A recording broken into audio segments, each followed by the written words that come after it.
control everything and just let go. Sell. Do they keep you in the cell? Sell. Want to know what you think? Fuck what you know. You need to forget about what you know. That's your problem. Forget about what you think you know about life, about friendship. Interlinked. If you were to die right now, how would you feel about your life? I don't know. I wouldn't feel anything good about my life. Look at you!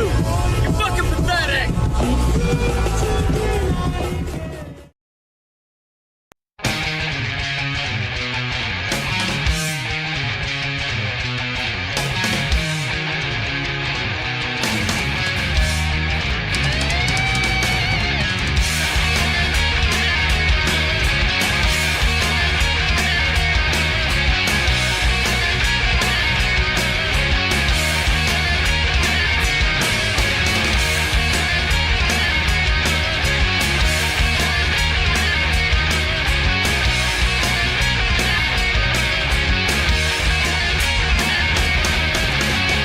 Take my life, but I'll take yours too. You fire musket, but I'll run you through. So when you're waiting for the next attack, you better stand, there's no turning back. The bugle sounds and the charge begins. But on this battlefield, no one wins.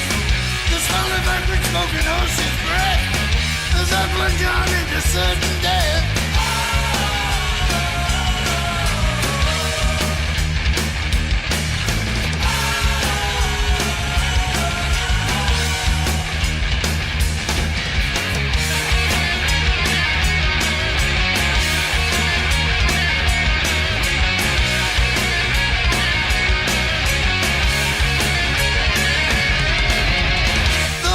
It's a very break to run. Mighty roar of the Russian guns as we race towards the human wall. The screams of pain as my comrades fall. We huddle bodies laying on the ground, and then the Russians fire another round. We get so near yet so far away. We won't live to fight another day.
We are back.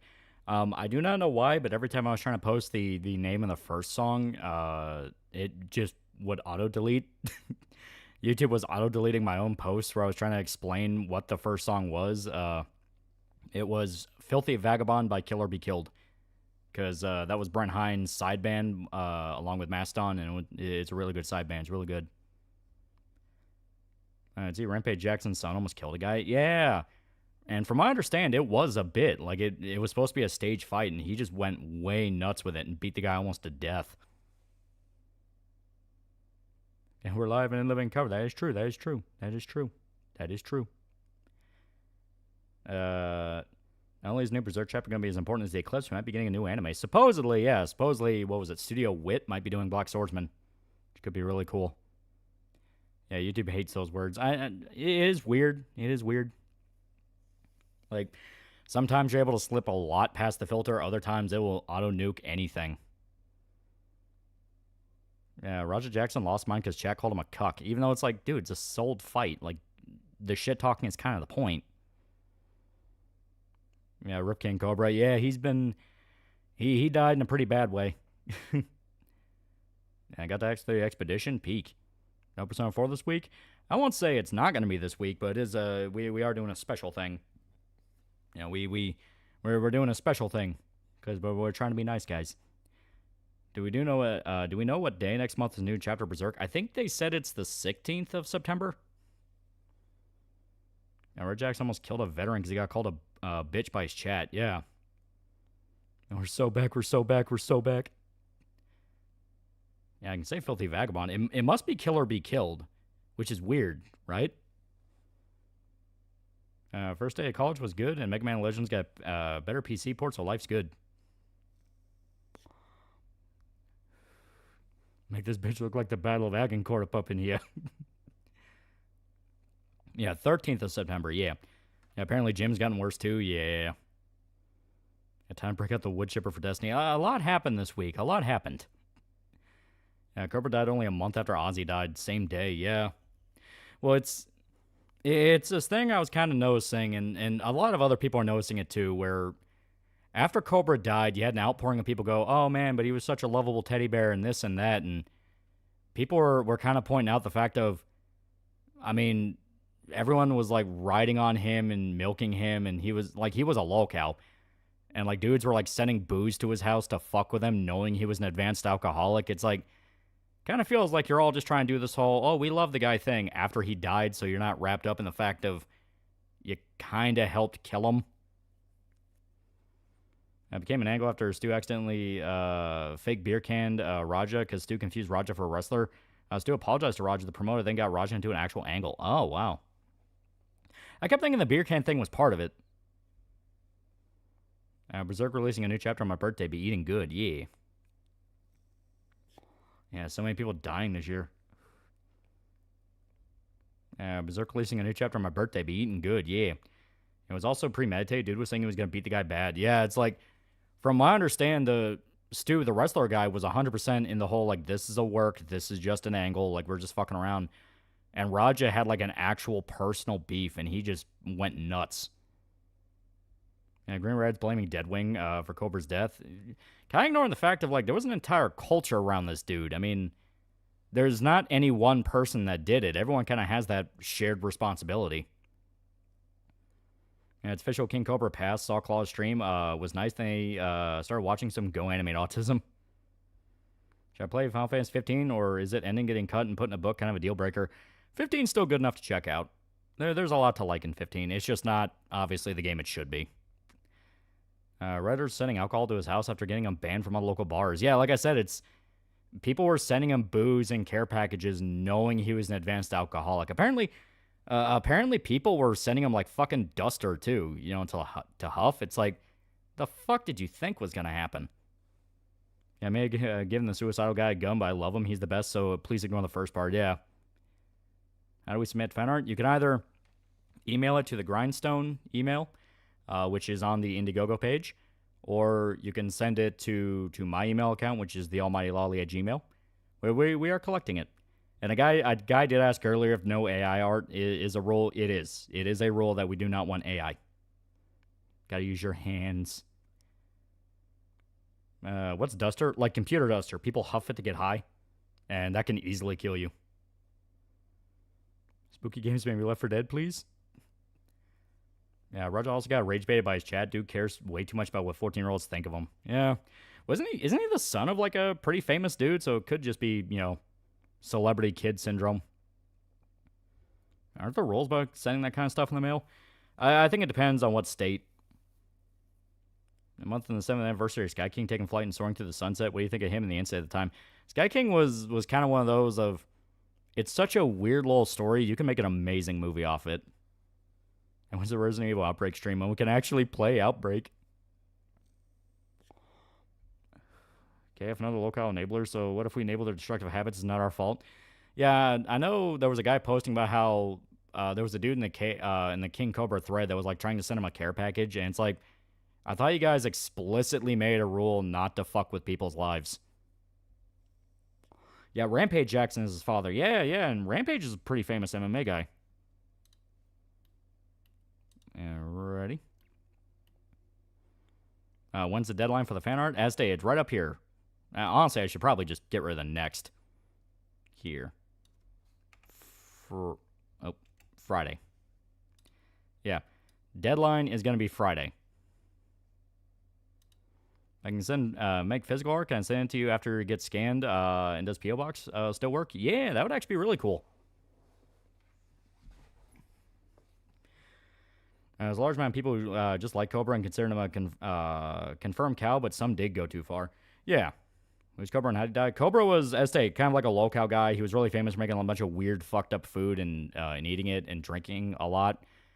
And people were, like, sending him, like, care packages full of booze. Apparently he got so bad he was drinking, like, fucking, what was it, half a bottle of Everclear a day? It's like, he was an advanced alcoholic.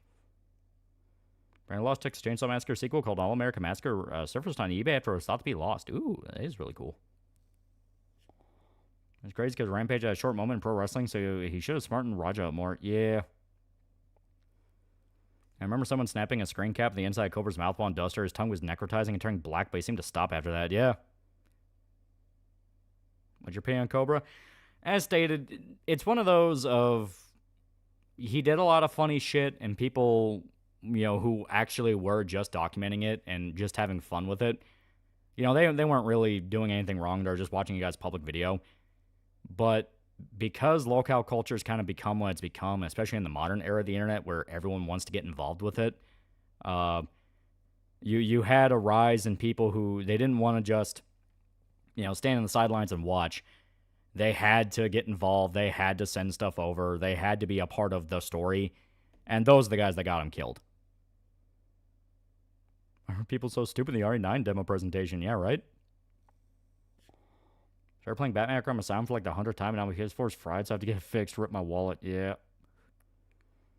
Clipper Rampage says he gave his Japanese kids college money and saved bail money for American kids. So that goes to show how they like to cultivate culture over there. Yeah. Of course, KF denies ever messing with him and says it was all Writer Scout tipped him. There's going to be a lot of that. I feel like any circle that was watching Cobra is going to be doing that thing of, well, we didn't do anything wrong. It's not our fault. He chose to die. It's like, come on. Yeah, Cobra was said to be about to be in Fish Tank. Yeah.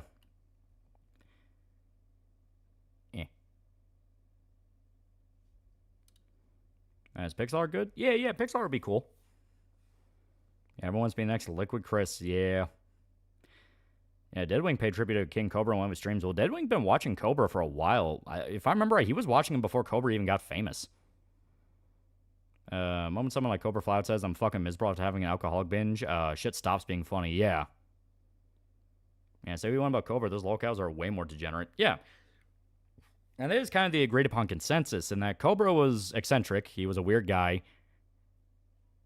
But he wasn't really all that different from any other white trash dude you would see. Kind of like, in a more small rural town. Like, because I was watching a little bit of the Deadwing stream, and as he was going through it, like I kind of pointed out in the chat, Cobra is like that weird guy at work that you're not like friends with him. You would never hang out outside of work, but you'll talk to him sometimes on like lunch break or something like that. Just kind of hear what he got up to.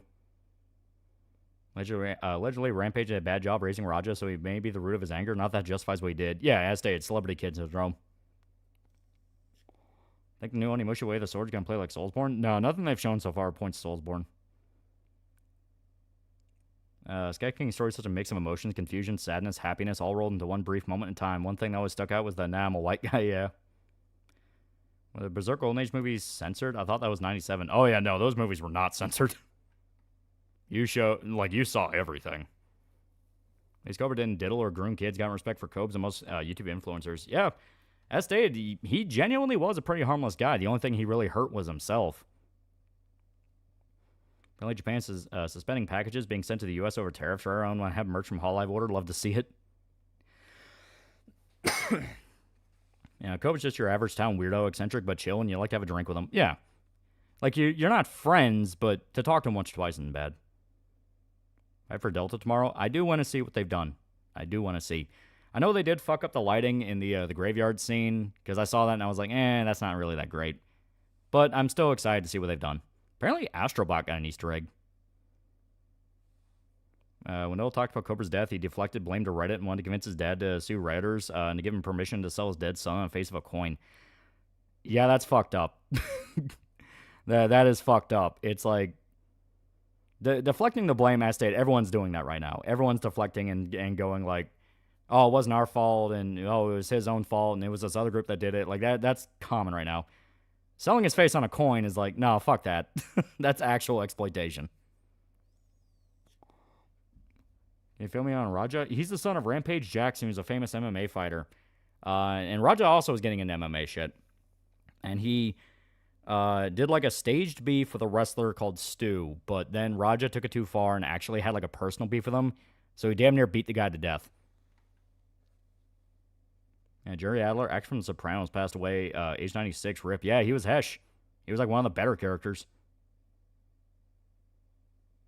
Is Norman Hayes' son? Because who names their son Mingus Reedus? I love that, though. Mingus Reedus. Yeah, Roger only had one fight in his career and 0-1, yeah. And chat on the left screen is far behind. It'd be how it be. Happy Delta's keeping the Ape Escape side quests. Apparently, yeah, there's a bunch of stuff it's keeping. So that's really cool. Yeah, Stu was also a war veteran, yeah. Another campaign already? What great worth ethic. Well, that's a perfect segue. Totally not at all, totally not at all me segueing this into something it doesn't need to be, but, we'll make it work. So, let me get rid of that. So, Sire Pop obviously has succeeded. It did what it needed to do, and we're in the process of getting it ready for fulfillment. Is that whole thing. And let me get a few things over here. So obviously, with that, we don't really have to worry about raising more money for it. I mean, obviously, you want it to raise as much money as it possibly could. But I feel like we're at the point of, hell yeah, we did it. We did it. We can sound the victory. Those damn Krauts have been defeated. That whole thing. So instead, here we go. Instead, I would like to point you to something. Here, I'm going to add a little bit more mystery to this. And instead, I would like to point to another campaign that is being done by other people at Grindstone that is kind of, it's kind of having some rough spots.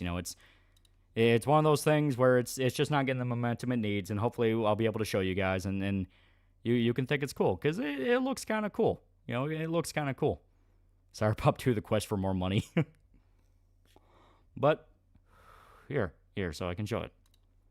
So this is Black Rhapsody. This is being done by another person at Grindstone. Her name is Rena. And basically, it's kind of like I guess like a fucked up version of Sailor Moon. Because it's half magical girl, half horror. And she's been really passionate about it, really wanting it to go, as far as it can. So, obviously, as you can see, it's kind of had some growing pains. You know what I mean? It's not really at the number it needs to be, I guess is the best way to put it. And it does make me sad, because it actually is a pretty fun little story, you know? It actually is kind of fun. So I was kind of hoping, and here I will, there we go. So hopefully I'll be able to kind of show you guys, you know, what kind of horror. Demons, body horror, just all around, like, very horror vibe. I even have some images I can show. If it's Yuri, automatic pass from me. Comic, is that the comic you've been chilling? It's like Madoka. This is not mine. It's by somebody else at Grindstone, the Estate. They reached out and they need some help. So it's like, yeah, fuck it, why not? But here. Actually, here. I need the contrast. What would be a good one? You know what? All these are pretty good, but I want to show them off. Yeah, here, this will work. Here we go. So let me swap that out. Oh, damn it. Oh, no, there we go. There we go. We fixed it. If it's Yuri, automatic buy. But yeah, here, for instance, is... Wait a minute. Then what the fuck did... What the hell did change then? I thought it... Oh, I must have hit... Okay. I accidentally hit cancel. There we go. But here. What the... OBS is wanting to freak out on me. It's doing weird shit. But here. Here, for instance, is like one of the little panels that they have planned included as to a very, very sort of magical girl whimsy vibe, that kind of thing. So it's a little more fucked up. Since the lettering is finished, I assume you now have a set date for the release date of Cyberpop within a span of time. Like I said, we are going to officially announce that once, you know, we hit Friday with the deadline and all that. But yeah, we basically are in the position of we're about ready to announce shit. In the campaign, I did one better. It's in the description. Better not be some Tumblr shit. Well, here.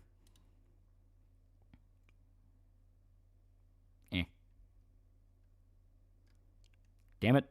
This has ruined my thing. Here we go.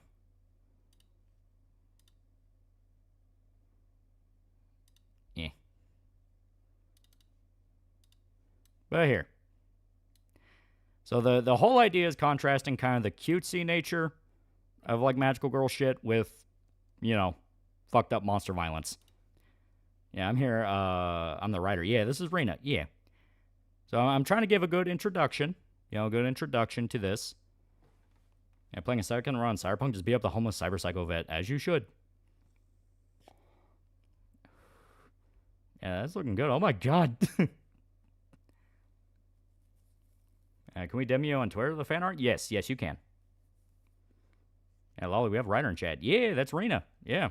So like I said, I'm trying to kind of set the expectation for it, kind of trying to show the whole idea is this contrast between, like, beauty and horror that I actually think is really cool. Yeah, magical girl horror story. Yeah. Tell me when Dockies and we'll do it. Yeah, monster horror art's really good. Yeah. Like I said, Black Rhapsody is actually a fun little story. Rena actually sent me the PDF of the first issue just to kind of, like, get a vibe of it and go, like, okay, this is what I had in mind. And I was reading through and I was like, this actually is kind of a cool little thing. Holy shit. Like I said, I like the whole contrast between, like, this very cutesy, almost Sailor Moon. Someone almost brought up, like, Tumblr. Like, yeah, where it kind of leads you in with that, and then you get, you know, fucked up berserk violence.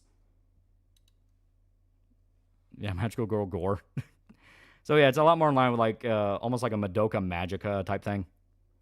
If you could, please pin the campaign. Can't do it on my end. It's in the description. I put it in the description. I love the change of this. It looks intriguing. Yeah. Yeah, Sailor Moon's mean Cthulhu. Yeah. I have so many books to read. Yeah, 20K to that campaign. Yeah, so I want to give people a chance to actually look at it and get a feel for it and go, like, oh, this actually is kind of a cool little thing. Because as stated, they've been struggling to, get it off the ground, and it makes me sad because actually it's kind of fun. Here, I'll even show more stuff, or better yet, Peta, Peta, Peta, Peta.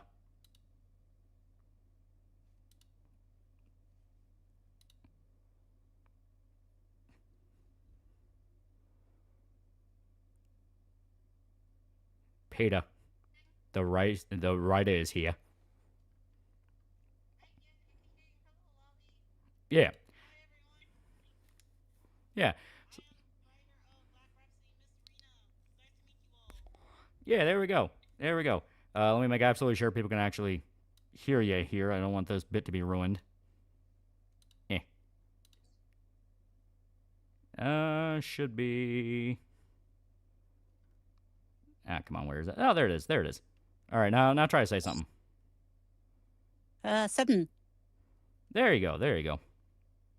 Oh, they're saying they can't hear me. Yeah, as stated, OBS been acting a little bit weird, so I wanted to fix it. Okay, so... Apple.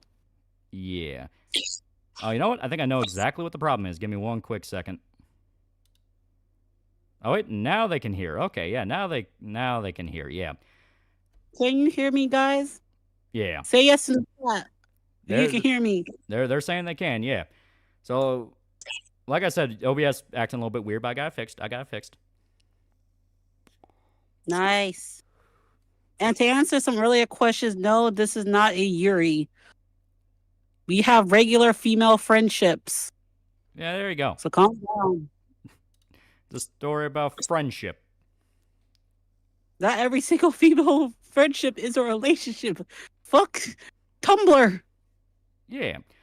But if you want to give a quick little introduction to kind of what the vibe of it kind of is and what you're shooting for, meanwhile, I'm going to be getting some of these images downloaded because some of these actually look really dope. As people mentioned earlier, you was bringing up things like Madoka and Berserk, and those are the inspiration for Black Rhapsody. Black Rhapsody is a horror comic inspired by manga such as Berserk, Madoka Magica, as well as Western IP such as The Wicked and Divine, Gem and the Holograms, and Evil Dead. All pretty good influences. Yep. So the premise for the second book is basically about a goth guitarist who you're seeing, not the one being torn apart. That's one of the demons she has to fight. The girl that you're seeing with the wings, you showed one of the covers. That's like one of the second covers. Yeah, actually looks really nice. Yeah, she's the goth white girl who is. If I had to like describe the protagonist on the screen, she's the goth girl that you're seeing, who basically ends up pissing off a very famous pop diva who may and may not be inspired by Beyonce. And she ends up having the pop diva's wrath basically fall on her, and now she has to survive the pop diva's fandom and her evil cult. This Alethea, as you probably saw from the first book, she does not make the best decisions. Yeah. And I'm glad to hear that you liked the first book. Yeah, well, I like kind of fucked up horror stuff, and this has a pretty good idea of it, So yeah, as you probably have already noticed, this is like a kind of like urban fantasy element. So you have like humans as well as magical creatures. Oh yeah, here, and I'll even show that off, yeah. Yeah. Here's like a secretary CEO chick beating the shit out of like a fucking drow. Yes. She gives her the Will Smith treatment. But yeah, there you go. So it's kind of like urban fantasy, sort of, kind of, almost. I wouldn't quite say like full on like Dresden Files, but definitely like more like a grounded Shadowrun where fantasy is existing like in a modern era. Yeah. I was mainly kind of the fantasy aspect of the urban fantasy was I was kind of inspired by. I heard the Dresden Files. I never got a chance to read it, but I have read stuff by Laurel Kane Hamilton. Have you heard of that author? I've heard about them, but I never read them. So Anita Blake. Have you heard of the Anita Blake series? Like I said, I've heard about it, but I've never like read it. Okay, so Anita Blake is basically urban fantasy police procedural series that later on became like a weird smut comic. Ah, Not comic. I'm sorry, it's not comic. It's a book. It became a weird smut book later on, but like the first 4 or 5 books are kind of okay, good. Very like if Buffy was a police officer okay. with like necromantic powers. Okay, so yeah, once again, kind of similar-ish to Dresden Files of fantasy crime procedural. Yeah. The magical girl element is there's also a musical aspect. Each of the magical girls who in this book you get revealed what their official name is. They're called virtuosas. They're all based on different music genres from around the world as well as mythology. Because I am also a huge mythology nerd. Yeah, so different cultures and all that. Yes. So for Alethea, you probably if you scroll down the campaign. Matter of fact, I did send you one of the a poster. One of the posters I sent you was a goth chick with like wings. If you can bring that up. Let me make absolutely sure. Is it the one with the heart? Yes. Okay, want to be sure before I pulled it up. Yeah. So let me go ahead and replace. To answer on the level OTL's question, Sui Six and the Banshees, but her specific genre is a bit more niche. I'm going to get into that once you pull up a picture. Yep. There you go.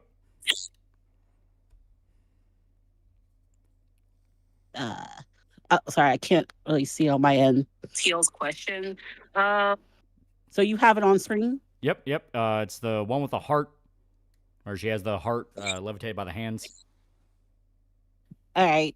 Yeah, this is thank you. This is Hecate. This is Aldea's alternate her magical girl identity.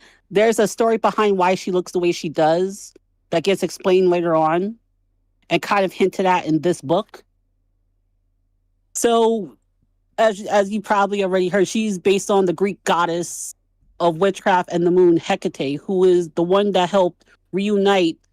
How familiar are you with Greek mythology? I know a decent amount of it. You know, they covered it in high school, so we had to get a basis of the legends to some degree. So yeah, I know who you're talking about.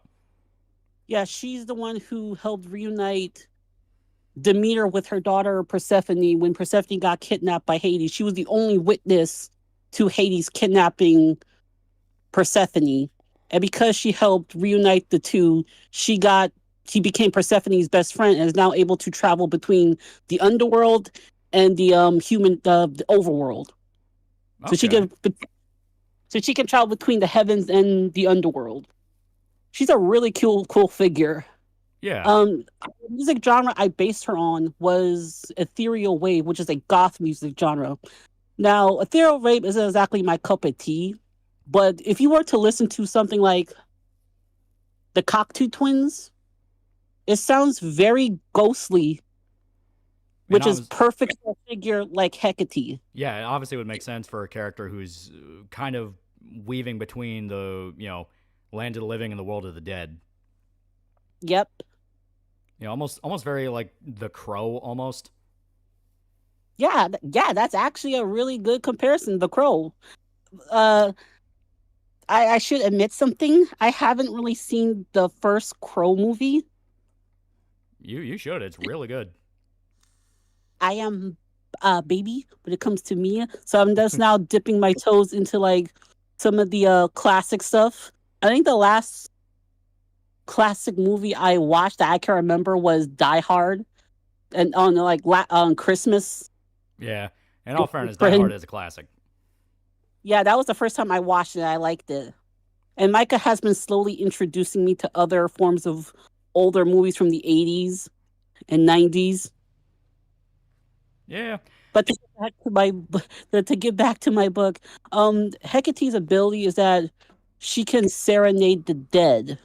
It is kind of playing on the necromancy concept, but it's a bit more different to where she can call the dead, but she doesn't command them. It's kind of like someone calling you on your phone. Yeah. You pick up the phone out of reflex, but you're not obligated to answer the call. So basically, a necromancer that can raise the dead, but doesn't really have direct control. So just kind of summing up like almost a death stack, where it's like, yeah, you kind of need to die because I can't even control you. Yeah, but most of the time they will listen to her. So her power is that when she's in proximity to a murderer, if she sings her song when she's in proximity to them, the ghost of your victim will appear, and whatever happens between that ghost and that murderer, well, happens. Yeah. She allows the dead to meet their justice. Okay. And if she's performing in front of a crowd, she can reunite both the dead and living for one night so that both sides can have some form of closure.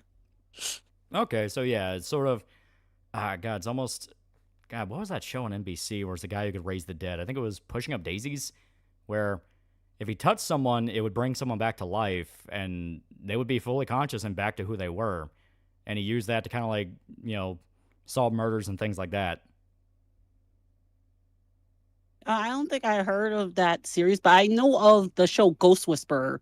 Yeah, I'm pretty similar to that too. Like it is a cool concept.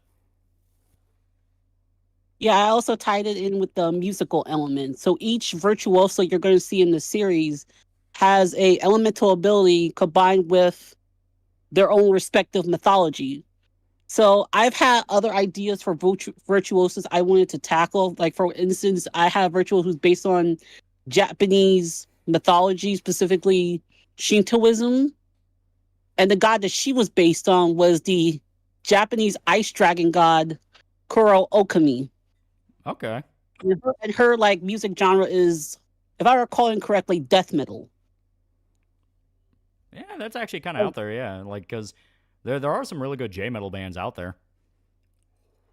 Yeah, I'm just not much of a death metal person, but I want to like introduce like other genres. Yeah. Kind of let you expand the horizon both for the setting and also for yourself.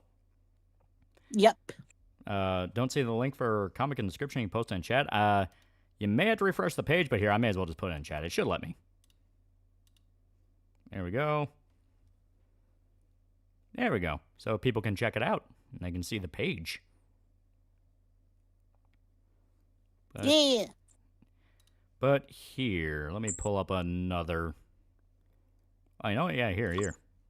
Because I immediately know what the reaction to this is going to be. Here we go. Oh, which one it's kind of hard for me to see because I'm on my phone. I have the one where the red-headed demon chick is pissed off because I immediately know my chat's going to start going. they're going to start going, all right, draw her stepping on me right now. God damn it. Oh my God. Can you guys please? Like, oh God, I already know. The whims of men are a great market. Someone had asked, do you have a favorite mythology? Yes, Greek mythology, because that's the first mythology I got into in high school. I also because of Persona 4, I also became a fan of like Japanese mythology. Yeah, I mean, Japanese mythology is always a pretty good one to pull from because there's a lot you can do. Japanese, Chinese, like East Asian mythology, there's like so many gods you can pull from, and they all do different things, all different weird types of ghosts. Like, yeah, I mean, kind of infinite idea well there. Yeah, are the characters basically the Hex Girls from Scooby-Doo who fight demons? Pretty much. Like, I was heavily inspired for Hecate. I was heavily inspired by the Hex Girls because I fucking love the Hex Girls. I mean, to be fair, yeah, a lot of people did. Yeah. Raise your hand if you still listen to the Hex Girls to this day. Yeah, Drawer telling me everything will be okay. Yeah, I'm raising my head right now. I have no shame. Yeah. So, a lot of different ideas, a lot of different kind of cultural cultural fusions where you have like Japanese death metal and things like that. Someone was asking like a samba type character if you ever had like an idea for that. No, I already have the characters I want to introduce already finalized. It is coming up for designs for their magical girl personas that like work out the kings. I do want to do like spin-offs featuring virtuosos of like other eras and different cultures. Yeah. Like I did have plans for a story that would like tackle Amaterasu. Yeah, like that's from the older era, yeah. like during like the early days of this world, like as part of like world building, like a spin-offs. Yeah, the kind of different fusions and different designs based on like what era, because obviously you take like old style mythology and put it to a modern era. There's obviously a lot of people that do that. I know Fate's really famous for doing that, where they can bring back an old historical figure and they change up design to kind of fit a more modern or even futuristic aesthetic. So kind of doubling down on the gimmick and putting like, I don't know, like an ancient Aztec death god, but in like 1900s England. It's like there's a lot you could do. Speaking of Aztec, I do have an Aztec magical girl that's based around worship music, like religious worship music. Yeah, and see stuff like that where it's like, yeah, there is a really cool kind of groundwork here. Yeah. The character you're seeing getting really pissed off, that's the main villain of the comic. That's Dulcibella. She's a death god masquerading as a pop star. And she basically wants to take over the world by her music. Yeah, here, let me get the second picture up. Because, yeah, I can kind of already start seeing, like, yeah, it's like a complete diva type personality, probably very, very, very much, you better have all green M&Ms in that bowl. Yeah, people are thinking it looks pretty dope. They like the art, which I will say, yeah, the artist you got for this is actually really good. Yes, the artist I got, her name is Moriarty from Mitsuya. She's a Marvel artist. So she worked on a book called Unstoppable Wasp. I don't know if you heard of the Unstoppable Wasp comic. Yeah. God, I think I had her draw something for Cyberpop because I remember talking to her. She was really nice. Oh yeah. I'm sorry. Yeah, I did have her. I did connect you guys. I'm sorry. I kind of forgot about that. No. Yeah, no, it's fine because, but like I said, she's a really nice lady and she's really talented. Yep. And when I approached her to do the book, she was so stoked because our interests just align. Like music, she loves alternate fashion. Well, there's going to be a lot of alternate fashion since you read the first book. Yeah. Because I'm a huge stickler for like character designs of fashion. I literally have numerous like files of art of my characters just in different clothes. Yeah. Ancient Aztec god in 1800s England. That's the plot of Amnesia, a machine for pigs. Yeah, I know, but actually good.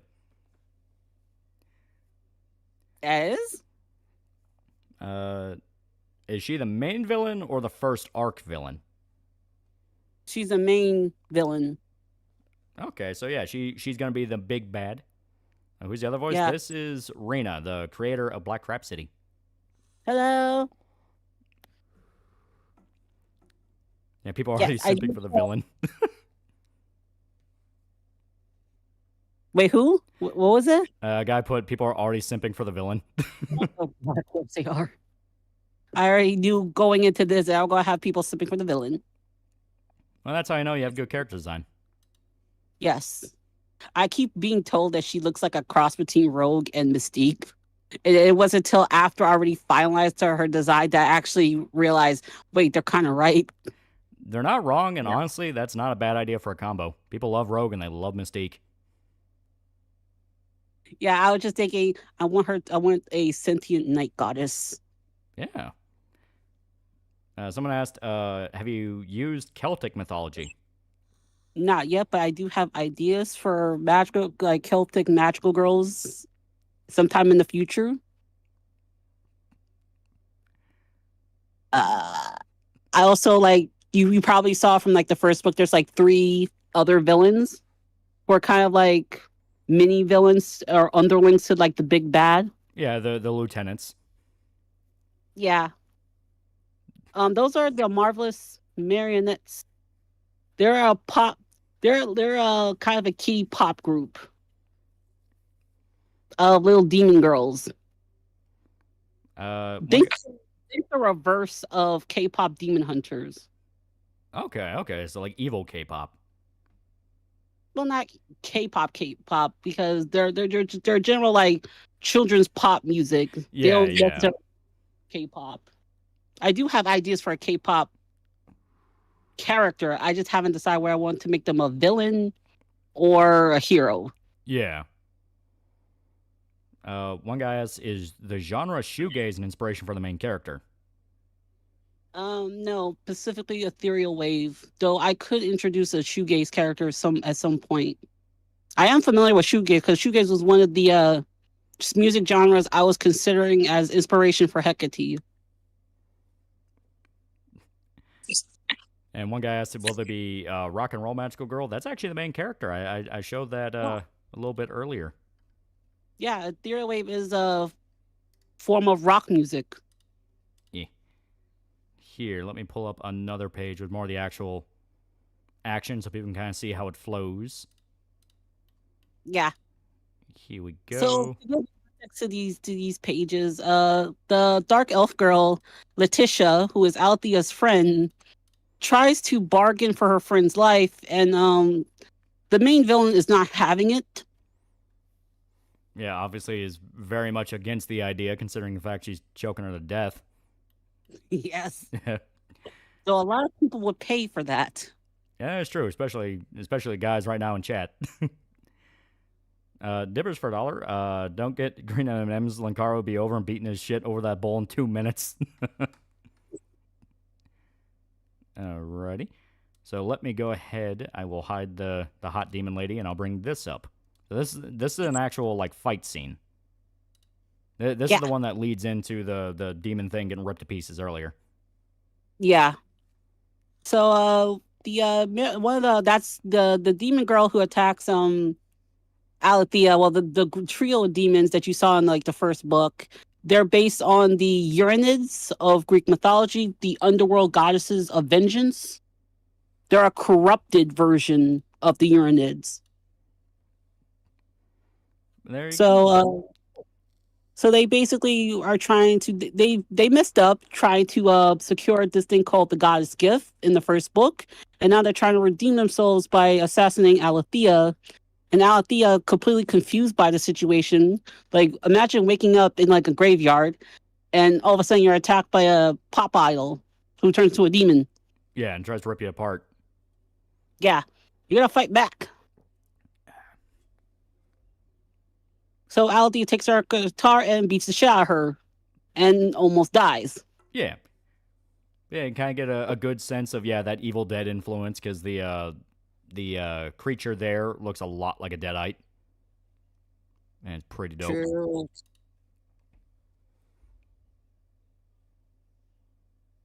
Take my money and give me hot goth girl. Well, there you go. I had the link in the description. I'll put another link right now. There we go. Guys, if you like to back the book, click on the link. Yeah. If you want to see goth girls fight demons with the power of rock, back the book. Are we going to see any Furies like in God of War Ascension? Yeah, you're looking at one of them right now. Well, there you go. Now that guy's happy. What about Norse mythology, Lady Thor or Loki? Loki. Okay. So there you go. You're gonna have Norse. You're gonna have all the Japanese, like a whole bunch of stuff. We're talking about Marvel, right? Well, he's asking about this in specific. I thought we were talking about Marvel in general. But for Marvel, I'll choose like Loki. Yeah. And mainly because of Tom Hiddleston. Be fair, he's a good actor. True. And he is good looking. If you want tall demon lady to step on you, back the book. There you go. That's the official tagline. If you want tall demon babes to step on you, back book. If you want to be choked out by tall demon ladies, back the book. There you go. If you fantasize about Lady D from Resident Evil Village, back the book. Just link it. I did. I've linked it more than once. It's in the chat. It's in the description. I'll do it again because he did ask. Yeah, art looks very nice. It does. Like I said, the artist for it, she's really good. Yeah, she's a Marvel artist. You know that the Marvel always... Their writing is questionable, but they deliver 100% with the art. Yeah, yeah. Like, they have a pretty good stable over there. Now they're playing into it, so I can't threaten chat with the host. Does she know about the Gamer Subs code and how it gives 10% off next door? That's code TAL. TAL. At checkout. Gamer Subs. Yeah. I'm a humble Gamer Sub salesman. I never had Gamer Subs. Does it taste good? That's a drink, right? Yeah. It's like powder you mix with water. And it's basically like energy drink powder. But it doesn't make you feel like you're going to die like an energy drink. Oh, okay. It's a living. It's not particularly honest. Because I'm pretty sure it gives you cancer. But it's a living. You're trying to give your fans cancer? I mean, I drink it too, so I'm in the same boat as them.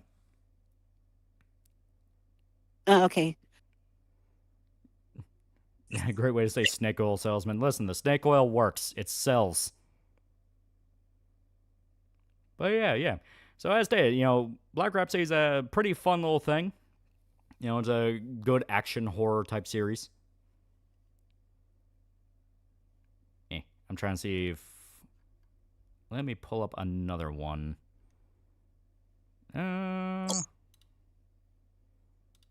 shown that one.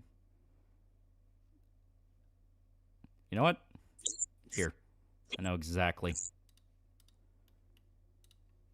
Because we've shown off the women, and obviously the women are crucial to financial stability, but we did not show off the snake. A little snake with a guitar.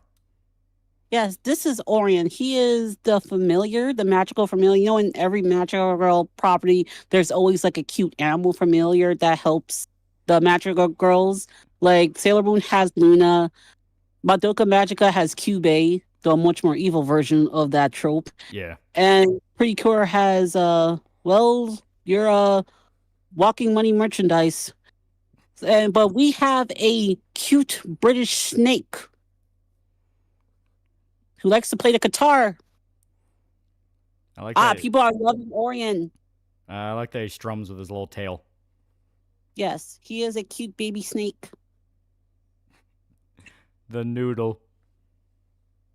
Don't step on the noodle. Immediately best character. Well, there you go. People love the snake. People love the snake more than they love the women. And that says a lot. Yes. Guys, we are offering Orion as both on a t-shirt and as a standee. So if you want Orion as a standee, you can get it right now by backing the book. Or if you want to get both Orion as a t-shirt and a standee, back the all-in-one box tier. Yeah, Kyubey is very questionable. Listen, okay, he did his best.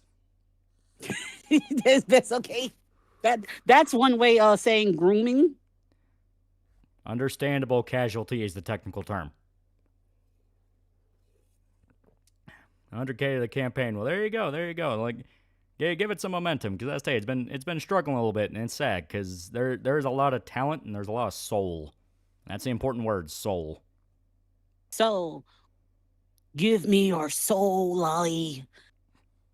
Listen, man, I've already sold that thing a long time ago. Wait, to who? Hey, it's like, how do you think you become successful on YouTube? You sell out. I sold out to an Australian company that sells energy drink powder. Oh, okay. Well, as long as you didn't sell out to the Chinese, you still kept your integrity. Oh, God, Loli. You sell out to the Chinese? Listen, okay, all I'm saying is Taiwan's not a real country. while also taking their money. John Cena's a good guy, and if I wanted to be in Peacemaker Season 2, I had to make some hard choices. I play sex offender number 3. What the fuck? Oh, God. Yeah, snake plush win. Actually, isn't a bad idea, yeah. Like a little plushie of the snake. That could end up being one of our stretch goals. Not sure if it pertains to your comic, but Trump killed the de minimis rule, and a bunch of countries spending mail to U.S. starting on 29th, including Japan. I honestly have no idea what that has to do with Black Stripe City. But you know what? I'm pretty sure it'll be fine.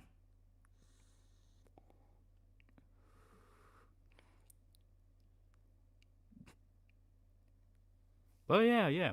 So, in terms of where you want this to go, do you have like a general idea of how many issues you want this to go to? As long as possible. I plan on going the mangaka route. Okay. Yeah, what is the name of the dude who wrote who's the mangaka of One Piece? Oda. Yeah, I plan on going the Oda route. That man is not hurting for much. Yeah, it's like that is respectable. Because boy howdy, that man's dedicated. Very dedicated. Can I get Danger Noodle as a guitar pick? You know what? That's also not a bad idea. Custom guitar picks. That could be one of our stretch goals. But if you would like that, become a backer on the book. Yeah, there you go. Yeah, that actually could be something to talk to Micah about. That's honestly not a bad idea at all. The mini-me rule is dead? Billions must purchase snake. People love my little danger noodle. Well, there you go. My little British snake noodle. You got to have the marketability factor. And a tiny little cute snake, that's always going to work. Yeah, look at Lady from RE8. Shows that sex and simping sells. That is true. If you make something people want to simp for, it will sell. And yeah, Micah will look into that. Yeah, stay custom guitar picks. Because doing a full-on plushie, it can be a little bit intensive. I know there's a bunch of different like custom plushie stores, but that's usually like something people have to like set up campaigns for. But like a little guitar pick, yeah, those are dirt cheap. You can buy them in like 20 packs. Is there a way to link the campaign, like pin it so that people know where to get it? Yeah, sure, may as well. Yeah. Because I don't think constantly. I think it's because of how fast chat is going. Yeah. They're kind of missing it. There we go. I now replaced my routine Streamlabs one with the project. So now it's always going to be there staring at you. Yeah, so guys, if you want the Danger Noodle and you want a book about goth chicks fighting demon using the power of rock, back the book today. You can also get the first book and the second book as a tier.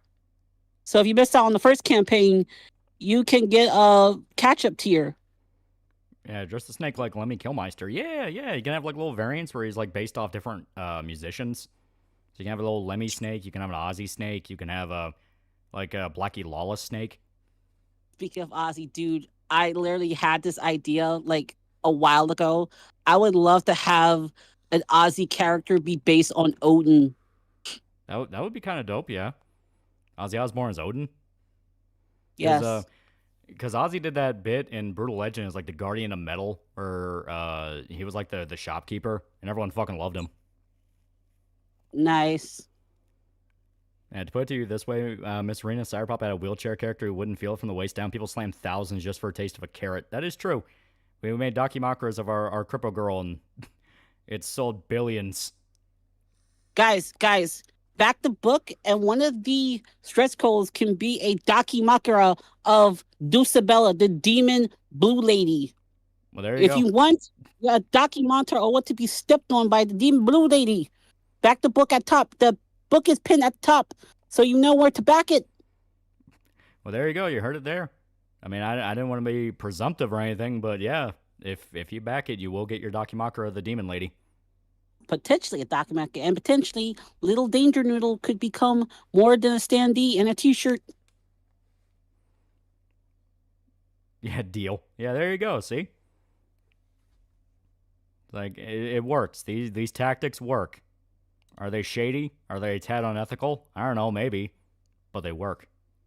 There might not be a goth. There might not be a documentary mocker of Alethea because she's a minor Yeah, canonically. So I don't want to go down that route. But we can get a documentary of of Daphne, who is a talent coordinator, who was seen earlier smacking the hell out of Letitia, and as well as Dulcibella, the big bad. Micah says he'll make a deal. We make 10K on the campaign. We do guitar picks. Well, there you go. Custom guitar picks. Serena sounds Hispanic. I am Hispanic. It all makes sense. You know? Oh my god. Yes, I am a spicy Latina. Yeah, that makes sense. I usually come in contact with people, from the South Americas. I'm from New York. I haven't even been to South America. The point still applies. The Brazilians have sworn to protect me until their dying breath. Yeah, there you go. Documentary of the snake. Yeah, that can be a good compromise. Instead of the main character, have it be the snake. Would you guys really want a documentary of Orion? Yeah.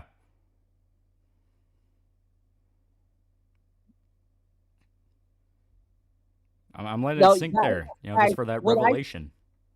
Guys, when I say minor, I mean as in the character is underage. So none of that fan service stuff.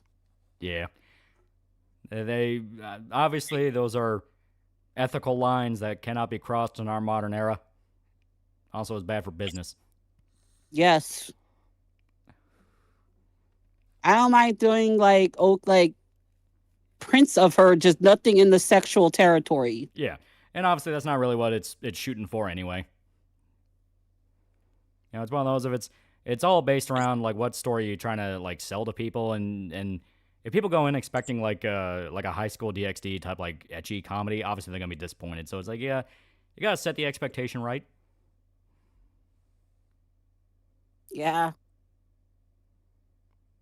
Yeah, the snake can be like Teddy from P4. Yeah, there you go, the mascot.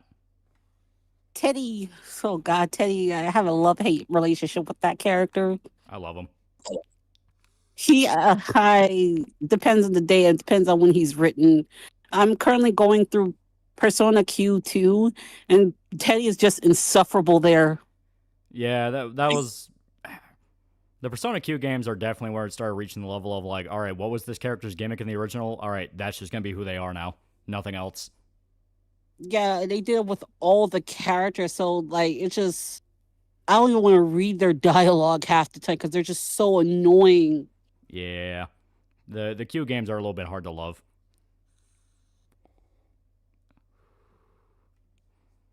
I'm also excited that they announced Persona 4 Revival.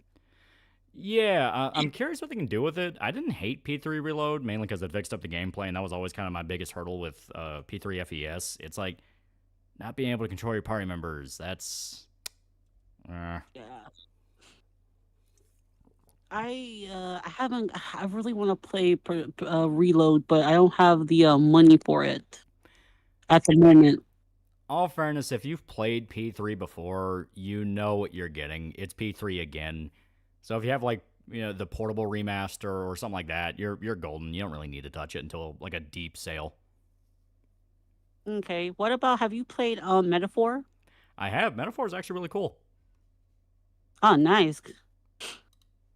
Yeah, I like it a lot. It's obviously it's a lot more Final Fantasy leaning than Persona, but it's basically a Final Fantasy game with Persona systems, which to me is like, okay, that's kind of cool. I heard the story is very meta. It is. It literally all takes place in a storybook, and they acknowledge that. She's a Persona fan, everyone. We have to back it. Well, there you go. You can check out the link that's pinned. Fun fact, my first Persona game was Persona 4 Golden on the PS Vita.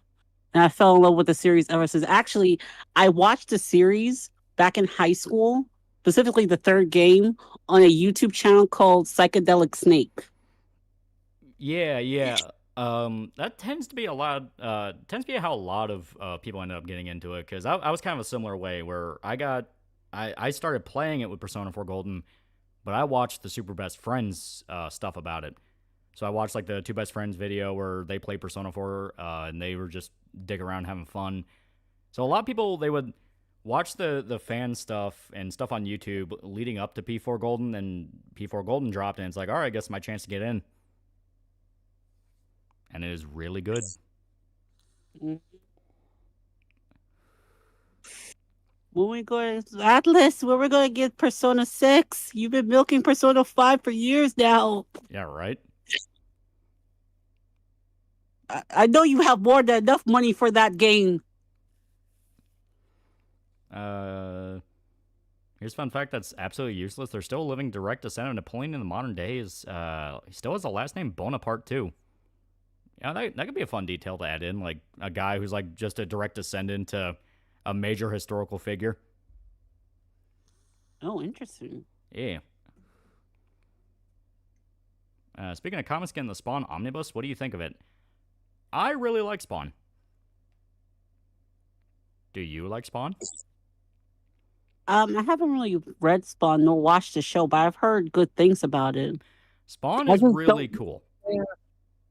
I just don't know where to jump in terms of the comics because there's like so many like spin-offs and series within the Spawn universe. Yeah, like he crossed over into DC, he crossed over into Invincible. Like it's an actual major plot point he's in Invincible too. The best way I can describe it is you just start from the original series.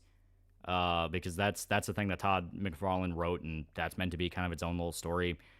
The HBO show is actually really good, though it kind of starts floundering because you can tell it didn't have a lot of money, so it wasn't really able to... It had to start stretching episodes really bad, but Keith David voices Spawn, and it is like one of his best roles. I heard him in MK11. It was just peak. Oh, yeah. He was the only character I liked in that game. Yeah. He came back for MK11 to voice Spawn, and he's like the best guest character. It's literally the only reason I even bought MK11. Yeah. Yeah, Spawn and Invincible. Yeah, he shows up in Invincible, and it's actually like a major thing that he shows up. Because I remember right, I think Tom McFarlane was like really good friends with Robert Kirkman. Mm-hmm. I'm surprised they didn't reference the character. I know because of copyright reasons, but I'm like, they kind of got around that with the whole, like, there's a scene in, like, the second season where Mark goes to an alternate universe with their equivalent, very clearly Spider-Man. Let's be honest, the Spider-Man equivalent. So I'm like, why couldn't they do something similar, but just call it a different character? Yeah. Because, like, that was another big deal of, like, when Mark showed up in Spider-Man, that was like a major event for Invincible because like he was in the Spider-Man universe for a little while. So it's this thing of you get it, they can't really do a lot due to like copyright and all that, but they could have worked something out with Todd McFarlane. From my understanding, he's still cool with Kirkman. Yeah. Rena, have you ever read The Darkness? Yes, I read the Darkness comics. I have the Darkness comics in my room as we speak. It just I haven't read them since high school and college. Because that's when I started to lose a lot of time. I didn't really like the direction the recent Darkness comics was going in. Because they just made Jackie an out-and-out villain at that point. Yeah, when that was kind of always like an aspect that it was trying to avoid, and that Jackie was being influenced by the darkness and it was getting to him, and the Angelus making him worse, but like he was always still trying to like keep his humanity intact. Once again, very similar to Spawn, but with a little bit more of a... Everything is so hilariously more screwed up than Spawn. Yeah, I hated what they did with like the plot point with Witchblade that they did with the Darkness, where they had the Darkness possess Jackie and had him raped an unconscious Sarah, and then she just inexplicably falls in love with Jackie for no reason. Yeah, right? Like, what the fuck? You just learned that you was raped by a fucking eldritch entity. You're not going to be inclined to fall in love with the person who was responsible. Yeah, like past point, it does kind of jump the shark, and it sucks because the original run of the Darkness was really good. Yeah, I just hate the whole Witchblade X Darkness like love story that they try to push because it made no goddamn sense. We realized that in just like when they first met, they wanted to kill each other. Well, it's especially fucked up because Witchblade's technically his daughter.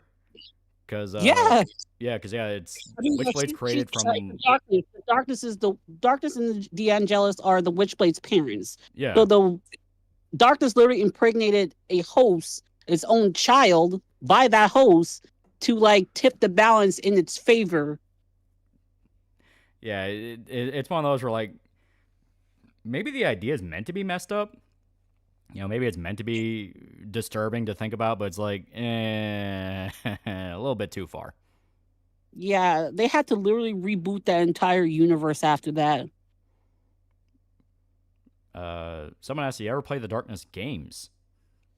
I've played the demo. I just didn't like because I'm very picky when it comes to games. I never finished the game, but I have seen other people play it. I just wasn't crazy about the gameplay, but I did enjoy the story. And yes, I have watched the Witchblade anime. I did not like the fact that the main character was not Sarah. That was I love the designs of the Neo Blades and the Witchblades, the Witchblade bearers. I just didn't like the fact that Sarah wasn't the main character. Yeah. And when you were talking about the games, did you mean like Darkness 1?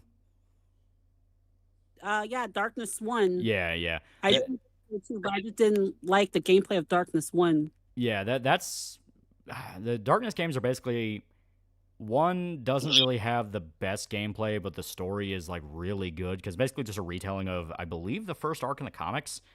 Because it shows like his girlfriend die. It shows like the Darkness, explain to him what his plan was and all that.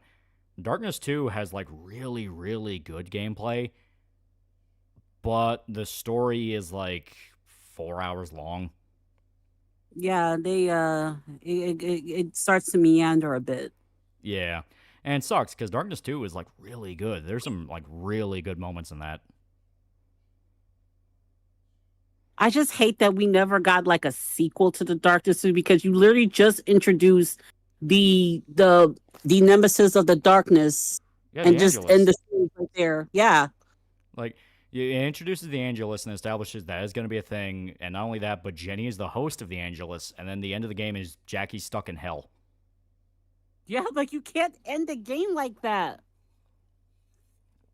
Like, that came from that painful era of, okay, we'll put out this game that's like 3 hours long and hopefully it'll make its money back so we can make a third game. And then it never ends up happening.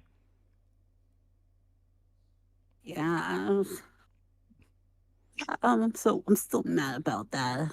Yeah. And I think Rudoko 2K10 I'm aware of Danielle Baptiste becoming the host of the Witchblade. I didn't particularly like the whole War of the Witchblade storyline because it tied in with the whole Sarah being impregnated by the Darkness, and I hated that plot point. Yeah, the first game is the entire movie To Kill a Mockingbird you can watch. Yeah, the first, if I remember right, it's the first date you go on with Jenny. You can just sit on the couch and watch the entirety of To Kill a Mockingbird. Oh, really? Yeah. Starbreeze made the first game, and Starbreeze were kind of a weird, both immersive sim and action game studio because they made the Riddick games, and the Riddick games are very much in that line as well, where they're half action game, half immersive sim, and the Riddick games are fucking awesome. So the Darkness, they kind of took a similar idea where there's a lot of side stuff you can do you don't even realize you can do, and a lot of little details like that.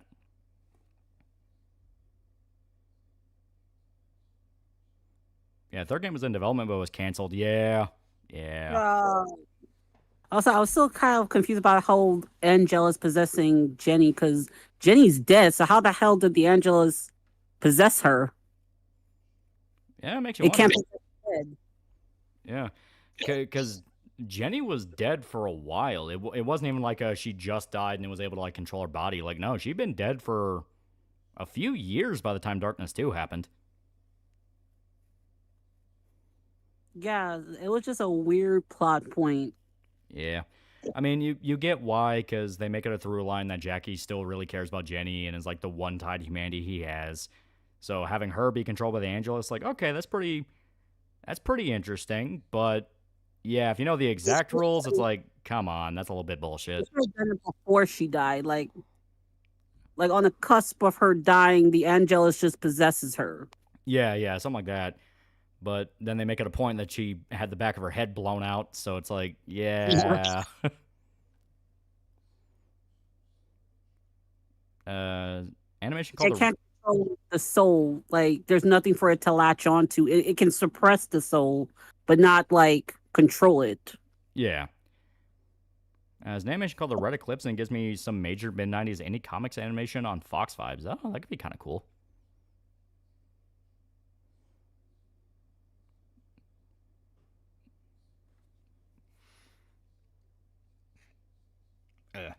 But yeah. So we kind of got a little bit sidetracked there, but good sidetrack, because that's Day of Darkness, a kick-ass series, and I love it.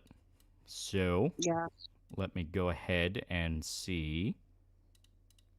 I'm scrolling through some things here to make sure I'm caught up on everything. Yeah. And let me pull out.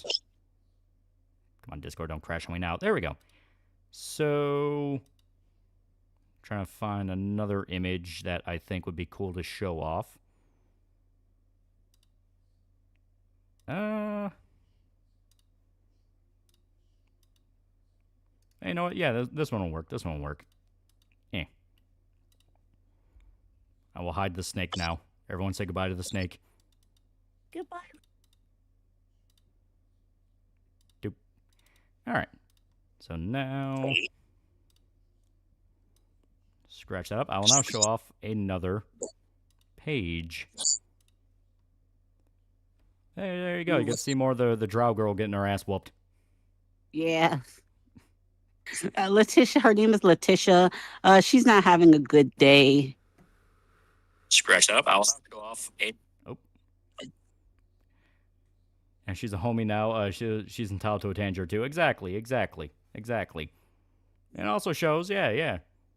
Knows her shit around dark fantasy style comics. Yeah, I am educated on the comics. Yeah. Yeah, bye, Danger Noodle.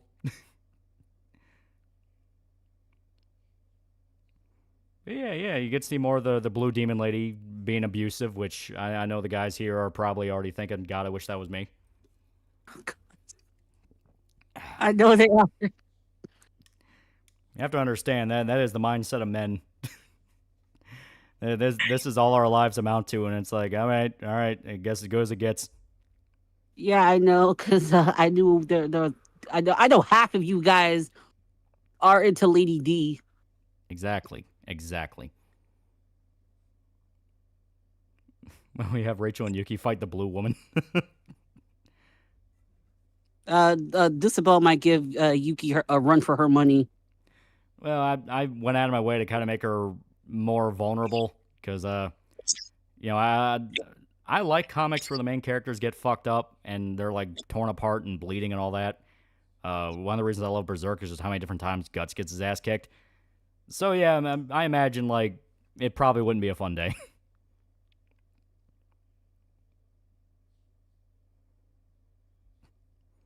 You will let the blue demon lady abuse you, and you will be happy.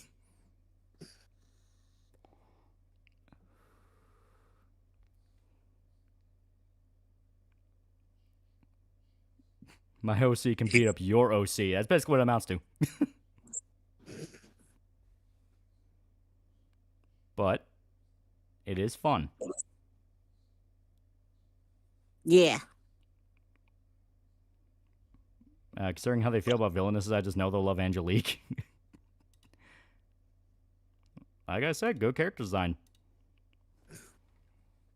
Well, are you into BDSM? No. Fish hooks and the balls, keep that away from me.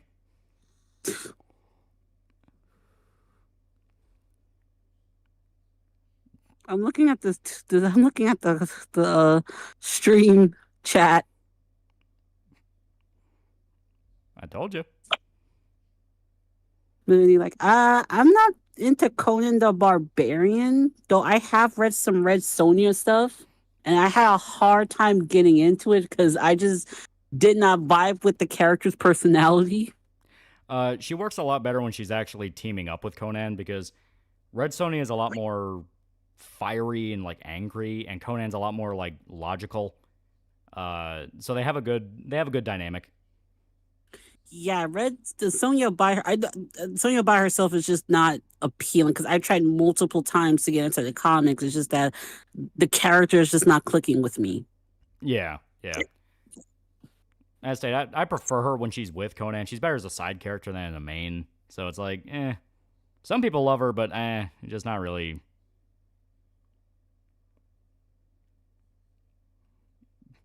Yeah. Someone asked, is this inspired by Hasegawa? Who's Hasagawa? There you go. That's the answer. If I remember right, Hasegawa is like a pretty famous horror manga author. What did he work on? Let me pull him up to be sure. Because I don't remember names, or names don't click with me. But if you were to mention a title, then yeah, I would recognize it.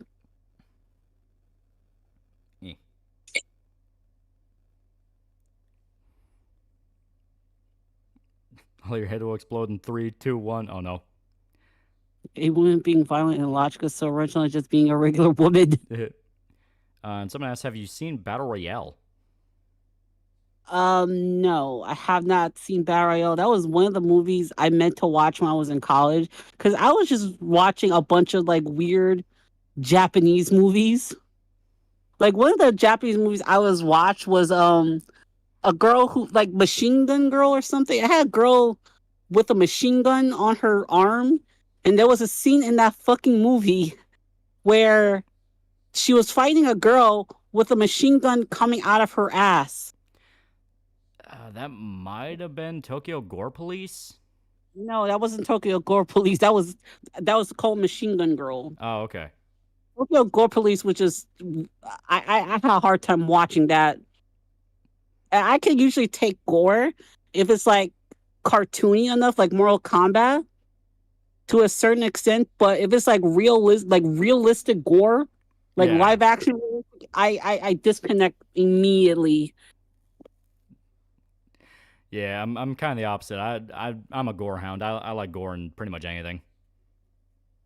Yeah, I just like it when it's animated. I have no problem, but realistic, it starts to get to me after a while. Oh yeah, no, I fully get it. Like, you know, there are some people where they can't handle it. You know, just it triggers that part of their brain where, you know, it's like, oh god. And to be fair, some gore gets really realistic. Like Day of the Dead famously is like probably some of the most in-depth gore in a zombie movie ever made. There was Tokyo Gore Police, and there was a couple of others that I can't remember. Someone asked, have you ever read The Max by Sam Keith? No, I've heard of The Max. I just never got. It just didn't seem like something that I would be interested in. Yeah, The Max is like very over the top. It's, from what I understand, more of like a parody of superhero comics. Vampire Girl versus Frankenstein Girl. I watched it. I know I watched a Vampire Girl versus something. I don't know if that's the same thing, but I don't remember the whole blackface. Yeah, Ichi the Killer. Yeah, that's another one that can make people pretty squeamish. Oh, Ichi the Killer. I've never watched the live action movie, but I read bits of the manga in college. I don't think I finished it because at that point it was around the time of midterms. Yeah. And I just forgotten about it. I feel queasy from animated gore for some reason. Violent Shack being an example. The poor fuck getting his legs cut off by a chainsaw while his girlfriend watched. It's pretty brutal. Yeah. I haven't watched Violent Jack. I remember as a kid, I watched like the animated Fists of the North Star, and that did kind of mess me up a bit, especially when the main character. What's the main character's name? I'm sorry. Kenshiro. Kenshiro, like he blows up the dude's head. I remember I was in the room with my father when we were watching that, and that freaked me the hell out. Oh yeah. The funny part is the actual like anime is way more censored than the manga, because some of the deaths in the manga are like really grisly, just because the guy's a complete prick who deserves it. So like, there's like one arc where he's going against an army of like former special forces soldiers that are surviving in the wasteland, and they believe they inherently deserve to win because they are the strongest and the strongest survive. Basic Darwinism shit. And they kidnap Lynn, the little girl, because they intend to like keep her as a sex slave. So Kenshiro got so angry, he used a technique on the leader to where his body would like twist around, and eventually he wouldn't be able to take it, and his bones will rip out of his own body just because he hated the guy that much. Mm. I love Fist of North Star. Yeah, I don't know if I want to rewatch that. Yeah. Well, like I said, the actual anime censors a lot of it. That's where it does the whole like bright light type thing. And the manga, no, it's not censored. And the funny part is that manga was in Shonen Jump for children back then. How the fuck did these mangas always end up in Shonen Jump? Yeah, right? Wasn't the dude who did Devilman had some of his mangas in Shonen Jump? Yeah, Go Nagai, he started off doing shonen, and he would push the line so much they had to invent a whole new age demographic manga just for him, called seinen, because that's actual like adult targeted manga. In all fairness, there were already like a few different ones that were also kind of pushing the limit, because Go Nagai was a massive fan of like horror manga artists, and horror manga artists would always push the line because that's what you do with horror. So eventually, it all just kind of spiraled into like, all right, we got to give you guys your own magazine because we don't want parents calling us. Yeah. Yeah, I can understand. Yeah.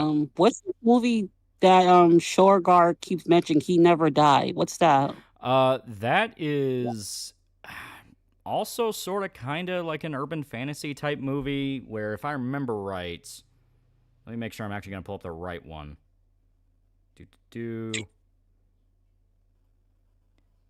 Yeah. That's basically sort of kind of not really a sort of vampire movie. Where it takes influence from vampire mythology, but the guy's like his own entity. And he ends up having to go against a crime syndicate that kidnapped his daughter.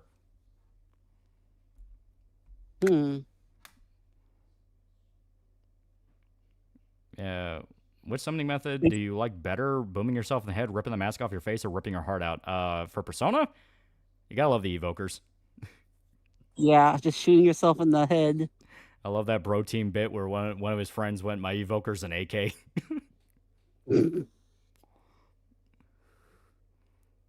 My favorite game from Atlas that I've played has to be Persona 4, followed by Persona 5, then 3, then some SMT4.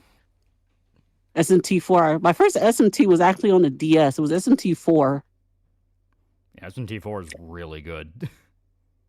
Yeah, I just didn't like the fact that it was on the DS, because it's like the map was just hard to navigate. I just got lost. Yeah. And it is sad because I don't think we're ever going to get a remaster for SMT4. It makes me so sad. That's like my favorite SMT game. I love Nocturne, but you should read Blade the Immortal. Blade the Immortal is really good. Like, Blade the Immortal is one of those where the guy who makes it really, really likes violence. He's done, like, straight-up Arrow Girl stuff.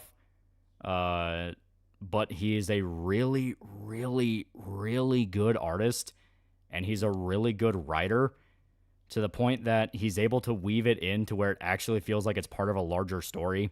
And if I remember right, he's had some of his, like, Arrow Girl stuff, so, like, gore fetish stuff, like, in exhibitions, like, art exhibitions, because he's just that talented.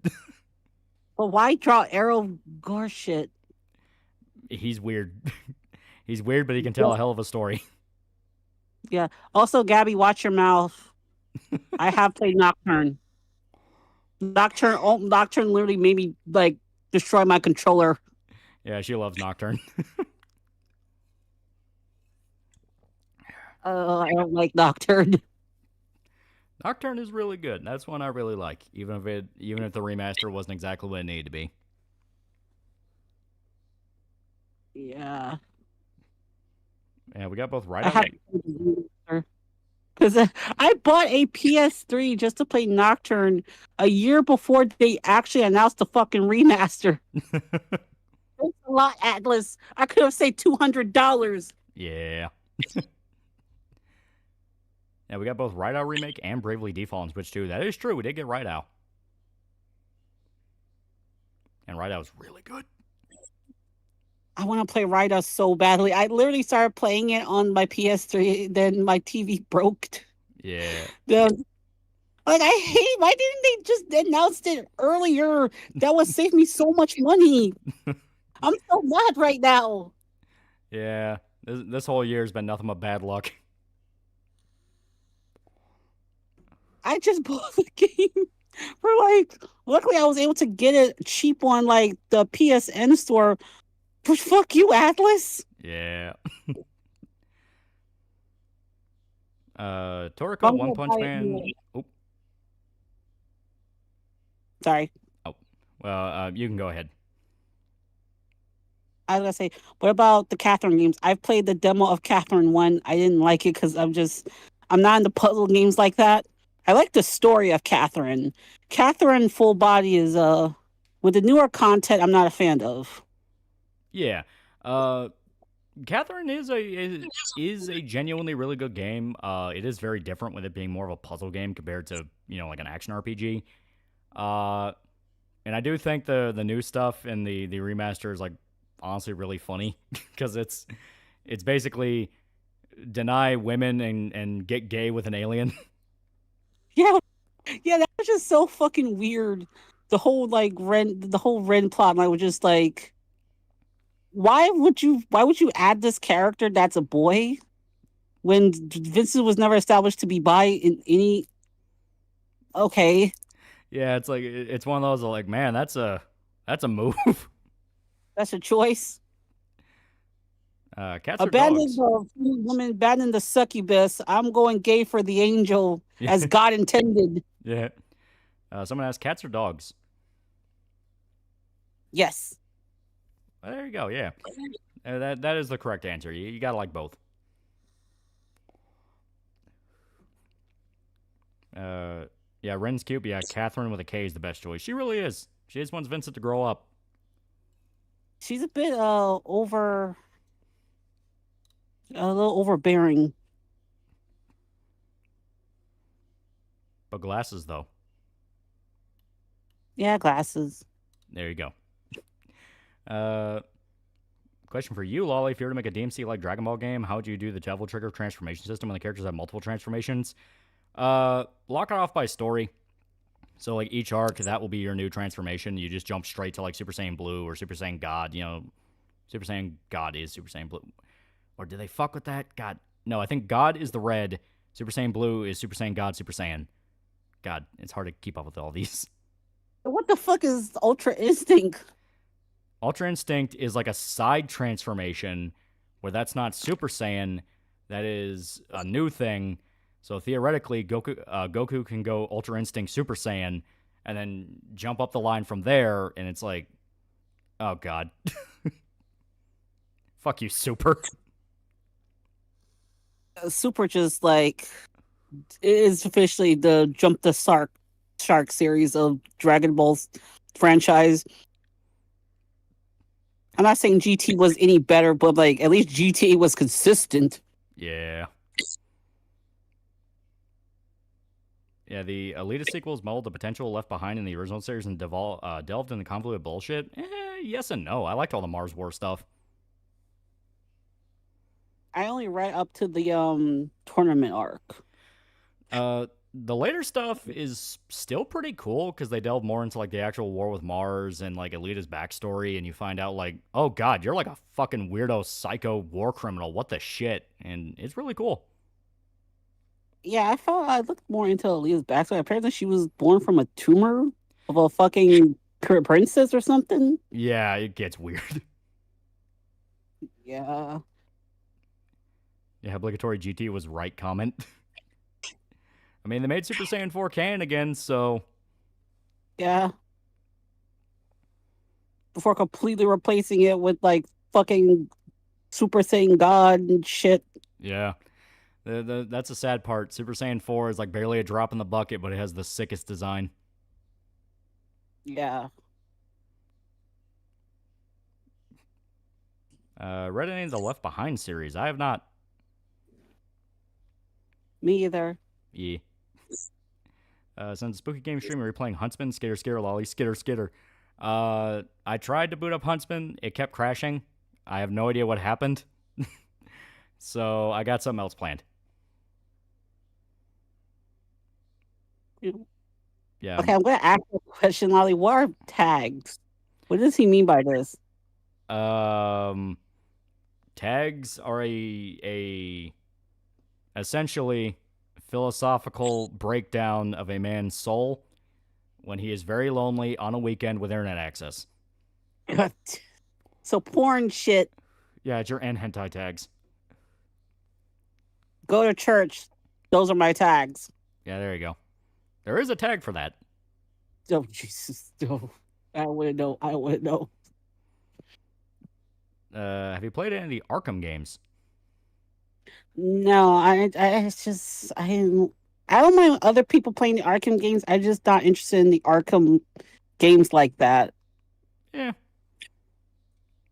I think I grew up played with them. demo of the first game and that was it. I just didn't like it. Yeah. I grew up with them, so there's no way I can be objective. It's like, but I like it though.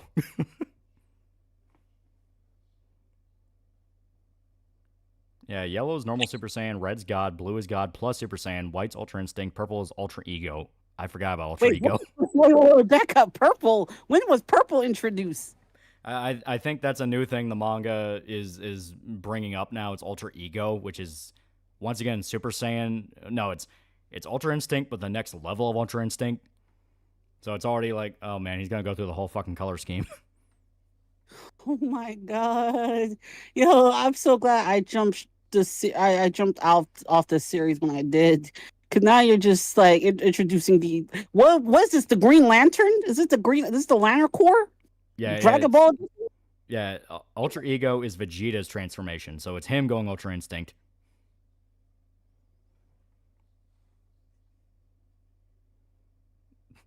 Okay.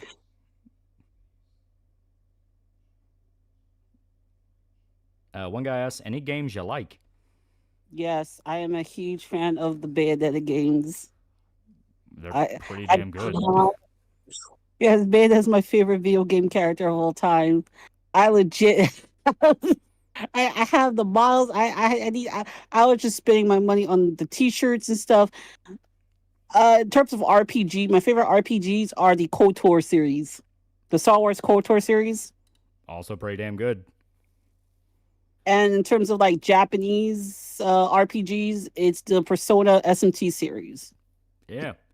So there you go. Pretty solid choices all around. We don't talk about Bayonetta 3. That's all.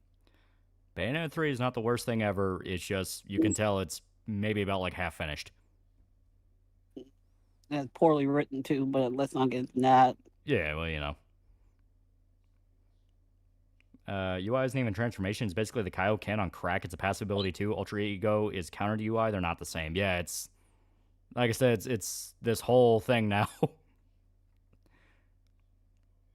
She just decided to like introduce the color spectrum, the Green Lantern core spectrum into the Dragon Ball series. Yeah. Cause next, Trunks is going to get like Ultra Instinct Ego Green or some shit. Give it enough time. Does it ever explain how the rigs monitor your health in Dead Space? They're just health monitors. You don't really need to know more about that. It's like, oh, that's how you view your health. It's like, okay. Also, read Black Clover manga. I mean, the literal manga. I know the complaints that Asta is loud, but give it a try. It's fun. Not gonna say it's really good, but it is fun. I do hear the manga is better than the anime. I just didn't even bother to touch the manga after watching at least one episode of the anime. It just irritated me. Yeah. They ask, do you like any horror games like Resident Evil, Silent Hill, Dead Space? I like watching people play horror games. I just don't like playing horror games myself because the last time I played horror games, I literally kept screaming and I pissed off and annoyed my parents. Yeah, I really like horror games. They finally put the original Resident Evil trilogy on PSN, so I went through Resident Evil 2 again, and Resident Evil 3, and those games, you play them, and everyone knows about the reputation they have. We're like, oh, they're like some of the scariest games ever made. And then you actually play them, and they're not really that scary. They're just fun. Like, they're fun as hell. And they actually have like a lot of really cool details, especially for the time they came out. So it's one of those where horror games kind of need different tricks to kind of freak me out. Like, everyone keeps referencing Huntsman. That's a little indie game on itch a single dev is working on, where you're getting hunted by like a giant spider. Oh, gosh. Yeah. And I fully admit I have pretty bad arachnophobia. So that's one of those where, yeah, no, that got me. that got, yeah, that got me pretty bad. But I can play something like Silent Hill, and I'm like barely like, oh no, this doesn't affect me. Like, there's a room or two where it's like, I don't really like being here, but nothing more than that. Yao Yao connoisseur, I'm not into Yuri.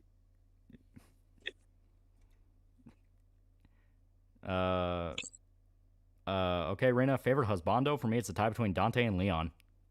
Yeah, Gabby has a tie. For me, it has to be ooh, Dark from The End Angel, Karth from KOTOR, because I for some reason had a crush on Karth growing up. Don't ask why. That seems to be a common story because like they brought that same voice actor back for Caden in Mass Effect, and if you play female Shepard like Mass Effect 1, they're really pushing Caden onto you, and it's like, fuck you, I want Liara. I never played Mass Effect. I played Jade Empire. I love Jade. Oh my God, Sky. Sky was another one from Jade Empire. I had a massive crush on him and Karth growing up. Jade Empire's pretty fucking good. I wish they remake it or at least remaster it for newer consoles. Yeah, like something, yeah.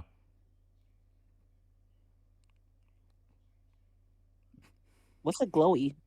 That is a glow in the dark, aka government agent. I'm not government agent.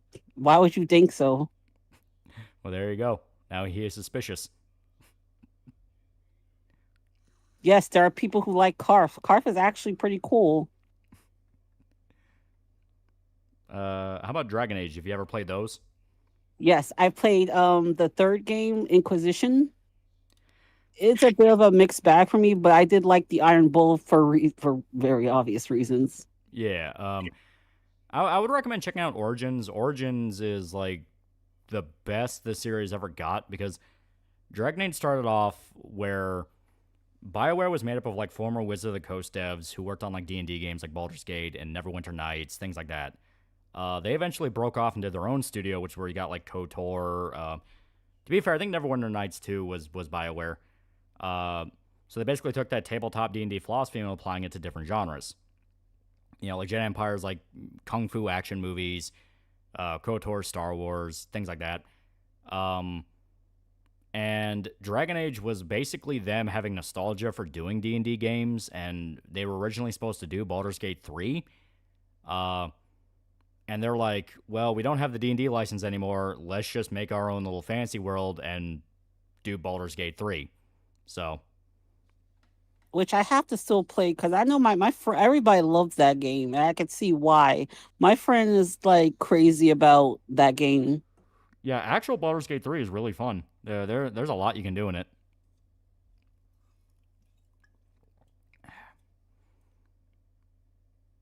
Yeah, Neverwinter Nights 2 is Obsidian. Yeah, you're right, it was Obsidian.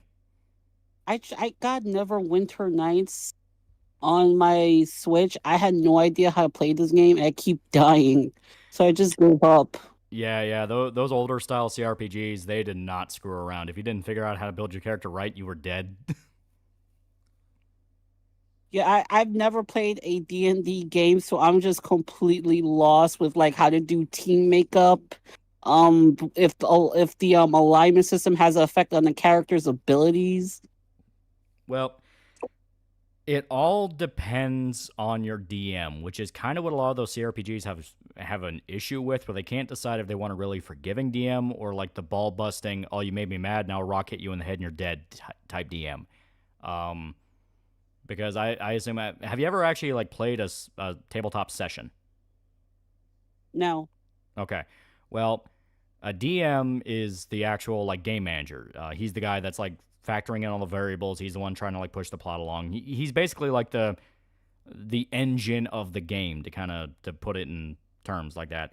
But since he's an actual person you can talk to, you can debate back and forth on what will count as what, and like he can be a little bit more forgiving towards the situation. So for instance, you can have a case of like there's like a really, really hard dice roll you need to get, where it's like a DC of like fucking 18 or something, where you have to almost have pitch perfect to get it right. But if you're able to kind of sweet talk the DM and convince him of something, he may be willing to either let you have advantage, which means you can roll twice, or bump up your stat for it. Like he's more willing to be forgiving. A lot of those old CRPGs, they're very hard set because they literally can't affect the variables due to the fact of it's hard coded into the game. So a lot of them can lean a little bit too much into the numbers autism of if you're not min-maxing from the beginning, you're doing it wrong. Oh, God. Yeah, fudging the rolls. Sort of kind of fudging the rolls, but more in the sense of he understands, all right, it wouldn't be fun if I made you do this. So I should just dip my toes into Baldur's Gate 3 instead of trying to complete Neverwinter Nights.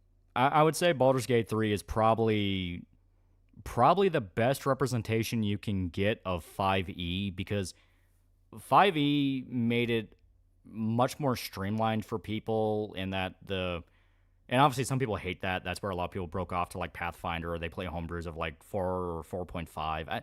I think 4.5 is literally them taking ideas 5e had and then just taking it back to 4 because they like having the challenge. And basically, you have something like Baldur's Gate 3 where it's trying to get people more into tabletop and kind of get them to think with a tabletop mindset of be creative, Just going through a mission as you're told to do it with a checklist is not really the optimal way. You kind of want to find things around you to kind of mess with things. Meanwhile, if you want more of that hardcore, no, you better get your paperwork right, you have Pathfinder for that. And you have like Kingmaker, Wrath of the Righteous, stuff like that. Oh, okay. Yeah. Now you understand why a lot of the kids who play tabletop games are not picked for dodgeball. Yeah. Yeah, I'll see if some point in the future I can buy Baldur's Gate 3. Is exclusively on the PS5 or is it on the other consoles? It's pretty much on every platform. Okay. So I can get it for like the PS4? I believe so. Let me make sure of that. Because I know it's on Xbox, on PC. As far as I'm aware, it should be on everything. All right. That's another game to the list. Also, someone had asked me if I played BioShock. I have the entire BioShock collection on my Switch. My first BioShock game was 2 because I just loved the story of 2. Yeah, BioShock 2 is really good. Yeah, I did not like... Because my second BioShock game was Infinite. I like the fact that Infinite was a little bit easier compared to the other games. I just did not like the story because I hate multiverse stories. Yeah, and especially the way Infinite did it, it just was like a half-baked idea. Yeah, I played the DLC with Elizabeth. And I just like having like tying her into like being the reason why BioShock 1 exists. I just checked out. Yeah, that was a massive shark jump. Oh, also people are pointing out you can buy Baldur's Gate 1 and 2 on PS4 but not 3. 3 is only new gen. I want to invest in a PS5. That's too expensive. Yeah. Wait for holiday sales. They're the things that save you. Yeah. Yeah. Also, someone asked, have you ever played Kingdom Hearts? No. I like the music. That's just about it. Kingdom Hearts just I tried watching a condensed lore video, and I just checked out how like 10 minutes in. Kingdom Hearts, Lore yeah. video. It's the epitome of you had to be there. No, I'm sorry. I will never play Kingdom Hearts game because that's just too much. Yeah. Well, like I said, it's a thing of you had to be there, like, because me, my brother, my sister, we played the first game when it came out. We played the second, so it's like if you were following the series since you were a kid, it's easier to sink into the later stuff and just kind of go like, I mean, that's the next chapter. I gotta play that one. Obviously, now you look at it, and especially from an outsider's perspective, they're like, what the fuck is any of this? This shit is more convoluted than a Zelda game. Yeah. Favorite zombie game? Favorite zombie game, Left 4 Dead. I mean, to be fair, yeah, it's one of the best. I have played Dead Island. I just didn't like the controls for that one. Yeah. Like, Dead Rising is a really good series if you're able to kind of get past its gimmick, which is the timer. Like, once you understand the timer more and kind of how to slither around it, you're able to do a lot more than, obviously, a first blind playthrough will let you do. But then you had to deal with the fact of Dead Rising just kept going on, and then eventually Dead Rising 4, and it's like...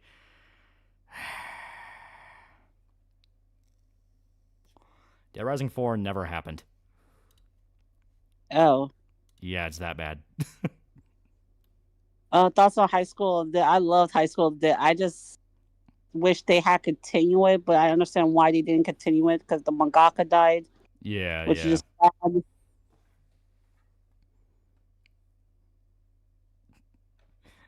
Yeah, have you ever seen the bootleg Kingdom Hearts 2 movie? It's amazing. Yeah, the fight in a parking lot. Yeah, I love that. No. It's a fan film. It's like a shitpost fan film a bunch of dudes made about Kingdom Hearts, kind of poke fun at it. From my understanding, they're poking fun at it. It wasn't like an actual fan film, but yeah, they're like, you have Sora fighting one of the Organization 13 guys, and they're like in a fucking parking lot outside a movie theater.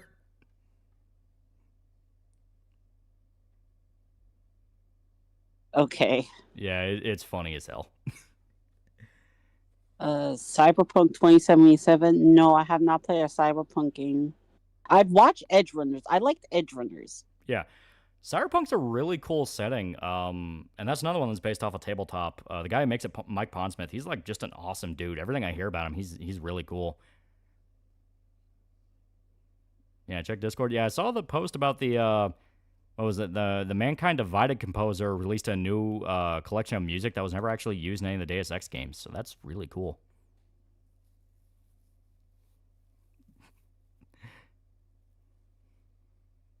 Is the Cyberpunk game worth playing?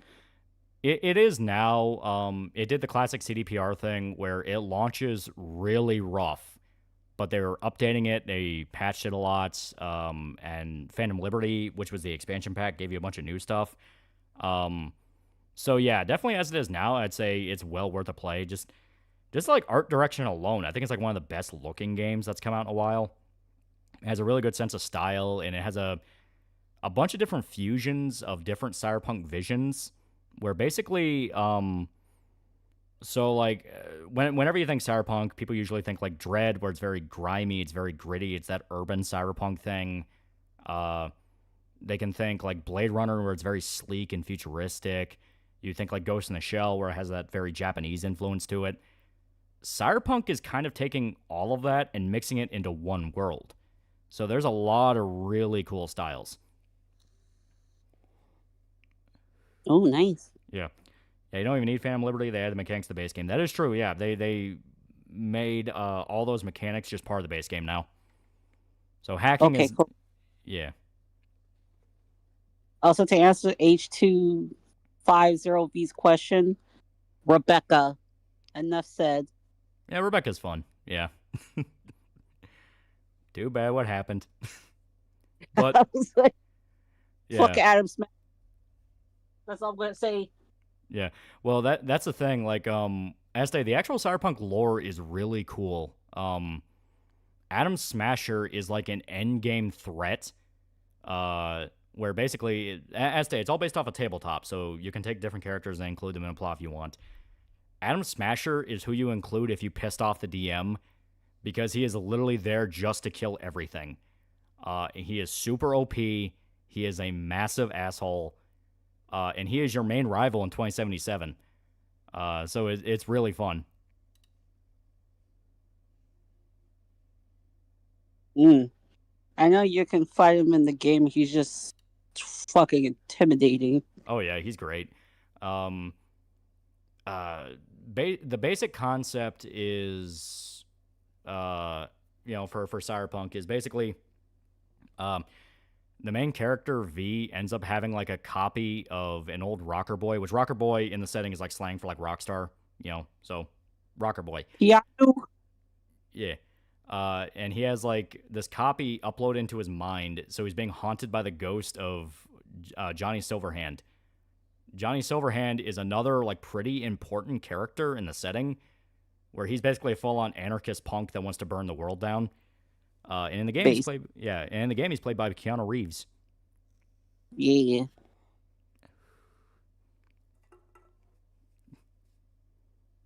You have a favorite fighting game, Soul Calibur. I love the Soul Calibur series. Soul Calibur is good. Yeah, he has more cyberware than physically possible. Yeah, that's true.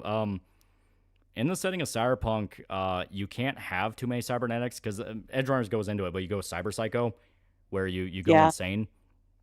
Adam Smasher has so many cybernetics, he should have went cyber psycho a long time ago, but he just doesn't.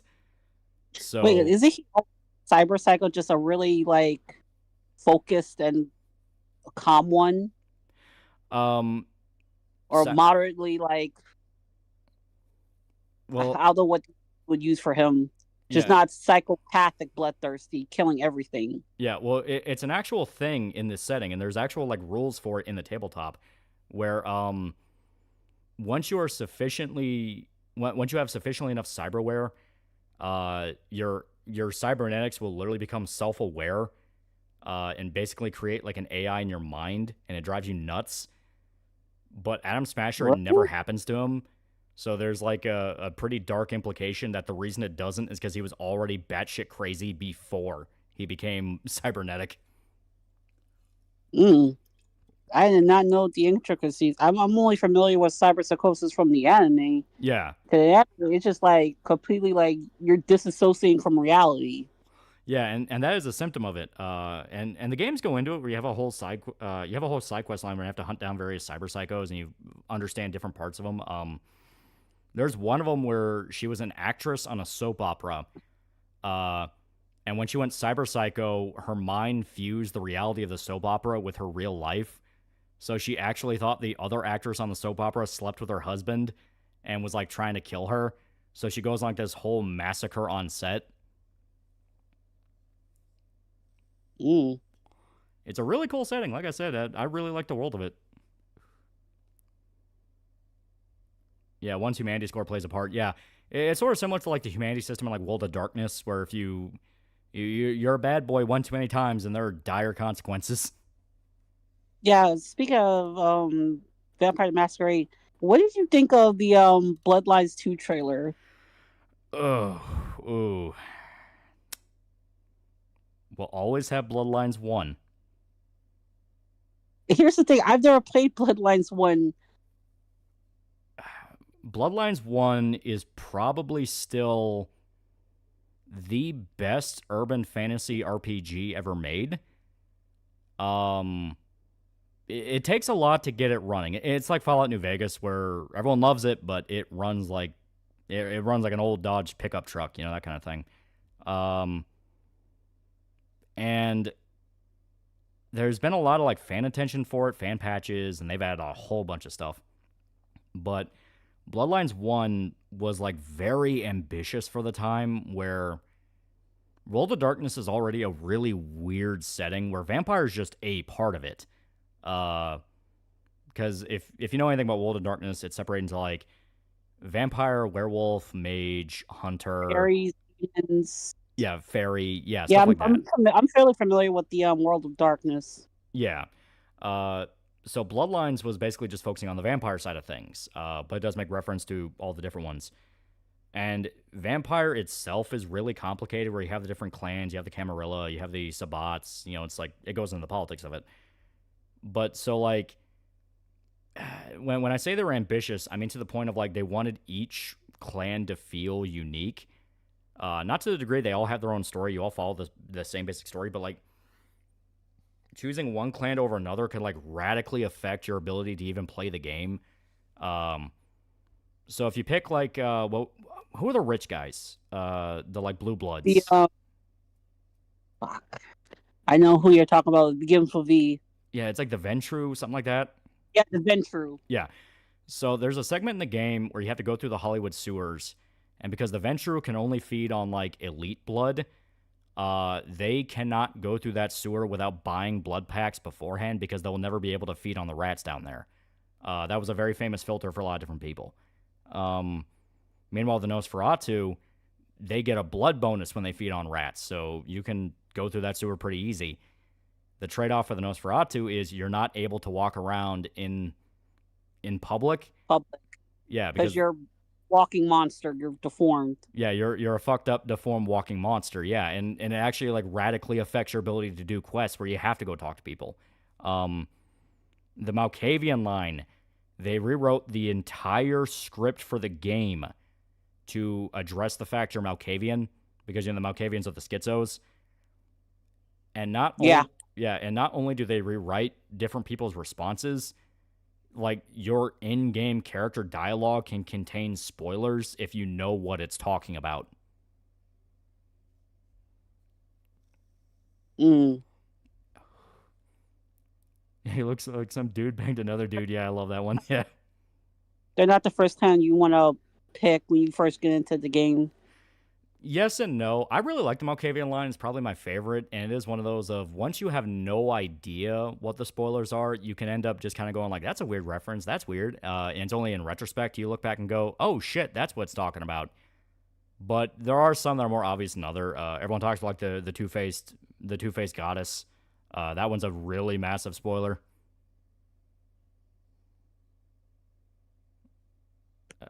Can you check Discord, post clarification on the MGS3 graveyard lighting? Yeah. People are pointing out the remaster is actually a bit closer to the BS2.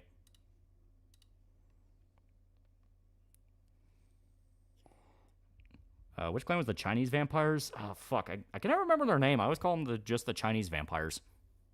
The Hanan Yokai? Something like that. No, that's something else. Yeah. And they're not, like, vampires in the same way the Sons of Cain are. They're, like, their own thing.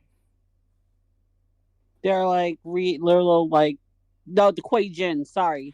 The Hanan Yokai was something different. Yeah. They literally, like, they're just, it's hard to explain the Kuei Jin.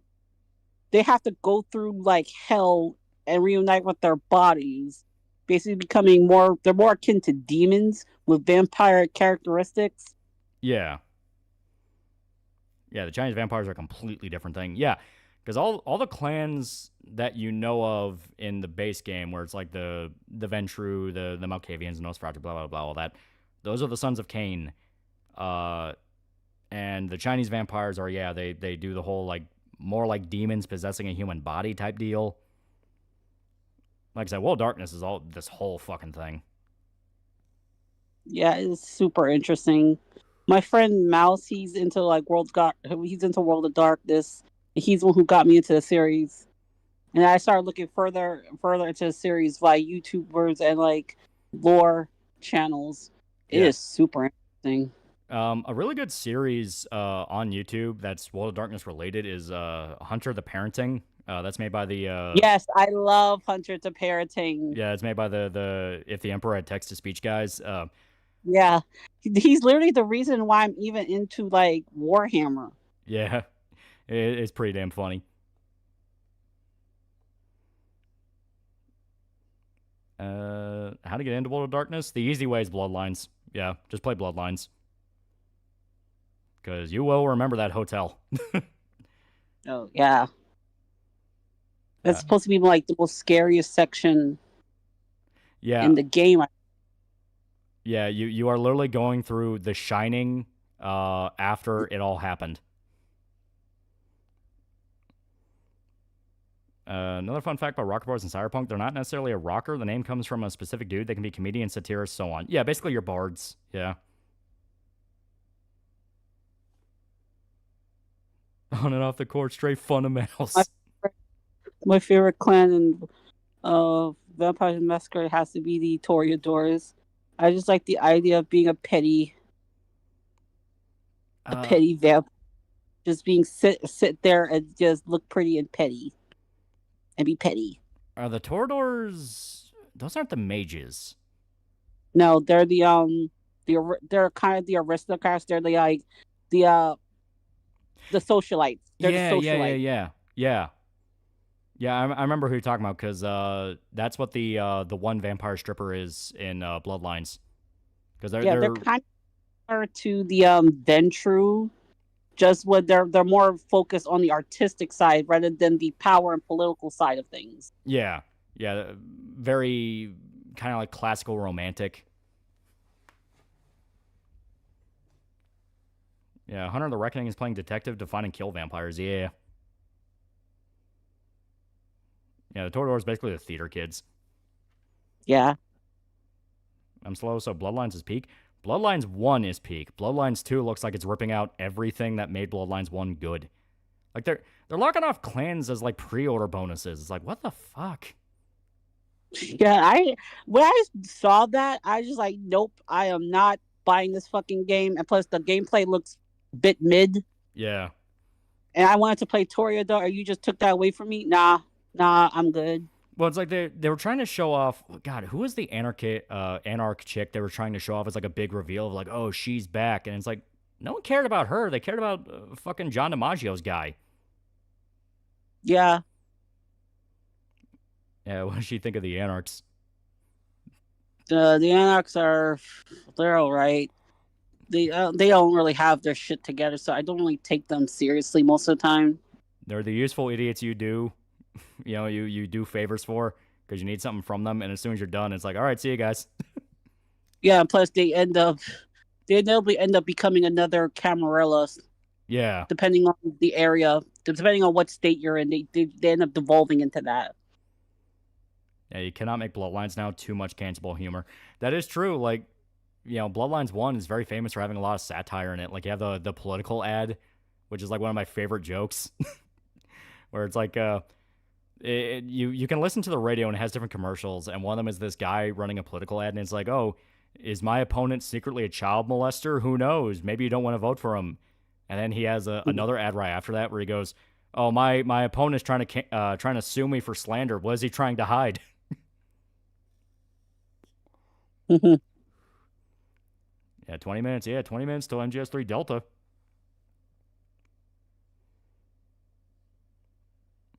Yeah, Bloodlines 2 has mission failed. Try again. Yeah. Like, it's gonna sound a weird question. Do I sound autistic? Everyone on the internet sounds autistic. It's why we're on the internet. True. You do bring up a good point. Yeah. Tremor for life. I love the pyramid scheme. God, which one were the Tremor? Those aren't the shapeshifters, right? No, they're the mages. Oh yeah, they're the mages. Yeah. Their entire group is basically just a cult.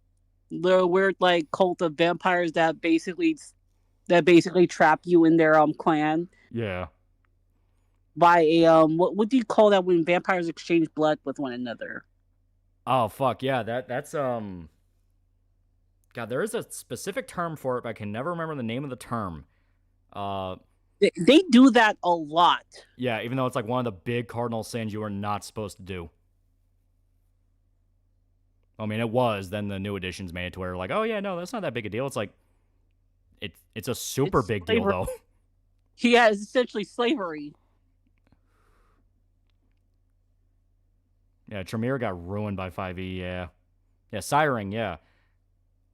No, Yeah, blood bonding. Yeah, blood bonding. yeah. That's Yeah, deabilization, yeah. Because it's feeding off another vampire to essentially increase your own power, which that can keep happening like further up the ladder. If I remember right, that's like a big deal with Bloodlines 2, where you're gonna be able to do that. And it's like, okay, that's kind of a massive plot point though. mm-hmm.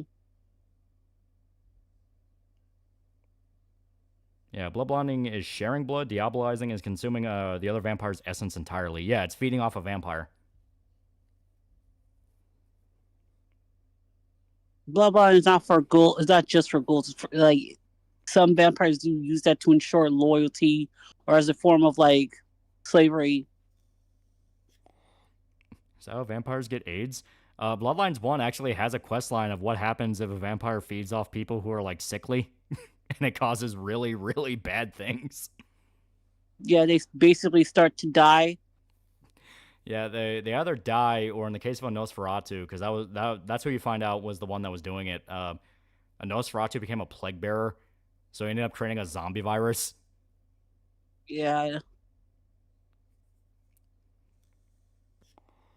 Yeah, diabolizing is literally moving up vampire generation. Yeah, and eventually, if you like get to the older ones, that's where like you could actually cause the end of the world. Mm.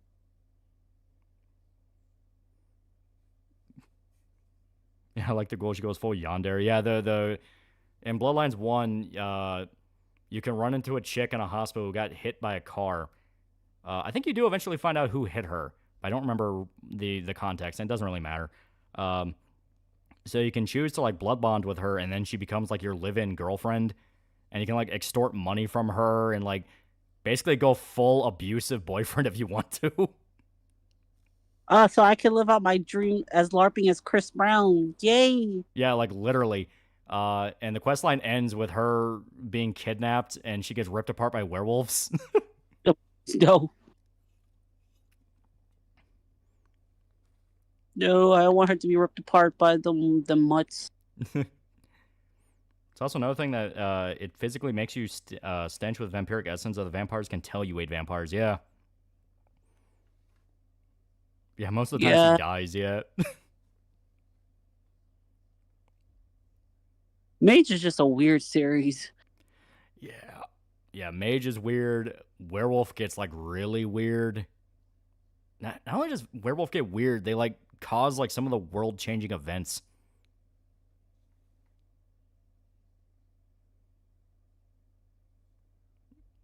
They get killed by the Sabbat. Yeah, but don't the Sabbat, like, get her ripped apart by a bunch of monsters? I remember that. I think so. I feel good punches Rihanna. Do you have a favorite pro wrestler? I'm not into wrestling like that. Though John Cena was cute for a couple years ago. Yeah. She was killed by Gangrel, not werewolves. Oh, yeah, you're right. The weird, fucked up looking ones. Yeah, they're like the pseudo vampire werewolves. Yeah. Yeah, I thought Vampire Hunters got her. No, it wasn't Vampire Hunters. It was the Sabbat. Because they had the Gangrels, which ripped her to pieces.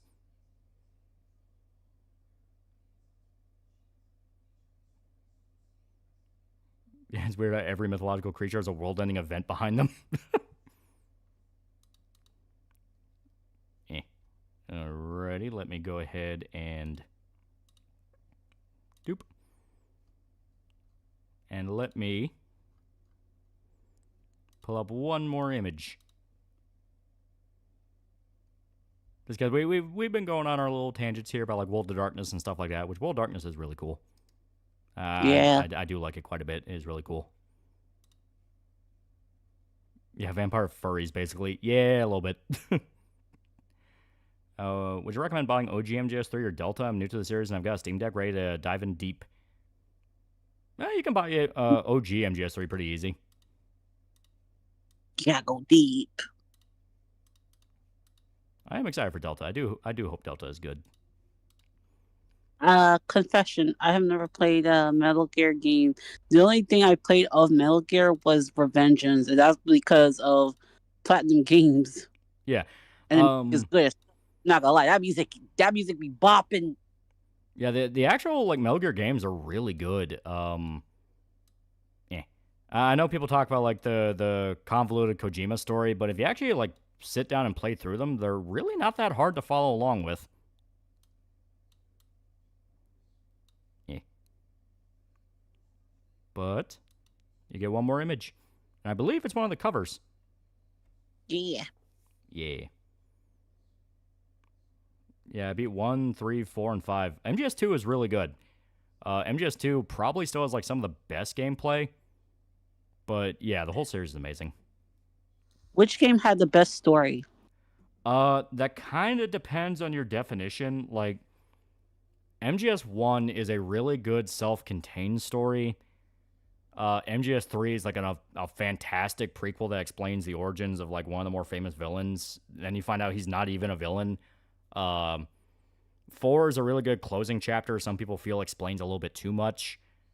And 2 is a really good meta commentary on the original. So it just depends on like which one speaks to you. I really like MGS3 because it's specifically styled to basically be like a Bond film. And it has some of my favorite moments. Well, I did like Raiden's character. Yeah, you would probably really like MGS2 because that's where Raiden was introduced. And Raiden is a really cool character that kind of got a little bit flanderized. Like most people, they play Revengeance and they go back and play MGS2 and they're like, oh god, this guy's whiny. But the actual context... Yeah, I heard about that. Yeah, the actual context behind why he's whiny is like, oh, dear sweet God. Yeah, he was a child soldier. He has every reason to be whiny.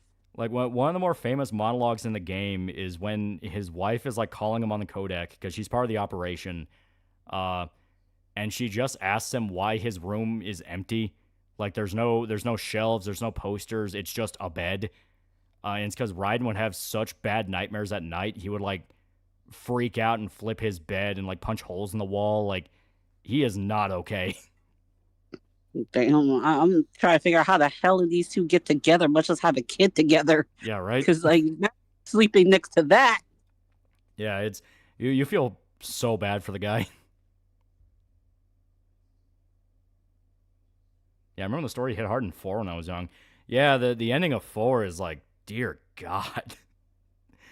Like, the graveyard scene is like, God, when I was a kid, I played MGS4 without really any knowledge of the rest of the series. I knew about Metal Gear, but it was through osmosis of people who would like talk about it, make jokes and all that. And so when I played MGS4, there was like all this shit going on. I had no idea what the hell was happening. I didn't really know who Snake was, like this whole thing. And even then, when you get to the graveyard scene, it fucking hurt. Because that is them giving Snake his chance to ride off into the sunset. But dear God, setting it up is like one of the more painful moments in gaming. This guy here who's talking to you, this is Reina, the creator of Black Rhapsody. We're showing off... It's one of the posters. Yeah. The poster, this is like one or two posters. The one with the heart, that's a poster, not cover. It's still a pretty good poster, though. Yeah, so if you guys want these posters, you can like back the campaign right now. The link is pinned at the on the stream chat. Yeah, we're trying to get this a little bit more momentum because it does have really cool art. And is pretty damn fun looking.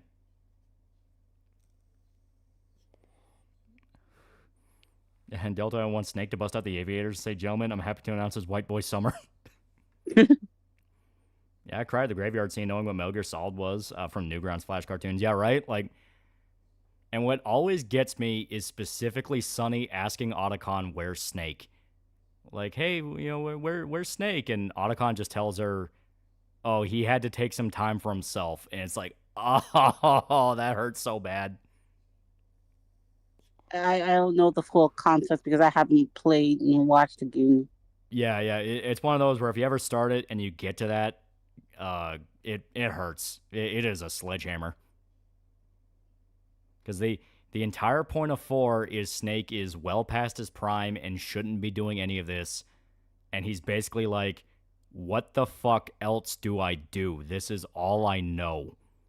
So there's a lot of moments like that where it's like, God, man. He doesn't know how to be normal. Yeah. He literally doesn't know how to be normal, and especially with what he learns about in 4, like, it hurts. Like, I refuse to spoil the full context of the graveyard scene because that's one of those of you have to see it to get it. And it's like, man. Are they going to remake the other games aside from Delta if it does end up being a success? There's been rumors for a while they're going to do MGS1 remake because MGS1 is the one that kind of needs it the most. The gameplay is like very antiquated and it's a little bit rough in spots. I wonder why they didn't do the first game first and not because Delta is the second game, correct? Delta is based off MGS3. Oh. Yeah. So why did they start with the third game and not like the first? Because Metal Gear Solid 3 is the first in the timeline. Metal Gear Solid 3 follows Big Boss, who is one of the main villains in the older games, specifically Metal Gear 1 and Metal Gear 2. Not Metal Gear Solid, Metal Gear, which were okay. A whole other thing. That's a whole other rabbit hole. And it's basically explaining his origins and why he became what he became. And one of the reasons I really like MGS3 is it's specifically about that tragedy, where Big Boss had a mentor called The Boss, and she was literally referred to as the mother of special forces. She was like one of America's top soldiers, and she personally trained Snake from childhood. Well, then one day she decides to defect to the Soviets. So Snake, aka Big Boss, is sent in to kill her. And it is this like whole exploration of loyalty, ideology, Cold War politics. It is great. I love it. Okay, that makes sense. Yeah, 3 is also the most popular game. That is true. 3, when it came out, was like the most popular MGS game. Yeah, she gave birth during D-Day. Yeah, that's literally a plot point. The boss, when she was pregnant in World War II, gave birth on the beaches of Normandy during D-Day. Why the hell was she pregnant? That goes into a whole other thing where she was sleeping with a man known as the Sorrow and ended up having a son. That son ends up becoming the most important character in the franchise. Okay, don't tell me more. I want to... Yeah, like I said, it's a whole rabbit hole. But yeah, it is amazing.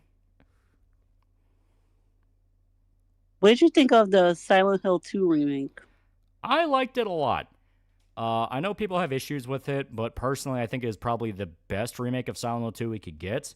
It felt very faithful to what Silent Hill 2 is supposed to be, and even doubled down on some parts, like the abstract daddy fight. When you realize a lot of what that's doing, it's like, oh no. But in the good way.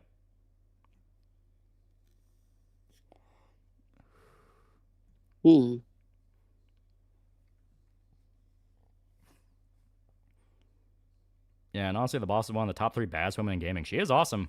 And the best part, she's voiced by Pearl from SpongeBob. Really? Yeah, that's not a joke. It's the same voice actors. Holy crap. Yeah. And she has like, and it's not even like a small little cameo. Like, she is a persistent character in the game.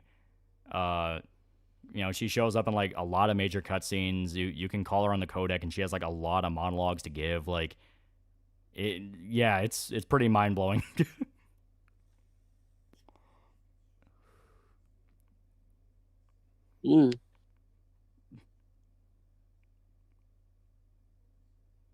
Yeah, you think OBJ told Breznov that little boss fact while on the phone with him? Yeah, right?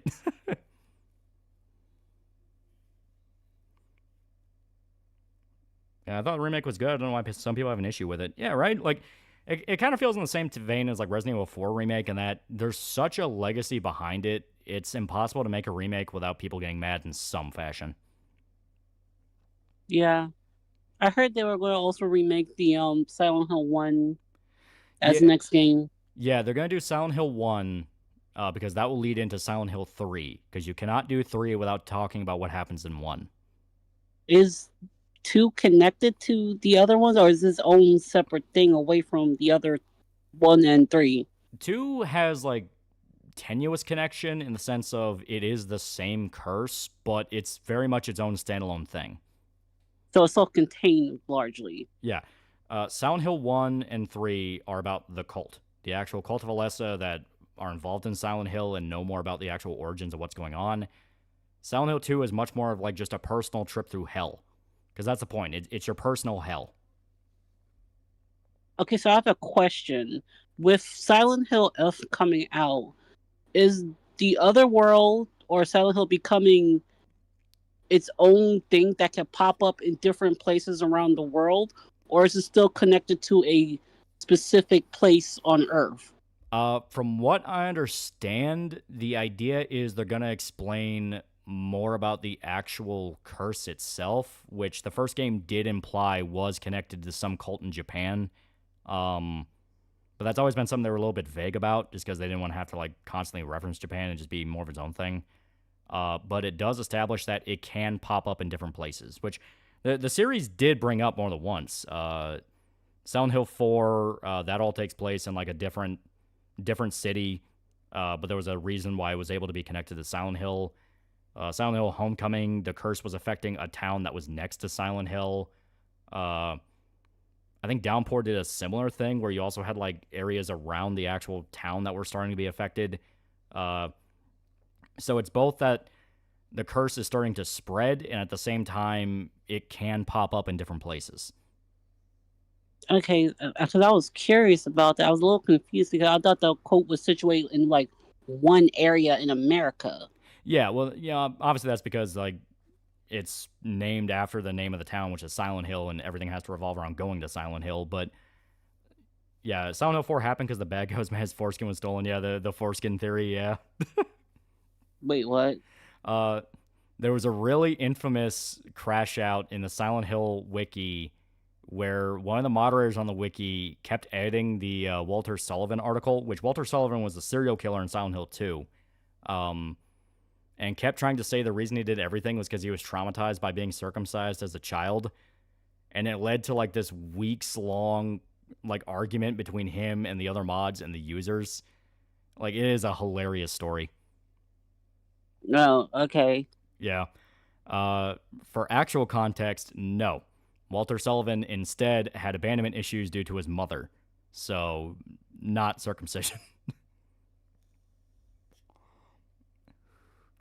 Yeah, how does Book of Memories fit into the bigger picture? I genuinely don't even remember. I've not played Book of Memories since it came out. Yeah, fun fact, Silent Hill 1's visually referenced from the School and Kindergarten Cop. Yeah, that is true. I'm interested in getting into the Silent Hill YF because it's written by the dude who created my favorite horror manga of all time, Higurashi. Yeah. I'm also really excited for it because, you know, he did Higurashi, and that's a really good series. And at the same time, a lot of what it's doing does look interesting. Yeah, technically Cult was kind of retconned in 2, but then got unretconned in 3. Yeah, Silent Hill lore has been kind of messy. So I'm assuming they're going to try to fix it in the remakes and make it more consistent. Yeah, and Silent Hill 2 Remake does add more connections to 1, and they do establish the cult was there, and basically whatever happened in Silent Hill 1 to bring about the curse has just permanently corrupted it. So some people, they can go to Silent Hill, and it's literally a vacation spot. Like, it's like it's like going to like the Pacific Northwest for vacation, and it's like this little town you can buy a cabin. You know, people don't see that. And other people, when they go to Silent Hill, they're pulled into like this hell dimension, and it's this whole fucking thing.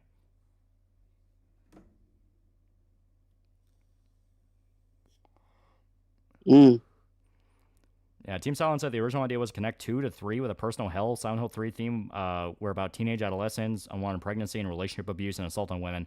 That is true. Because you do notice in 3, it is a lot more personal specifically to Heather. Meanwhile, Silent Hill 1, it was mainly just, oh, this town's full of monsters. This is fucking weird.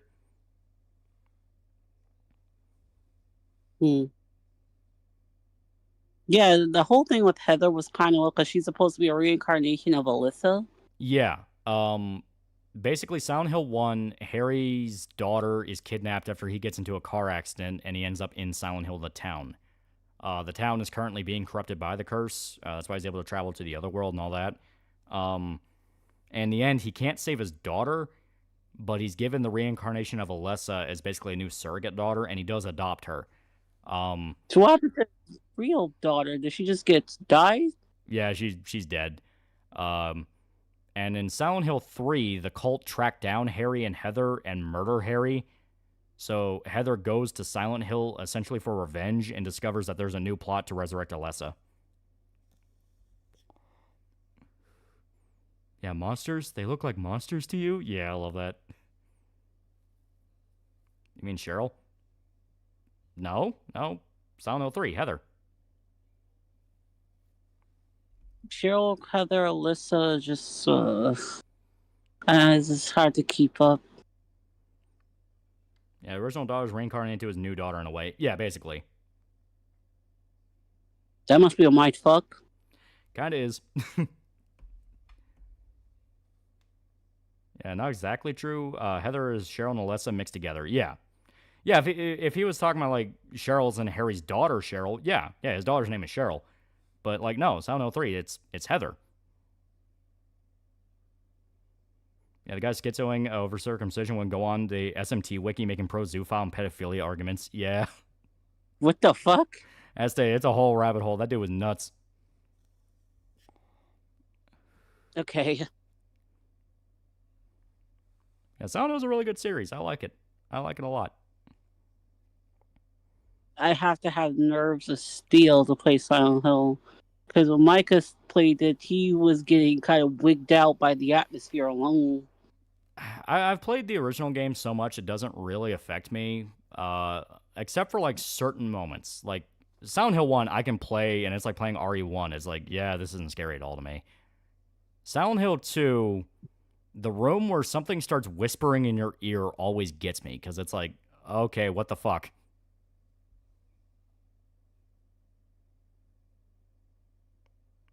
Yeah, Cheryl and Alessa are two halves of the same soul. Heather's an assumed name with, while she and Harry were in hiding from the cult. Yeah.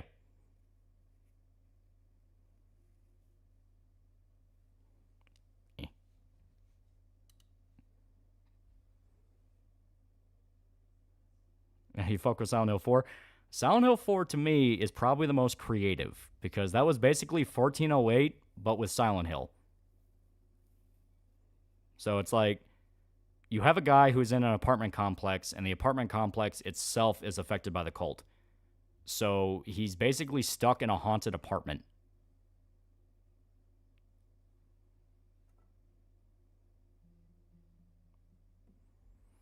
Oh, I remember it was that weird twin enemy. That freaked me the hell out.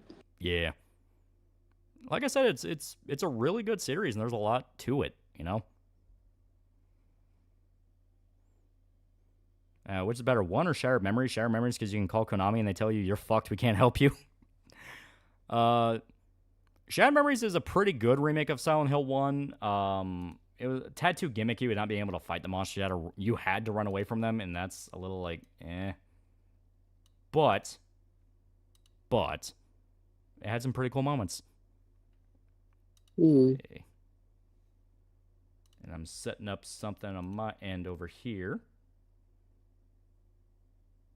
Make sure to back the book, guys, if you want to get this poster on screen. Yeah. All right.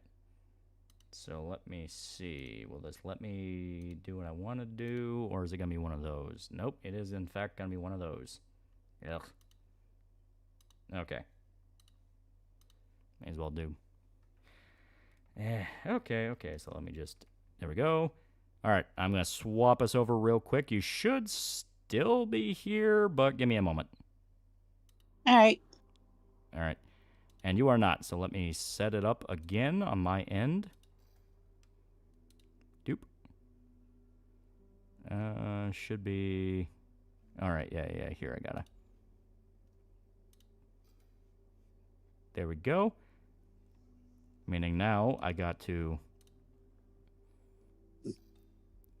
Now I gotta fucking... Let me swap us back over real quick. Just solely so I can refresh the damn OBS update. Okay. Now where the hell... OBS. Yeah. So now... I know what the best part is. I might already have a few different instances. Okay. I see how it is. All right. I can't believe Ollie killed a woman on stream like that. I hate OBS, but it's literally the only streaming thing that works. All right. So try to say something real quick. Want to make sure people can still hear you. Something. All right. Something. So people should still be able to hear you. Have I played The Suffering? No. Actually, no, that's not true. I think I played a bit of the demo that was on the it was on a game. It was a demo that was on an old Xbox game. I think it was Unreal Tournament. I played a bit of that. Unreal and Tournament because is really good. Yeah, Unreal Tournament 3. I used to play the shit out of that. I just couldn't take the atmosphere. Like, I am a weenie when it comes to horror games. Like, I can't play it for more than like less than 25 minutes at a time. Well, funny enough, I'm playing a horror game right now. Oh, yeah, Amnesia: The Bunker. Because the idea was it would be Huntsman, the spider game. Then it kept crashing, and it's like, damn it. So I'm like, all right, well, what have I not played yet on stream? It's like, oh, Amnesia: The Bunker. I remember playing like a little bit of this, and I just didn't have time to keep going with it, so fuck it.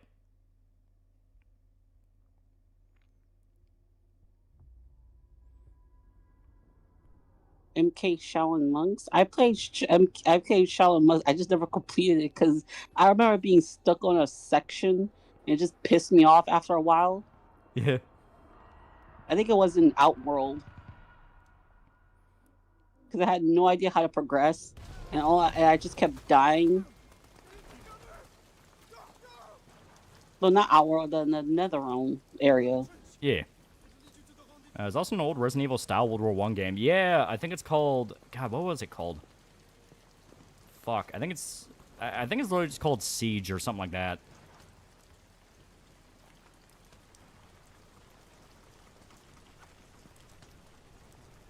I don't like any Amnesia games. To be fair, Dark Descent is the only really good one, and from what I understand, this one's like basically the only one that even gets close to Dark Descent. True. I don't think I was being Scorpion. I think it was just like navigating the entire area.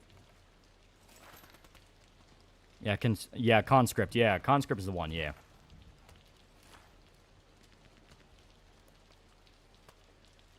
First time playing this, have you played this before? I played like a little bit of it. Like, I think I literally got as far as here just to make sure the game ran, and I never touched it after that. Okay.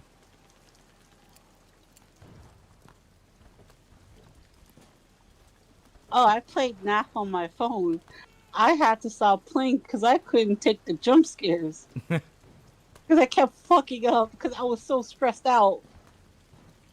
Yeah, to be fair, FNAF 1 is weirdly cozy in the fact of, like, this is a pretty well-made horror game.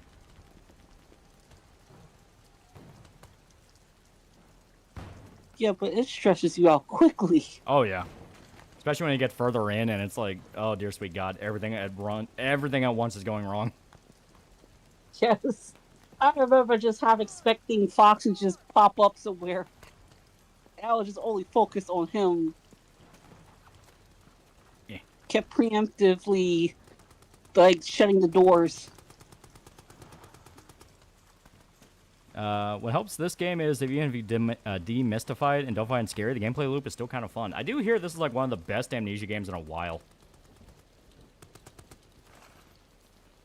Which, to be fair, You had Dark Descent, which was really good. Machine for Pigs, that sucked. Rebirth, which from what I understand was all around agreed upon to just be kind of okay. Fuck. There was another one before this. I don't remember what. I mean, technically Soma, but, like, that's kind of doing its own thing. The only aspect of the what was the Machine for Pigs was that final monologue scene. Yeah, everyone likes that scene, because that actually is a pretty good scene.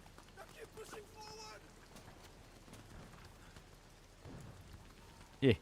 Mr. Horowitz is not happy about bringing another woman on. Well, I mean, okay, to be, like, not to be a dick, but... Miss Narwitz. Sophia Norwitz. Oh. Long story. I end up running into all sorts of different folk. Also, yeah, I'm fucked up and bleeding, so I gotta figure out a way to fix that. No bleeding. Don't die, Lolly. I'm pretty sure... I don't think this is Verdun. I don't think it's the Battle of Verdun. And yeah, it is French and German, so it's obviously not, you know, the Somme. Eh. Come on. There we go. Alright, so I need something heavier. Aiden Paladin too, yeah. Yeah, she pops up sometimes, yeah. Oh. Like I said, I run into all sorts of different people. Despite my philosophy being, I'm the weird hermit that lives in the woods, and sometimes I eat travelers. Okay, so I need something heavier. I've never played an Onimusha game. Onimusha is good. Yeah, Onimusha is really fun. Basically, think Ninja Gaiden or like a hack and slash game, but with the formula of a Resident Evil game. I played Ninja Gaiden, and holy shit, that game makes you want to pull your hair out and just scream into the abyss. Yeah. But holy shit, is it satisfying. Yeah, it's really fun. my big hope is Ninja Gaiden 4 is actually good. Because like, we need a new Ninja Gaiden game. 3 was terrible. Agreed. Yeah. It seems to be like they're returning to their roots. Yeah. Well, they also have Platinum helping out with it, and they're gonna... Platinum is gonna work on the new main character's combat, while I think Koei Tecmo is gonna handle Ryu's. So, could be... Yeah. I thought Platinum was just handling the entire thing. I didn't know they were splitting work. Yeah, that's from what I understand what's going on, where Platinum's gonna work on stuff like the boss fights and the new main guy's combat, meanwhile, Koei Tecmo is also going to help out with it. Well, when in doubt, I may as well take that rock. Yes, Flames Shadowkill. I have played the Alice games. I love the Alice games. I never completed the first game because I just didn't like the gameplay of the first game. But I've completed Madness Returns multiple times. I am beyond pissed that we didn't get Alice Asylum. Yeah. Because fuck EA. The worst part is, like, American McGee still wants to make it. He still posts about how he wants to do it. Yeah, but they're never going to allow him to do it. Yeah. And because of that, he went to like early retirement. He basically gave up game design, which is just sad. Because if you know anything about American McGee's like life story, this dude has just been. This dude is like the real life version of Guts. Yeah, like dude went through a lot of shit. Okay. So yeah. Tab for inventory. Oh, okay. Just had to be a bit slower with it. There we go. Runers, my name is Miss Rena. Hello. Also, I'm a chick. Yeah. Which MK era you prefer? Classic 2D, 3D, or NetherRealm era? 3D. I See- grew up on the 3D, and I prefer the 3D. I am not a fan of NetherRealm. I've never really dipped my toe in the classic 2D because it just didn't interest me. See, I actually like the NetherRealm stuff. I thought MK10 is probably the best they ever made. Yeah, Okay, there we go. I just wish they were brought back the old mini games from like the 3D era. Yeah, those are fun. I love the chess mini game. I have the Deception on my PS Vita. And the main thing I play on that is the chess game.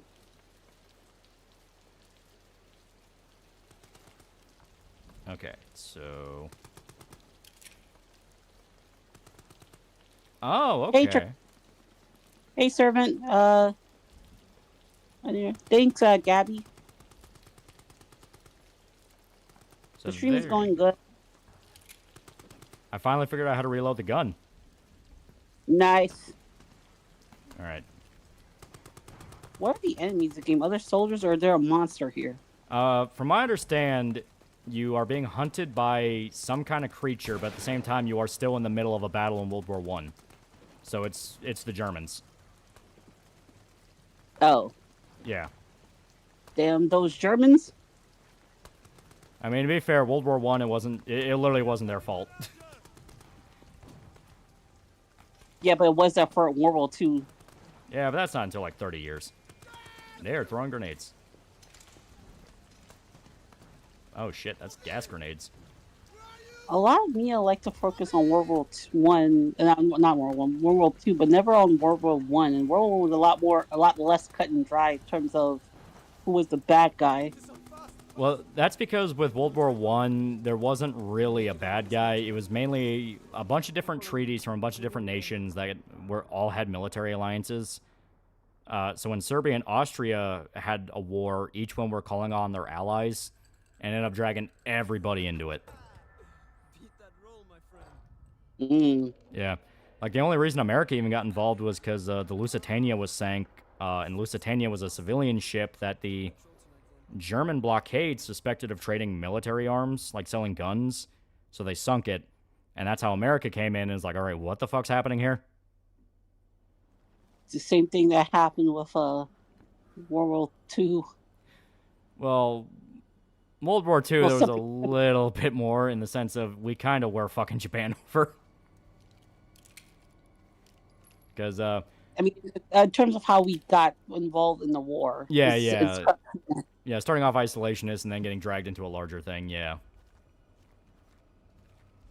Because, yeah, like, World War I, it was the Lusitania, and then basically America only really came in for cleanup. I mean, you had American soldiers that were fighting in World War I. That's where you had the Harlem Hellfighters, which were a unit of black soldiers that signed up with the French. Because the French were accepting foreign soldiers into their army. That was actually the beginnings of the French Foreign Legion. And then, obviously, America came in pretty late into the war. I imagine, well, not imagine, I think America came in, what, 1917? Because it was after the Somme.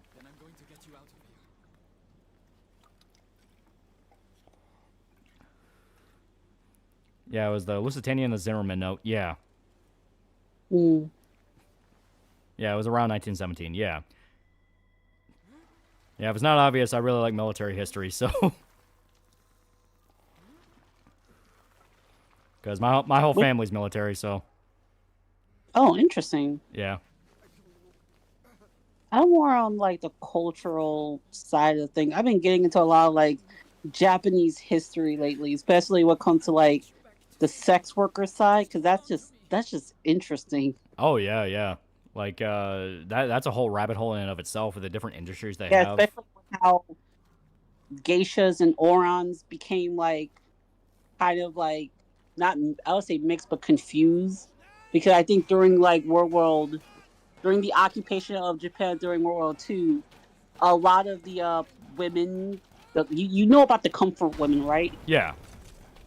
They would sometimes call themselves geisha girls to entice soldiers, foreign soldiers. Yeah, because they didn't know the And difference.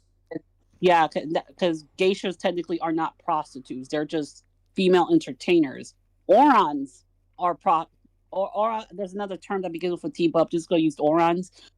They're technically prostitutes, but for some weird reason, Japan treated them as the epitaph of femininity. They're like the models of what being a female is in Japanese society, Yeah. which is weird because they're prostitutes. Yeah. Well, that's where you get like stories out of what was it? Yoshikawa. Yeah, I think it's Yoshikawa, which was like the red light district. When it ended up becoming like an actual like major cultural point. Yeah. No, They were, Yoshiwara. like, Japanese, like the government basically had like government run brothels to kind of like control the public. Yeah. Yeah, Bella Wood is the U.S.'s major contribution in World War One. Yeah, and Bella Wood was like 1918. Let me look that up.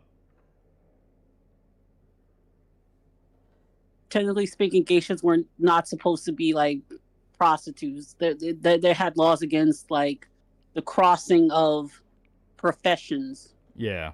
You were always supposed to do this one thing and this one thing only, but that didn't stop people because people will be people. Yeah. And yeah, Bella Wood was 1918, June 1st to June 26th. See, I know my shit. Okay.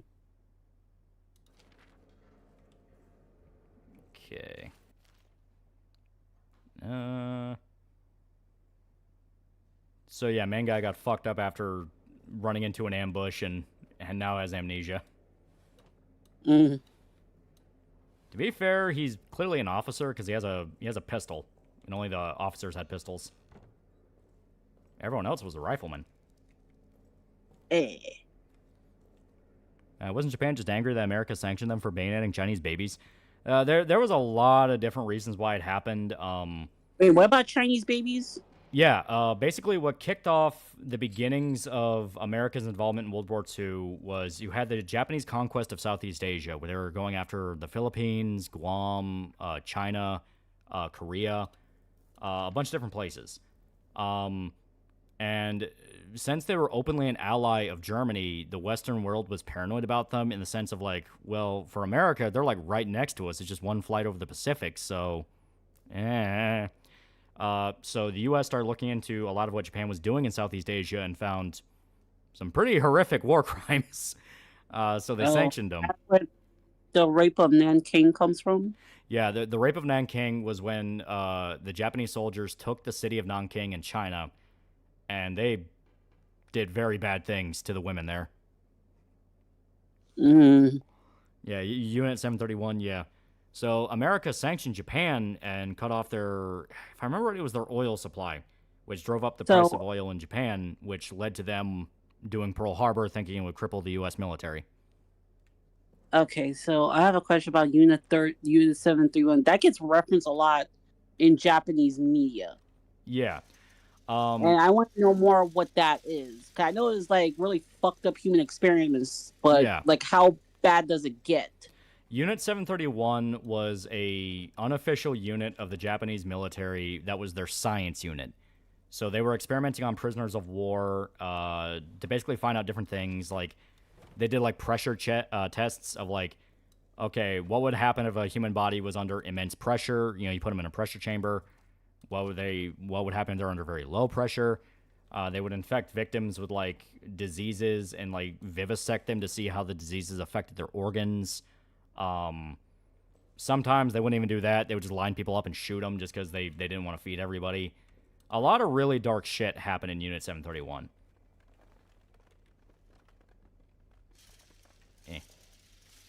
Oh, and these guys got... looks like they might have been burned to death. Of course, the question is, do they die from an... Oh, no. Okay, yeah, so they burned the bodies and dumped them down here. Makes sense. Yeah, twins bisected and sewn back together. Yeah. Oh, God. Yeah, a lot of people are starting to think that a lot of Mengele's stories, you know, the stories about Dr. Mengele, might actually have come from Unit 731, and the stories just kind of bled together. Dude, damn. Yeah. Yeah, Unit 731 uses backstory for living armor for the manga Apocalypse Zero. Japanese media doesn't really like referencing it too much, but they do reference it sometimes. That's why in a lot of like action horror manga, they can have their scientists do some like really fucked up stuff.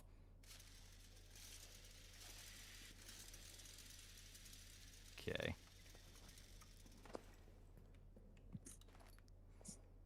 Yeah, Unit 731 was so intense, even the Nazis thought it was intense. Yeah. Yeah, if the Nazis say you're going too far, you're reaching the devil territory. You're becoming a full on fucking demon of hell. Yeah. And that comes to the cultural difference between the East and the West in regards to prisoners of war, in that the Western side of the war, if you were captured by the Germans, you at least had a sort of expectation of humanity, in the sense of, okay, we're going to put you in a prison, we're going to feed you, we'll work you, and we'll beat you if you piss us off, but we'll keep you alive. Because you are a surrendering soldier, you are under our custody, so they at least got to pretend like they care. Hell, if you were captured by the Italians, they had to give you, like, modicum of respect in the sense of, well, you are a fellow soldier. The East is the exact opposite. The East basically view you, if you surrender, as a coward. Like, you are a coward, you should have just died on your feet, why did you surrender? Did you care about your life that much, not the goal? So if you surrendered, they literally viewed you as fodder, and they would torture you. Mm.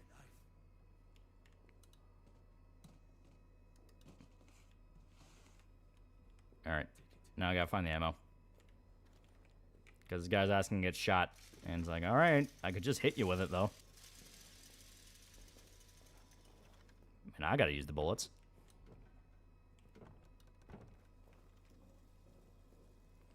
Soviets and Germans also hate each other. That is true, yeah. The Soviets tend to get the worst of it. And if you get captured by the U.S., that's when Lieutenant Spears brings out the Tommy gun and cigarettes. Well, on paper, no. You are not supposed to do that. But...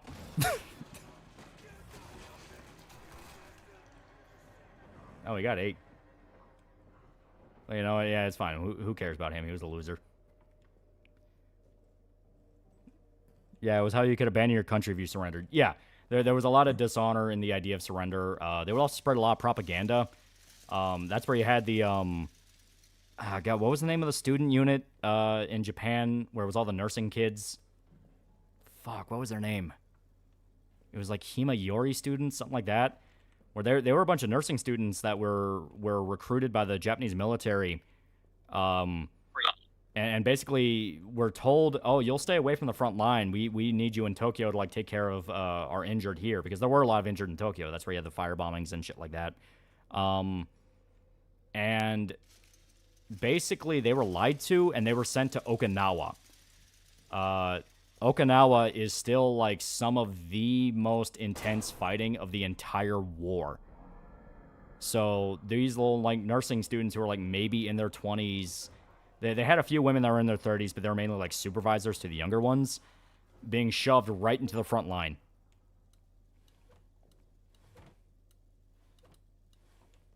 Eh. Oh, Jesus, this was fucking horrific. Oh, yeah. Oh, they actually give you an item box. That's cool.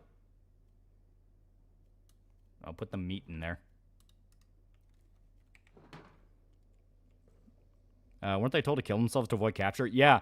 A lot of the Himayori students, after Okinawa fell, committed suicide, believing they would be murdered by the Americans. And basically, the Now, that I'm aware of, because the Americans literally had to try to convince the people not to kill themselves. Yeah. They were desperately trying to go like, no, we're not going to rape you. We're not going to murder you. Please don't jump off the cliff. Yeah, like 1 in 4 Marines sent to Okinawa during the fighting died. Yeah, it's like some of the most vicious fighting in the entire war.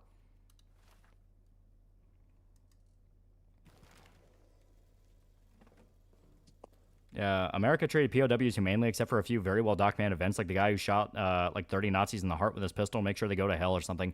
Yeah, that's where you have the Dachau massacre, which is when America got to Germany and they got to the Dachau internment camp.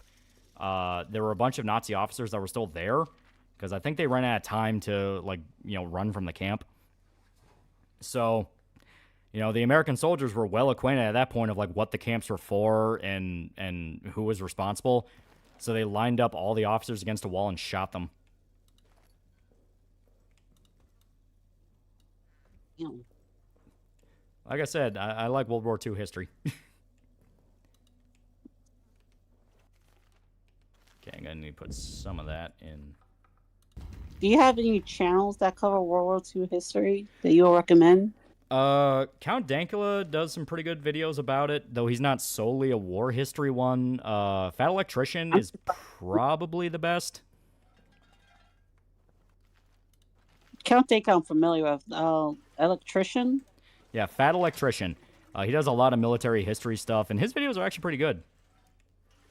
I think Micah recommended a video in the server at some point.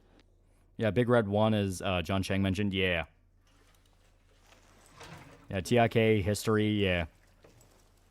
Yeah, family members served in World War II. Yeah, I had a great grandpa. I never met him because he was dead long before I was born, but...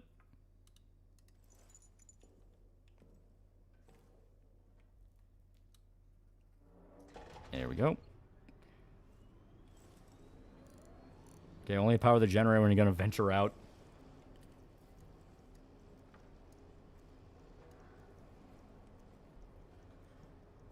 Speaking of Fat Electrician, I liked his Crocs video. Yeah, he did a video about Crocs.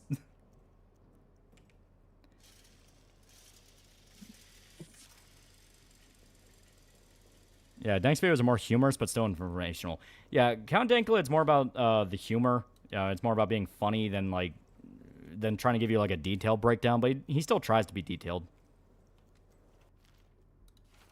Okay. July, 1700 hours. Is Mark Felton a good channel for history? I never saw him. Of agony. It cripples my body, captures my mind. Stopwatch is a waste of an item slot. Okay, so we'll may as well get rid of it. I just gotta find the item box. Should be... Nope, not there. Code's on the dog tag. All right, I will take a look at it after I put this up.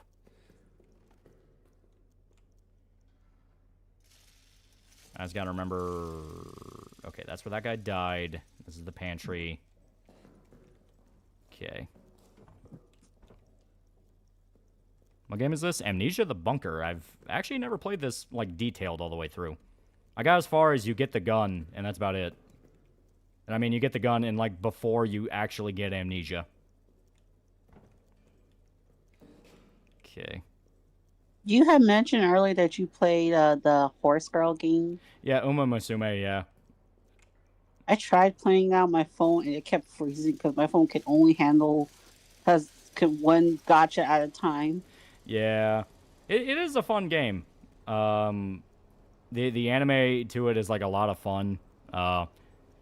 It is just, wacky hijinks with horse girls.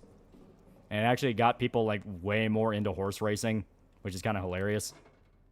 Yeah. There we go. Okay. So... Which I'm surprised that game will be that franchise will be as popular as it was here.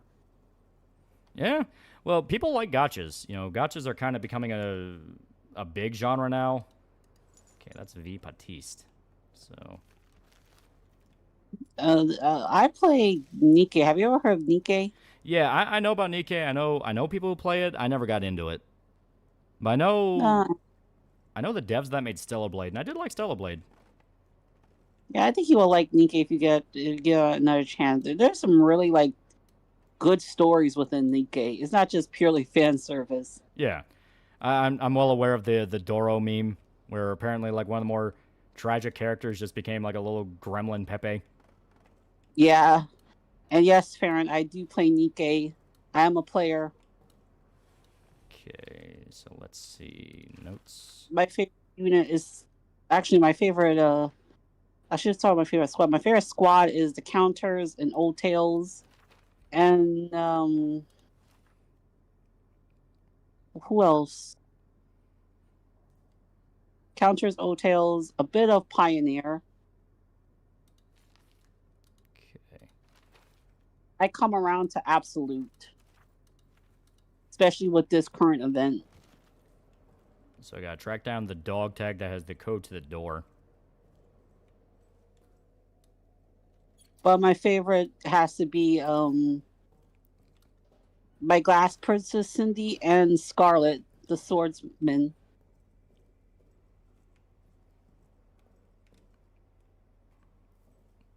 You had the Hill 60 explosion, which the Aussies filled tunnels under Hill 60 in France with explosives and caused the biggest explosion in World War I, killed close to 10K Germans. Yeah. Yeah, that was the explosion that, I think that was like the highest casualty explosion in military history until the bombing of Hiroshima. Decent. And what about it?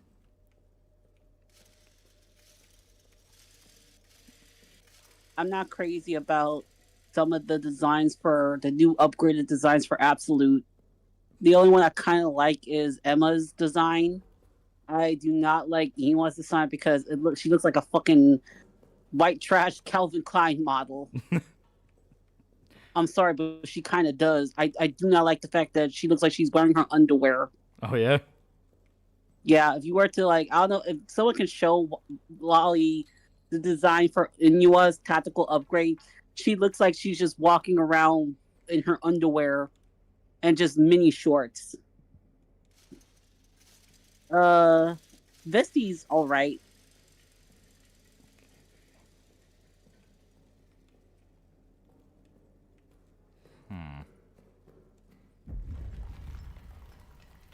Damn Germans. I never played, well, I don't particularly like Fable, and I was even less interested in the reboot when I saw the trailer. Yeah, that's a really bad trailer. Like, people still kind of cope about it and go, well, it's playing into the humor of the games. Like, it really didn't, though. No, it just looks fucking ugly. Yeah, it just looks bad. Okay. So, let's see.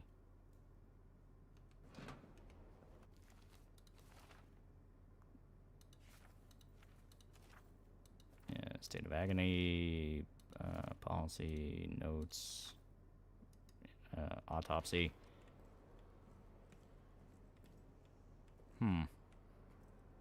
So, this is a pickle.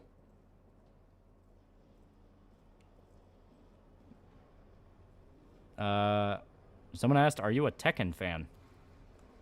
Oh. Yes, I just haven't gotten around to Tekken, the new Tekken game.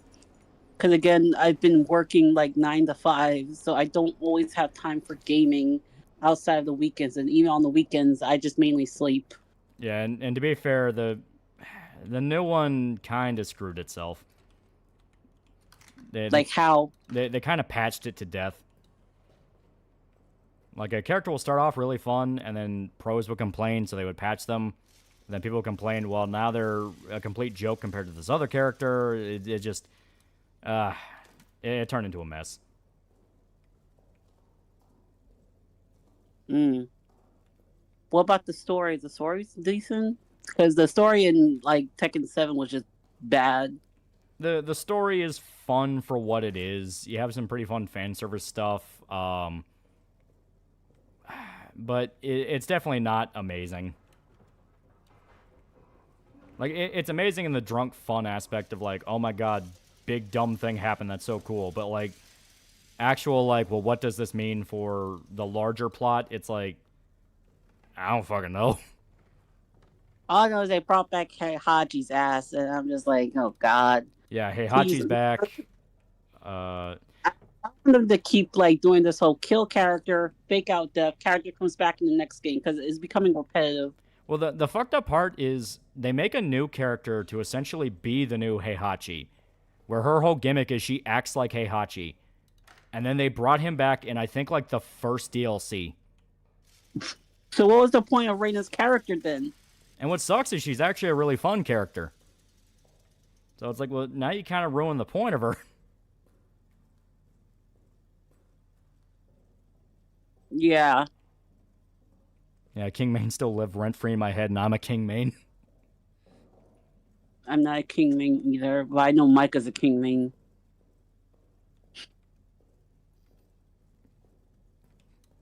They never, let's be honest, they never gonna kill Hahaji. Yeah.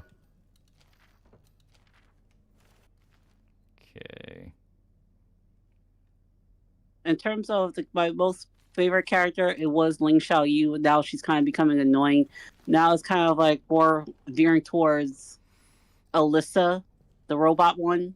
Yeah. Because she's fun to play. She is fun to play. And June, kind of. June's alright. Yeah. I just do not like the dynamic between Lily and Asuka. They just annoy me. Like when those two by themselves, I don't mind. Them together just pisses me off. Yeah, Reina was supposed to be Heihachi's daughter. Nope, now she's an adopted daughter. Nope, now she was just trained by Heihachi. Yeah, it got that bad. Wait, what? I thought she was his biological daughter because they were like hinting at. They confirmed she was his daughter. Yeah, right? So they retconned her to being his adopted daughter?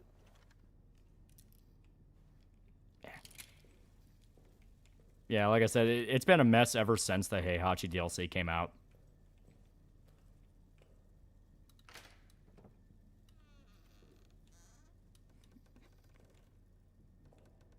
They should have kept Heihachi dead with how he died at the end of Tekken 7, simply wrapped up that storyline. Yeah, right? Yeah, but they gotta make money off of it. Yeah. And Heihachi's like the most popular character in that game, so the weird part is like they could have just brought him back as a fighter DLC without trying to like make it canon he's alive. Yeah, it's like, bro, she has the devil gene. Yeah. That I knew. And I'm wondering like where the fuck did she get that from? Yeah, if now she's not actually Heihachi's daughter.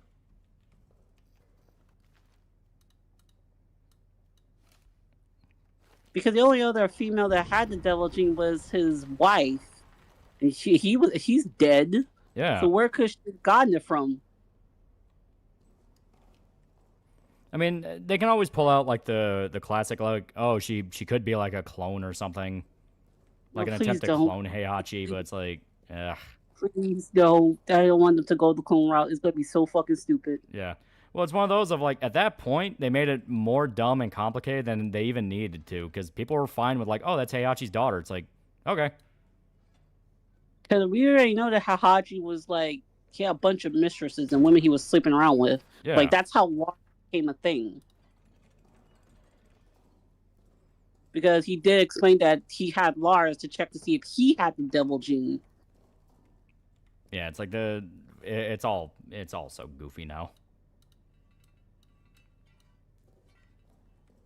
That motherfucker's not gonna die. That motherfucker's immortal.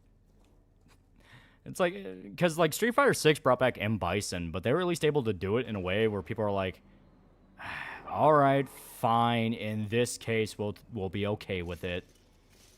What did they do with M. Bison? I know he's an amnesiac. Yeah, it's like an amnesiac clone of M. Bison. Wait, clone? Yeah. All fairness. Oh, God. All fairness. Fucking clones, man. Clones Yeah. and time travel. All fairness. Street Fighters had clones before, so it could get away with it. But it still was kind of like okay, you just want M. Bison in this because Street Fighter 6 is like the highest selling one right now, and you want to make M. Bison money.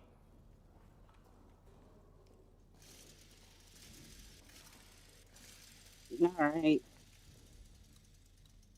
Oh, more fuel. So are they gonna make the clone a villain, or is this clone gonna be like a good guy, or they're just neutral? I don't know. I've not played Street Fighter 6 since like the Bison DLC came out, so I don't know what direction they took him in.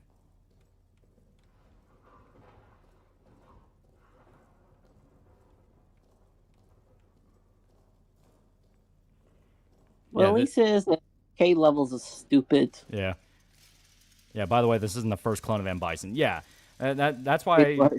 Yeah, that's why I was like, yeah, they could get away with it, even if people are like, really? Come on, really? Oh, shit. Yeah, so don't open that one.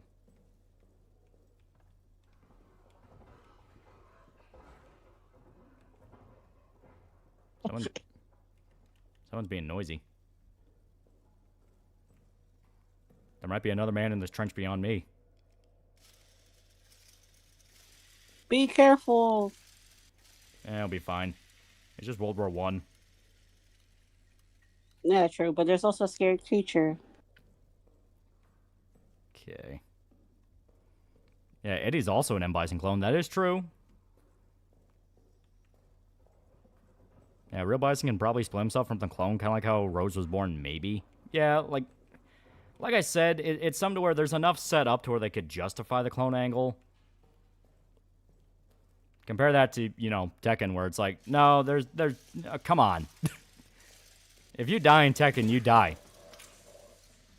The hell is that? Oh, fuck. Well, they brought back June, who was thought to be dead for like a decade. Yeah.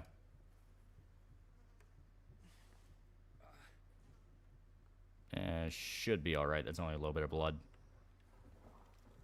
Just a little bit of blood. Just a flesh wound.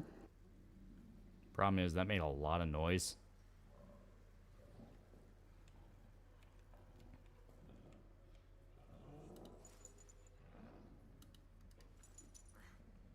Yep, there he is. I saw that some of you guys backed the campaign. Keep going. If you want those cool... And you want the standees of Danger Noodle? A t-shirt of the Danger Noodle? Back the campaign in the pinned link above. If you like rock and roll, back the campaign. Oh, what were you going to say? Well, I just had a tooltip that popped up that said, yeah, when you're injured, you leave a blood trail and the thing can follow you. Oh. So, yeah, that's not ideal. I need to patch myself up then.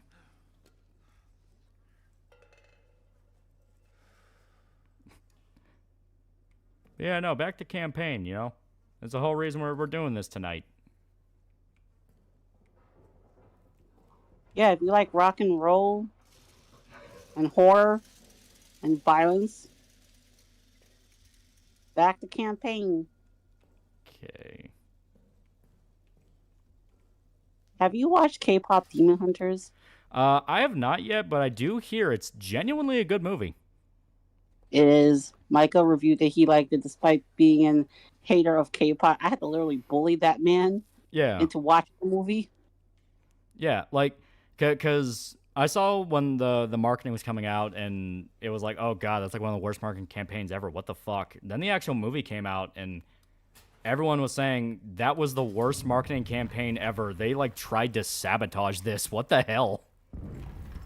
Well, I didn't see the marketing campaign. I just saw it. I just heard of it by word of mouth. Yeah, and that's exactly the point. Like, people just went and saw it, and they're like, no, that's actually, like, a lot of fun and actually, like, a pretty good movie. So we don't know why they were selling it the way they were.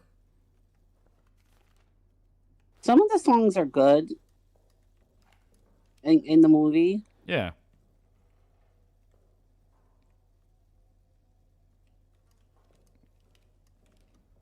So understand that the movie's a musical, so you're going to hear a lot of K-pop songs.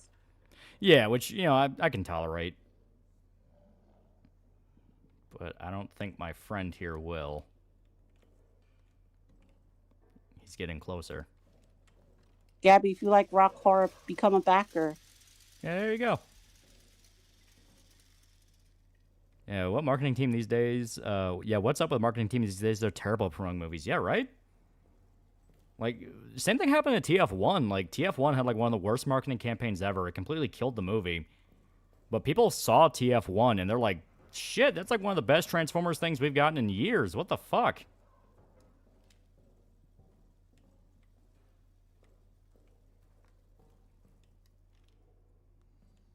All right.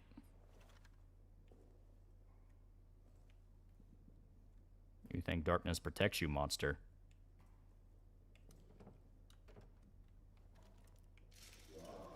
question. Are you excited for the season 2 of Adi Shakar's Devil May Cry?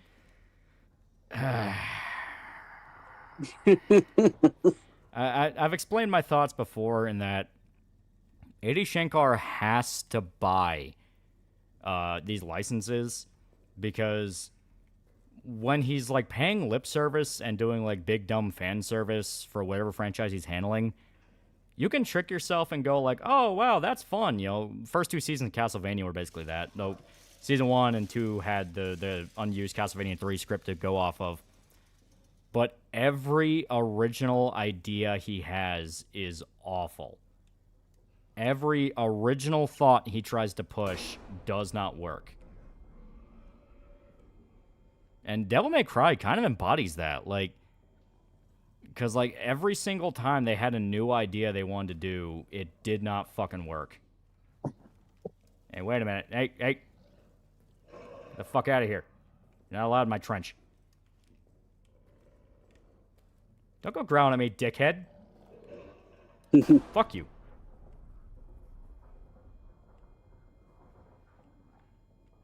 Sometimes you have to discipline your monsters. Yeah, so I'm guessing you're not a fan. Oh fuck no, he ain't fucking touching DK. Nah. Well, he's not a big spider. He's just like a, I don't know, representation of war trauma or some shit. I don't know. You've seen it a million times. Yeah, so I was responding to the chat like I should direct the anime adaptation. He better fucking not. I hope to God not, because it wouldn't be Nikkei anymore. Yeah. I don't know. There was an arc. He was making a joke on. I don't know if you saw this, but he was making a joke on Twitter about trying to get the rights to Berserk. Yeah. And that actually lines up with a story that Koji Mori told, where Netflix apparently approached Koji Mori asking him if he was willing to give them the rights to Berserk, because he's the one that now has the rights now that Miora's dead. And he straight up told them to go fuck themselves. Good. So people are kind of having that conspiracy theory of like, was it Adi Shankar that tried to buy the rights and he said fuck off? Because if so, it's like, that's kind of cool. Yes. Japanese need to start being more protective of their IPs. Yeah. Well, it's especially with the fact of, like, I have no doubt in my mind Oda was probably telling horror stories to different manga authors about what it was like working on Netflix One Piece, because it's, you know, season 1 comes out, and people genuinely kind of seem to like season 1 of live-action One Piece. I've not seen it. I haven't even watched the animes. I've just been reading the manga. And it's one of those where when you read One Piece, I don't know, have you ever read it? No, I don't like One Piece like that. Okay. So One Piece has a very cartoony style. It's based off stuff like old Popeye serials, like 1930s-esque cartoons. Sort of like Popeye, Adventure Tintin, old style serials, which is why it has like the sailor and pirate aesthetic and all that. So trying to transplant that into live action just kind of runs into the issue of like, well, how the fuck can you transplant some of these ideas into live action? You know, like when you get to a guy like Frankie, who's literally just this huge fucking dude, where he's almost like the Incredible Hulk levels of bulked up. It's like, how does that work? Yeah, like it doesn't work. Yeah. And Oda would tell stories when the first season was coming out about like he would watch previews, you know, because they would give him like the daily footage, and he would tell them to go back and reshoot stuff because, in his own words, I couldn't let that out knowing it was bad. Because Oda is like very protective of One Piece, like that is his baby. He writes a bunch of the movies. If I remember right, he helped write One Piece Odyssey, which was the JRPG game. Like he is intimately involved. I'm guessing he's not a fan of the live action. No, he allowed it out after it was at a level of, all right, I can accept this. And that's why people do genuinely consider it pretty good. And he actually picked out the actors to portray characters for season 2, which is why the characters that portray like Nico Robin, the other dude, I don't think it was Smoker, but it was the dude with a cigar in his mouth. They actually look pretty close to how they're supposed to. So it's like, okay. About this blue-haired Egyptian chick, Nefertiti something. Do what? There's a character that looked nothing. The actress looked nothing like the character Oh, from the manga by the name of Nefertiti or Vivi or something. yeah, Vivi. That's kind of in a weird case because the kingdom she hails from is based off like Middle East Arabia almost. So it kind of does need an Arabian flair. But yeah, the chick in the manga is white. Which why is she hails from a Middle Eastern nation? Well, because that's the island she was from. It was a desert island. Okay. Oh god, I'm reaching the point where I have to explain One Piece shit now. Oh jeez. It started off as a bit. It was supposed to say a bit. Because Sorry, I know nothing about One Piece. I will never read the manga or watch the anime. no, like for context, I was very similar. I was also man, fuck One Piece. That's for gay nerds. Who cares about that? That shit's stupid. But I had buddies that were getting into it. I have a buddy named Dick Bro who got really into One Piece. He bought all the volumes. But he did Dick. Because he tried to show his dick on stream once, so we call him Dick Bro. Oh gosh. Yeah. You are friends with the most interesting of people. Yeah. Well, he was drunk in all fairness, and he was like, yeah, thank God you didn't let me do that. I was fucking stupid. But like his wife will like buy him all the One Piece volumes, shit like that. And then eventually my buddy Shota got into One Piece.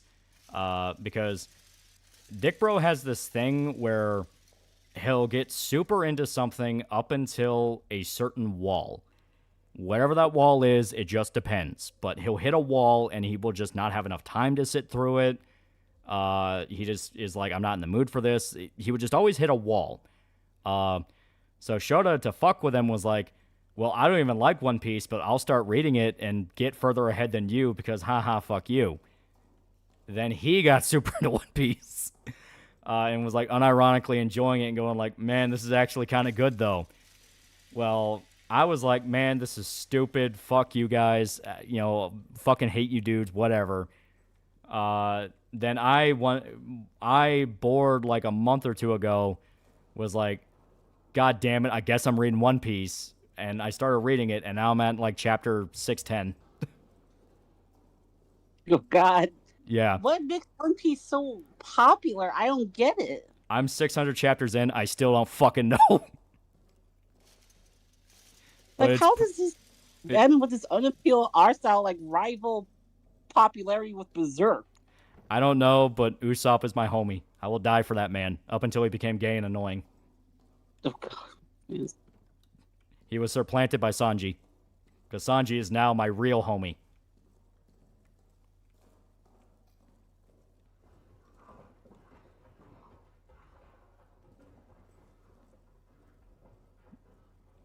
Yeah, the wall is Punk Hazard. Yeah. Everyone agrees that apparently is just kind of the wall. I'm not at Punk Hazard yet. I'm still in the beginnings of post-time skip stuff. Like, I got past where Ace died. And that's like kind of the, okay, now you're in the post-time skip stuff.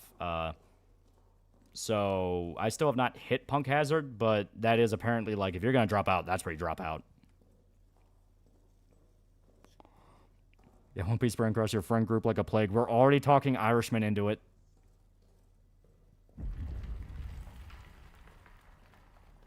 Alright. Need to consort the map. Okay, the arsenal. But to get to the arsenal... Yeah, so where am I? Administration. So go down, officers' quarters. Okay. Yeah, what do you think of the Western Silent Hill games? Downpour tried its damnedest. It really did. Homecoming. No. We don't need Homecoming. That never happened. Okay, emergency lockdown. Yeah, get Irishman to join the cult of One Piece. We are actively trying. We're already at the starting to bully him for not liking One Piece stage. Yeah, I enjoy that cult. Yeah. Y'all can enjoy One Piece by yourselves. I bought One Piece Odyssey. that was the point where I realized, oh, I'm like unironically into this now.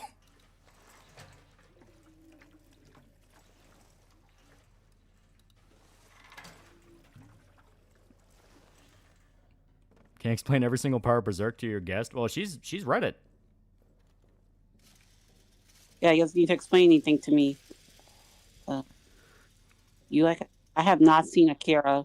I know that every single piece of media has referenced Akira. Yeah. Like anime, Western TVs and movies, like even comic books have made like The Akira reference. bike slide, yeah. Yeah. Yeah. And I'm not gonna lie, it's a good bike slide animation scene. Yeah. Well, the guy who directed Akira, he's like such a famous animator in Japan that he holds entire lectures to animation students about what you should do. If you join like an animation program, even in like the West, they will make you watch Akira and go, "Hey, look at this, copy that." That's why so many of them do the Akira bike slide. I did not know that. Yeah. Well, Akira also has an interesting history because that's one of the reasons we were even able to get manga over in the West. Basically, around late 80s, early 90s, you had a push for more anime-focused stuff to come over here. And we had a few different Japanese media that came over. Obviously, you have the American version of Godzilla, things like that. You know, the kaiju movie craze of the 60s. But the one that actually pushed for Akira to come over was Stan Lee. Really? Yeah. Stan Lee was a really big fan of manga, and he pushed for a lot of the manga to be imported over. In particular, he really pushed for Akira and Ghost in the Shell to be imported and translated over in the West. So because of that, anime kicked off, and that's where you had the anime boom in the 90s, where after stuff like Dragon Ball got really popular, people were like, this is a money printer. What the hell are we doing not bringing this over? And yeah, it just went from there. I did not know that. That's interesting. Oh, yeah. Damn it, it's stuck. Okay, here we go. The damn piece of the puzzle stuck. Come on, get out of there. Come on. Wonky ass penumbra physics. It's now in the sandbags. The sandbags have eaten the wheel. Damn it. I'm gonna die down here.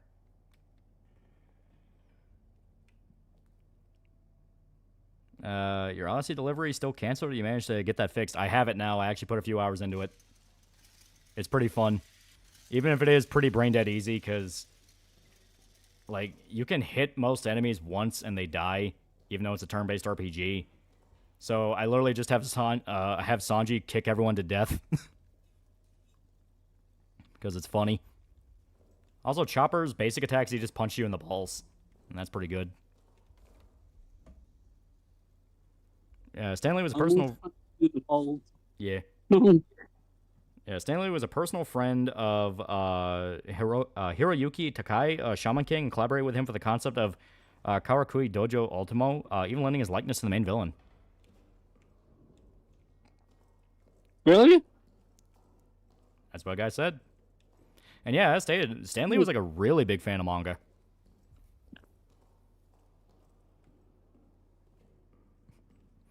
You two hear about Andrew Dobson? I am well aware of Andrew Dobson. Who's that? Andrew Dobson, kind of a long story. So, have you ever seen the webcomic of, it's like a chick in a Power Girl costume getting groped by a dude, and a blue Care Bear in a fedora pulls out a baseball bat? No. Okay, so you are completely new to it. Okay. Andrew Dobson is a webcomic artist that has been infamous online for like 20 years. Basically, he is every negative stereotype of an online artist taken to the nth degree. Very egotistical, cannot take any criticism at all, and downright delusional about why shit in his life went the way it did. He literally thinks Treasure Planet ruined his life.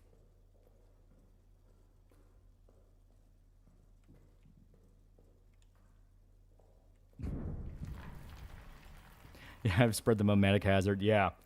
So Andrew Dobson was just kind of like this sanctimonious prick that he would always go on like the typical like, you know, guys, don't be heckin' sexist type rants, things like that. Very SJW, very, very obnoxious, very annoying. Like, nobody liked Andrew Dobson. You know, that's the general point. He's an asshole. And his weird rants about, like, you know, Treasure Planet ruined his life and all this shit just made it even funnier. Well, it was discovered he had an alternative account, not just Andrew Dobson. I forgot what the name of the alternate account was, but it was a not safe for work account. So Dobson was kind of always accused for years of basically trying to like do the whole nice guy male feminist shit to hide the fact he was a notorious coomer. He you know, would draw like blatant fetish art and try to pass it off as like brave. That's where he had like the lesbian pirate comic and all that. Well, when people found his alternative account full of his actual just no bullshit porn, it was all inflation comics. So like, Oh, one of those. yeah, one of those. So people basically looked at that and went, so you're doing this whole like nice guy, I'm a heckin' male feminist, don't objectify women thing. Meanwhile, your kink is like unironic objectification. On top of being fucking weird. Yeah, Dobson's alt was Catty Ann. Yeah. And basically, when this was discovered, people would rail on him and make fun of him for it because, you know, it's like, oh, ha, you know, that whole thing. It's like, oh my God, we actually have something to make fun of this dude and get him to fuck off because he's annoying.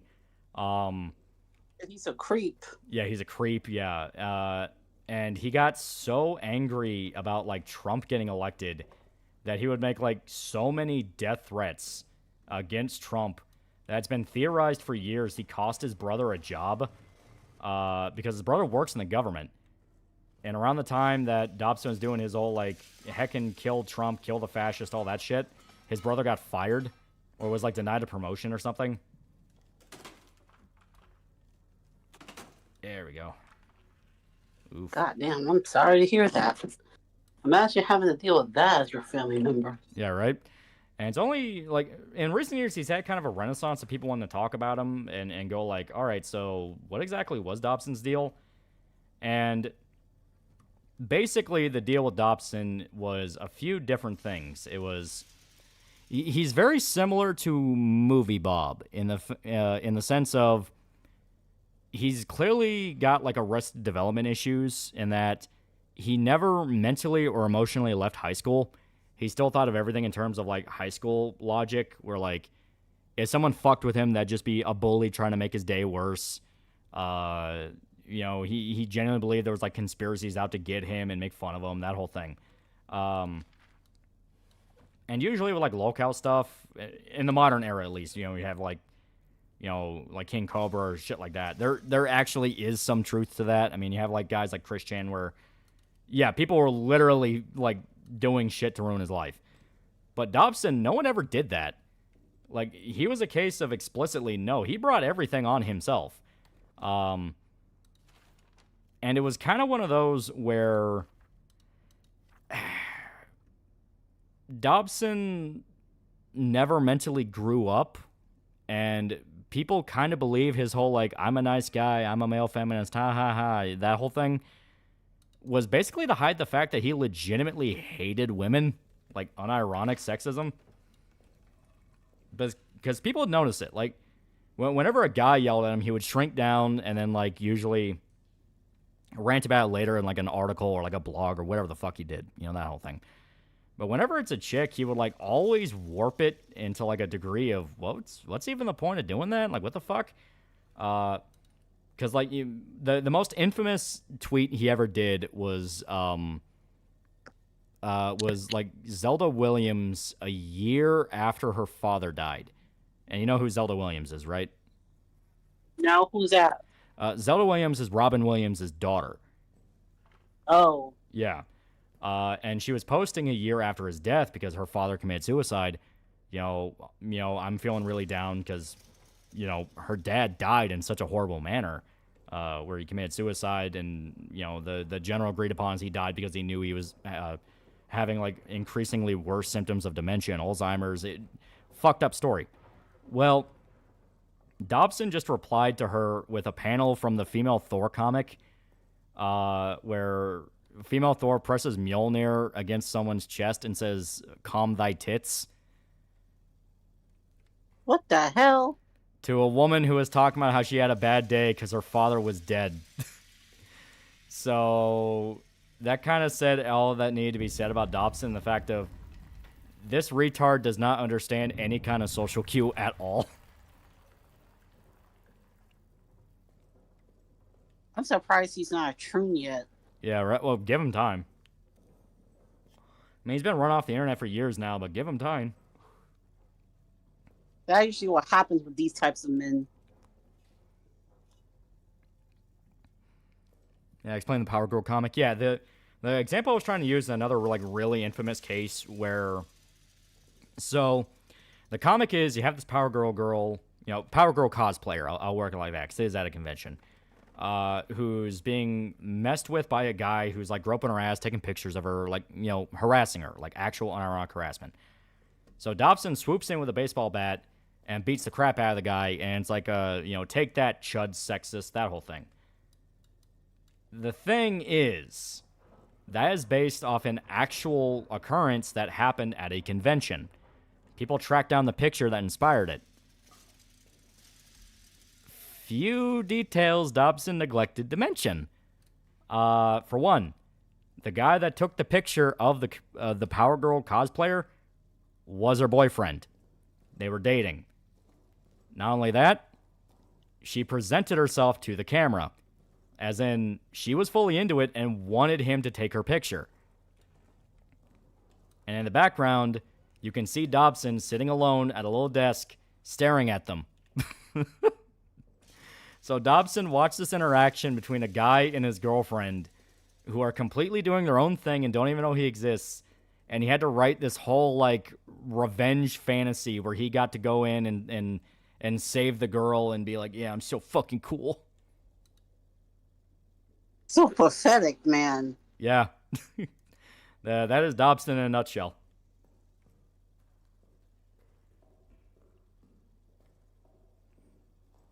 Yeah, you can see Dobson in the picture. Yeah, he's sitting in the back. Like this fat, bald dude.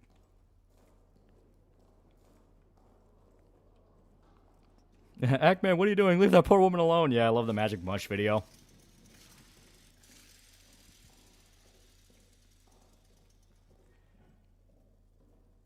Yeah, emphasis on presented. Yeah, she was not subtle about it. Like, that was... Like, if you ever run into the original picture, it's obvious. Like, yeah, no, she's not upset about this at all.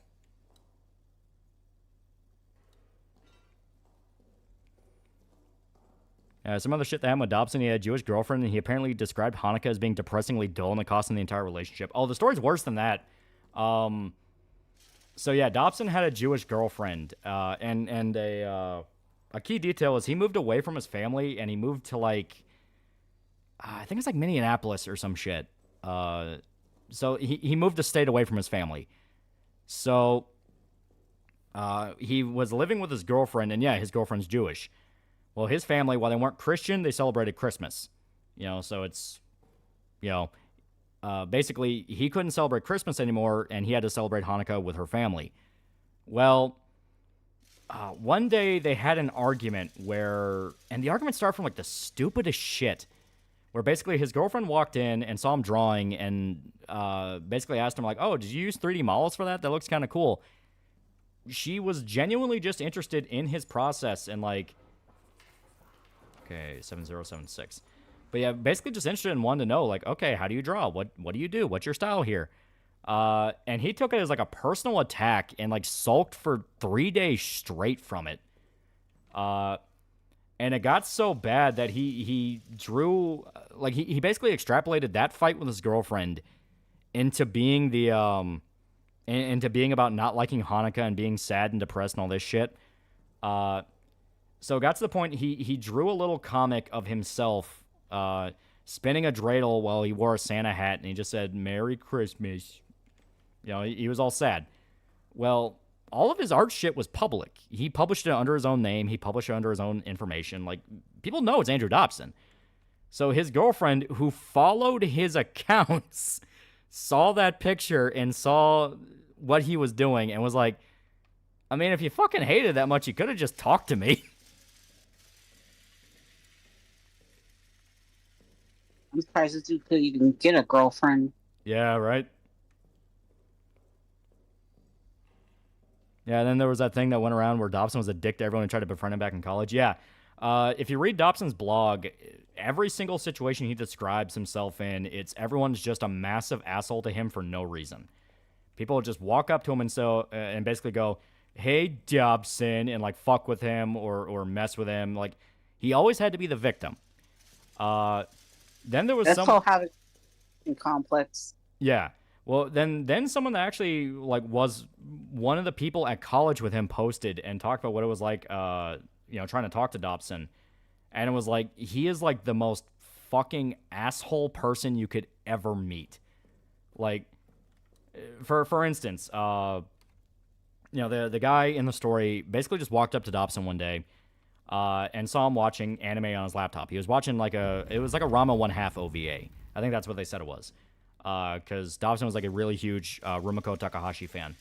So the guy's like, all right, I don't know about anime, so what is this? Like, what is it? You know, is that cool? Like, I don't know.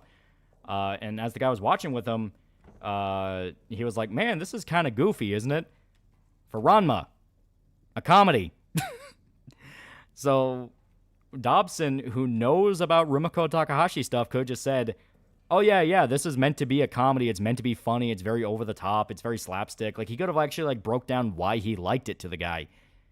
Instead, he went on, like, this massive rant at the dude and started screaming at him and saying, like, he was just, like, a fucking idiot that didn't know what he was talking about. And it's like, dude, why did it have to get to that level?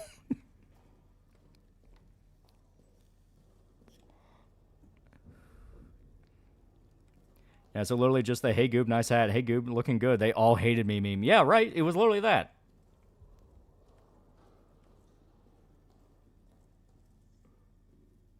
Men like this need to get over themselves. Yeah. Well, and that's the thing. It's like, he was still pissed off about how he was, like, bullied as a kid all the way till, like, his 30s. Dude, get help. If that's still bothering you into adulthood, get help. It's the movie Bob thing. It painted his entire worldview to where that's all he would think about in life. Because, like, movie Bob is the exact same way, where the reason he is where he is politically is explicitly because of what his enemies are, or what he thinks his enemies are, where movie Bob is left-leaning not because he actually gives a shit about, lefty politics. It's because he genuinely thinks all the jocks that bullied him in high school became Republicans. That's it. It's just purely a spite thing, and it's like... It's sad. Yeah. Alright. These people don't even think about you, yet you constantly think about them 24 hours. Yeah, like, fuck. There was another story where, because Dobson used to do a lot of blogs. Like, that was his thing. He was a blogger and he was a webcomic artist, because he was, like, early days internet where fucking everyone was. You know, if you had a half-decent internet connection and, could draw, like, a stick figure, you had a blog and a webcomic. Well, Dobson wrote a story, no, it was like a full-on comic. Yeah, it was a full-on comic, where one of his old bullies in high school was trying to befriend him on Facebook. And remember, Dobson's idea of what makes a bully and what not is completely warped, so we have no idea what the guy actually did, It could be a case of, like, the guy was basically just kind of ribbing him and trying to do that, the guy friend thing of, like, hey, cocksucker, well, hey, asshole, how you been? That thing, But Dobson takes it very personally. Well, it's that thing where even people point out, like, this dude trying to befriend you on Facebook probably genuinely want to know if you're doing all right. What have you done since leaving high school? Like, wanting to meet up, like, and talk to you. Like, fuck, man, high school is how many years now, and you're still pissed about this?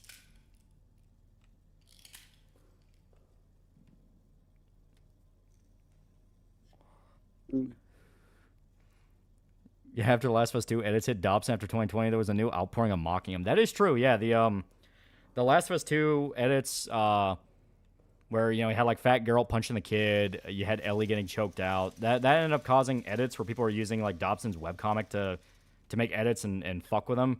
So that kind of sparked a new wave of people going like, wait a minute, who is this guy? What's going on?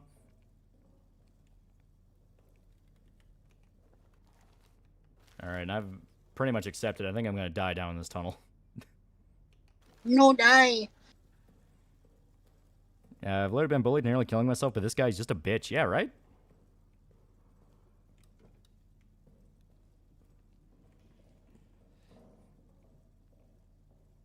And don't forget his magnum opus, So You Think You're a Cartoonist, where the main villain was his art professor. Yeah, like literally. It is a weird lore with that guy. I feel like I just went down a rabbit hole I will regret. And you're not soft locked? I don't think I'm soft locked. I just don't know where to go. There is a difference. Remember, Lolly, if Dobson can get John just one but two girlfriends, you have no excuse. Same with you, chat. Come on, chat. You can do it. I believe in you. Okay. So obviously I need to find something that can act as a new... Yeah. I gotta lift the emergency lockdown. But to do that, I gotta find a new tool to replace the wheel that broke. Yeah, Dobson is indeed a very silly fellow. He is very goofy. He's a very stupid man.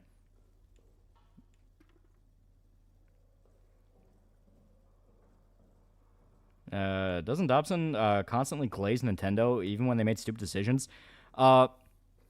Dobson famously got into like really heated arguments. He would keep going for like months about how Other M is a good Metroid game and Metroid Prime is a bad one.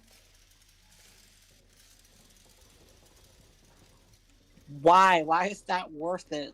Yeah, right? Like, because Other M's not really that good. So it's this thing of people are like, why do you care so much? And that's kind of what leans back into that idea of Dobson may not like women as much as he says he does, because what's the one thing everyone remembers about Samus from Other M? Very submissive. Meanwhile, in Prime, she's basically the fucking Doomslayer.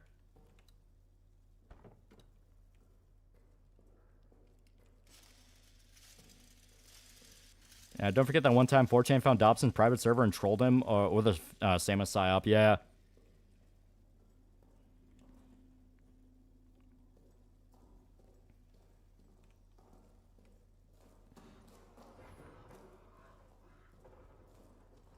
Yeah, the baby.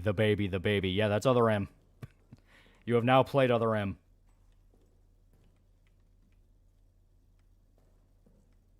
Okay. Oh, hello. So, mission storage. Problem is that's still under lockdown, so... sick room, officer mess hall, kitchen pantry. Trying to think. Where would a new... Maybe the generator room. Let's check there. Yeah, also fuck Adam.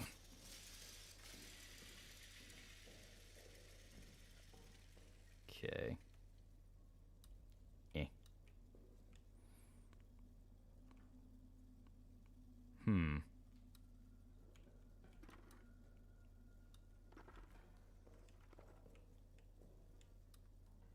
A little wrench, but I don't need that. Oh, more fuel.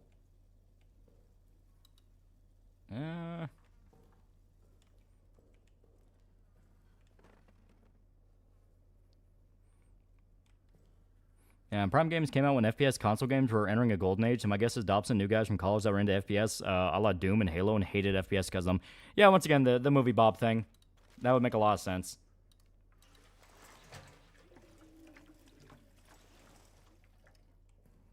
Okay, there we go. So, generator's getting there. So not to where I want to turn on comfortably.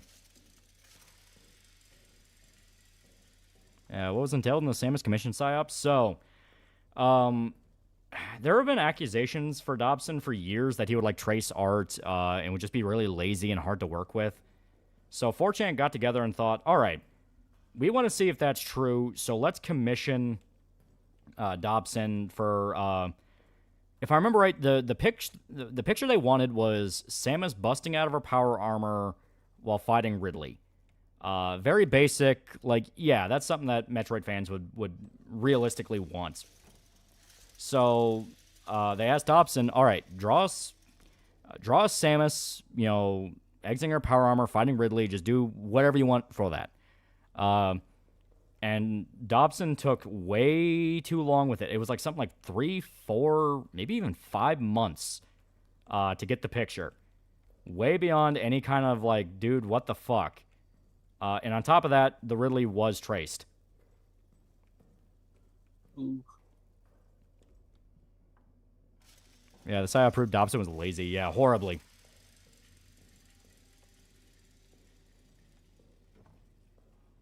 So Sam's getting naked in front of Ridley. She still had her Zero suit.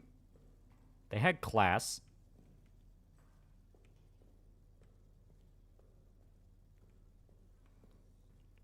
Yeah, Dobson, one of the reasons, besides me being Hispanic, that some kids need the belt, they don't turn out like that. Yeah, right? Yeah.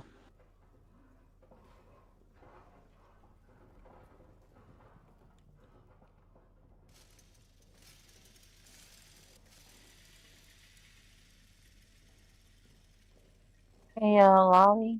Yep. I kind of need to head to bed. It's 1:30 in the morning. I have work in the morning. Alrighty, if you want to sign off, you can go ahead. I was going to keep going just because I stream pretty late. But, yeah, thank you for showing up. Thank you for having me. Yep.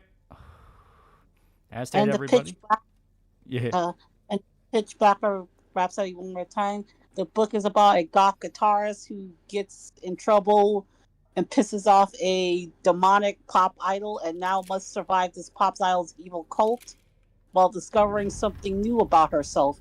It is inspired by things like Berserk, Evil Dead, Madoka Magica, Gem of the Holograms, and The Wicked and Divine. Yeah, there you go.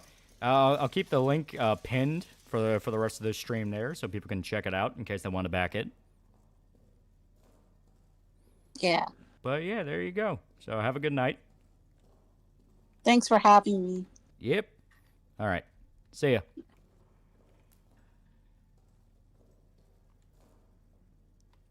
Alrighty. Yeah, I could tell Rena was dying. Yeah, she was getting pretty tired. She's not used to the nocturnal nature that I am. So now we have no one but the monster. Yeah, Berserk and Madoka. Yeah, there you go. There you go. Favorite Samus armor? Not gonna lie, the Dread armor is probably my favorite.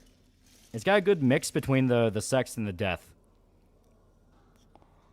And remember to use code TALA at checkout for 10% off. That is true. That is very true. At Gamer Subs. Alright. So, obviously, that's explosive charges, but I gotta find the handle for that. Now the void's gone. It's just us and the beast. Thankfully, the beast is kind of leaving us alone. It probably doesn't give a shit about our conversations. Fuck you, beast. And I did shoot it, so it's probably scared of me. It's got that much in Sicaria I've never seen before. Very good shit. Pretty fucked up. Reminded me a lot of No Country for Old Men. Yeah. Okay. So let us... I mean, theoretically, I could probably detonate that explosive with a pencil. No bad chat. No tower during stream. Dry armor is very nice. The fusion armor is healing, and I would not be mad if it replaced the OG suit and evolved. Yeah, it's really cool. Okay, these are the burn guys. How'd you come up with the name Lolly? I thought it was funny. Are you the beast? Is the game good? It is actually really cool. It feels like a marriage between Resident Evil and Amnesia: The Dark Descent. So I think that's actually really cool. The problem is that state I don't really know where to go, but that's on me. Honestly, stream a show tomorrow. Well, we have a plan. We have a plan for tomorrow. Did you hear about Studio Orange controversy? The artists for Trigun Stampede drew racist caricatures, and everyone who white knife for the adaptation looked like idiots. Okay. And I'm alright health-wise. What'd you pay on the stupid RE9 controversy over the weekend? To me, it's not even a controversy. Like, it's literally not even a controversy. It's basically just, but why is a horror game using horror elements? And it's like, because it's a fucking horror game. What are you talking about? Like, the people I thought actually had a good point were the ones going like, I hope the stumble animation is just a scripted cinematic thing and not an actual mechanic, because that'd be really annoying. And I don't think it is a mechanic. I think it's just a scripted thing for that chase sequence. That's about the only ones where I'm like, yeah, that would make sense, because you don't want to be stumbling around and you know, get fucked over by the game deciding, hey, remember Clock Tower? I remember Clock Tower. You know, that kind of thing. But, like, people are saying, like, RE7 ruined the franchise by making it focus more on survival horror, and it's like, fucking what? You know, and that led into that whole thing where it's like, where it's basically like, well, technically in RE, all the characters were like trained soldiers and they were super badass and they weren't really that scared of what was going on. It's like, A, they were terrified. B, yeah, they were trained, but they got their ass kicked by the monsters. Like, the only people that walked out are like, can be counted on one hand. I mean, Haunted Ground, but yeah, Clock Tower did it too, but yeah, Haunted Ground as well.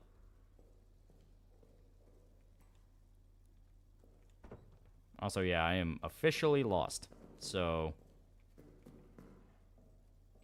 again, I'm assuming I was just watching the anime. I got scared by games tutorial. I think Gold Chip is cool. Oh, yeah, no, you can watch the anime just fine. And I remember Smash Brawl tripping with that, but horror game. Well, that's the thing. A horror game would be the perfect place to put it in, because the whole idea is the tension. You know, it's like, oh, fuck, run, run, run. You know, that thing. The big problem is don't have it happen too often and just keep to, like, scripted moments. Resident Evil 7 ruined the franchise by having you play as a normal person. Yeah, the thing people were asking for ever since Outbreak. Okay, so that's all bottles, but theoretically, where could I get...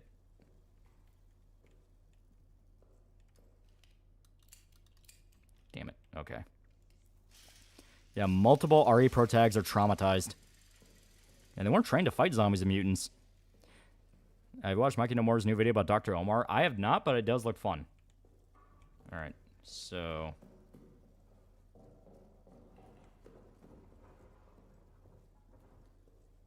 Let me... My assumption is the part I need is probably going to be in one of these rooms. So I have to find a way to get into one of these rooms. The question is, how do I do that? Damn it. Yeah, people are retards. I remember seeing a short stating that Silent Hill F will be awful, showing that it was clearly early build of the game. It looks amazing.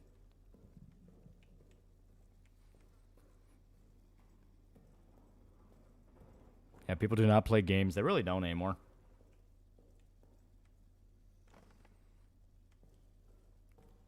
And it's basically this thing where people don't want to be seen being excited for the new thing, so they're going to do what they can to look as like, well, I don't even care as much as possible, which, I mean, it helps you not be disappointed, but at the same time, it can kind of lead to you want it to be bad because you've already bet on it being bad, which at that point, it's like, well, at that point, you're going to look for things to hate instead of being objective.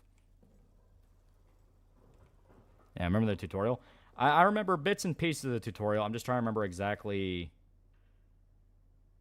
I'm just trying to remember exactly what elements we need to remember here. Because my assumption is I need to find an item. Unless it means I need to fuse an item. Because, I mean, that could be possible. Shut up, monster. I'm thinking. Hey, here's my 3-hour video essay on why this is bad. Yeah. Because... Here. Now that monster can't get in. I put a chair in the hole. A bunch of pencils. Oh, you don't have grenades. Yeah, I don't have any grenades. Okay, so the item we need to find are grenades then. Okay. In which case, yeah, that should be... If it's nowhere we've seen before yet, it's obviously got to be in one of the rooms that as stated we need to get into. The question is how to get into them. Because Reynard's room and the other guy's room are right here. Shut up, monster. This is Yobert's. Oh, we can go into Yobert's room. I don't think we've been in here before. We have not, so fuck yeah. Okay. I don't get why people listen to Rock Solid. Dude's a rage-baiting tourist. Ever since the Persona takes, I haven't trusted him. Pile up enough shit, you can actually, you actually can barricade the Beast Mouse hole. It's gonna be the same cycle as always. People are gonna shit on R9 before it comes out, praise it once it release date, ruin the series a month after. Yeah. Yeah, wasn't Wesker also scared despite knowing what was going on in Spencer Mansion? He at least was able to convincingly look scared.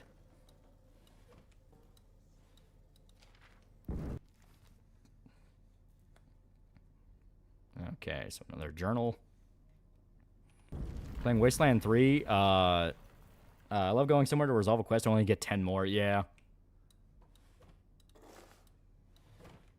Okay.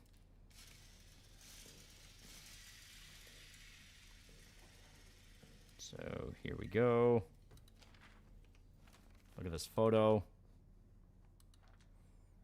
Big O is going to be the new Super Robot Wars as DLC. Yeah. Okay, now stick. What can we add to the stick? Okay, a torch. Alright, but we need a lighter for the torch. Yeah, Wesker didn't give a shit. Do you think Destiny's fucked this time? Does he have the same legal immunity all locals have? Hard to say. Remember, Wesker has like a whole family of clones, so we could get a clone of one, any of the main characters, just so Leon lives forever. Oh shit, Wesker's Andrew Dobson.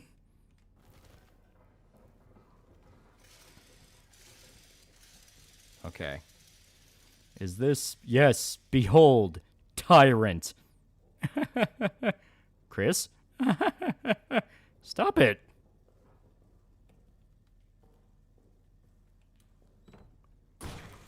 Shit.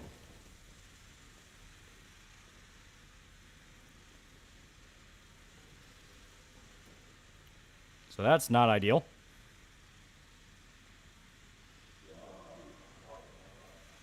That is really not ideal.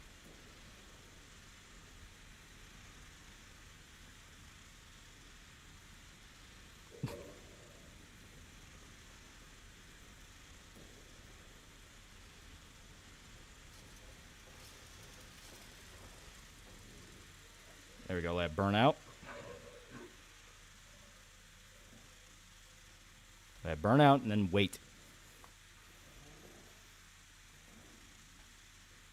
Yeah, and that's phosphorus. That is still burning.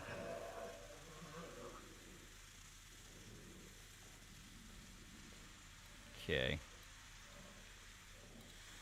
Oh, grenade. Alright. And I am going to take a piss real quick. I've been holding it in for a little bit. So give me one quick moment.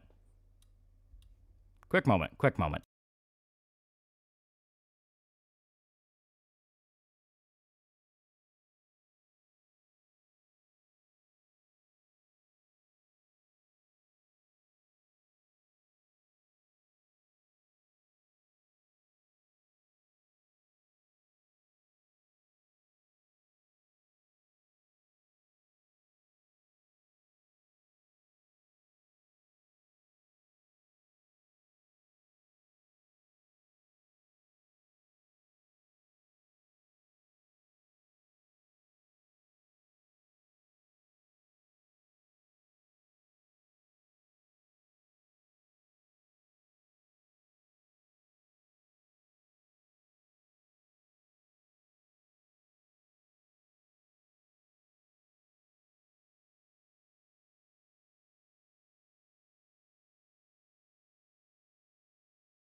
All right, I'm back.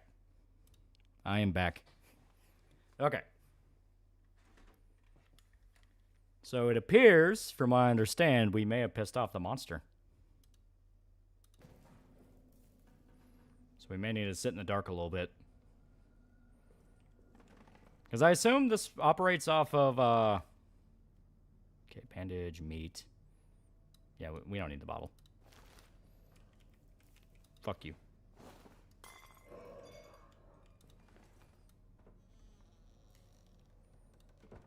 Yeah.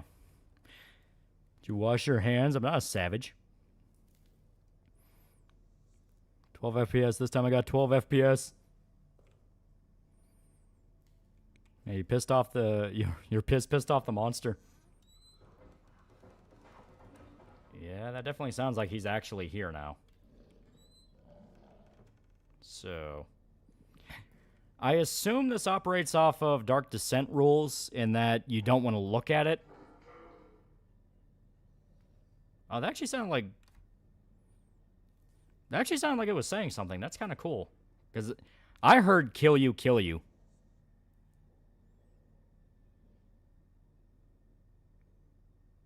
Still playing Death Stranding 2? We beat it. And yes, I beat it on my own. It's really good. Okay. I washed his hands like Madam Savvy. Listen, okay?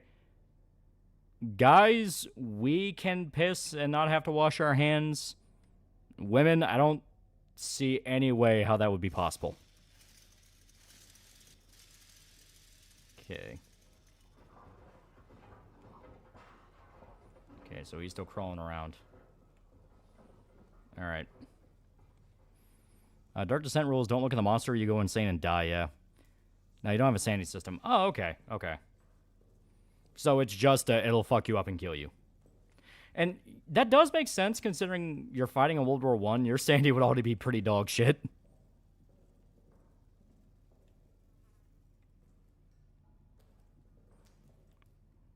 Is the game volume now the guest gone? Alright, I shall. Here. I also don't want it too loud in case you can't hear me.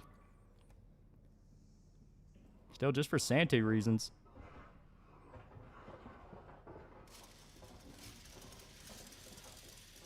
Yeah, wash your hands, you're savage. I was talking in the hypothetical sense. Like, if you piss in the woods, obviously... Like, if you piss in the woods, obviously you're not going to have the ability to wash your hands, at least not in a reliable way. You have to, like, put a water bottle on them. So it's like, guys, there's a little bit of nuance in the situation.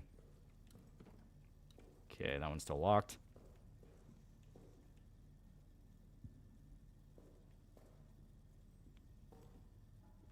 Yeah, Madam Savage is a journalist, right? Is she credible? From what I understand, she is.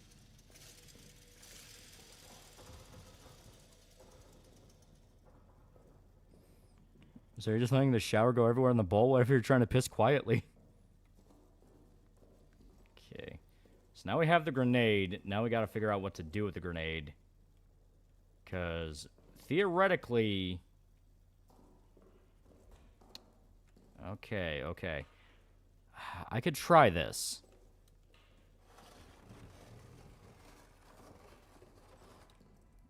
Okay. Because if I remember right, the exit's up here. Yeah. Yeah, boots, boots, boots, marching up and down again.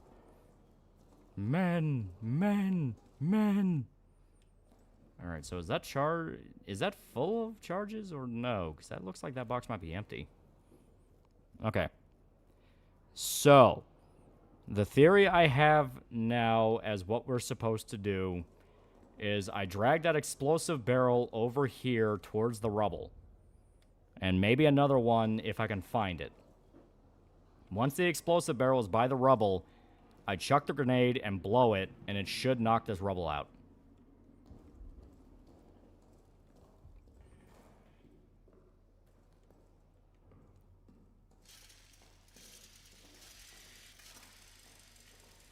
Okay. By the way, the monster can destroy the chairs in front of its hidey hole. Also, just kill you without looking at it. Yeah, without you looking at it. Yeah.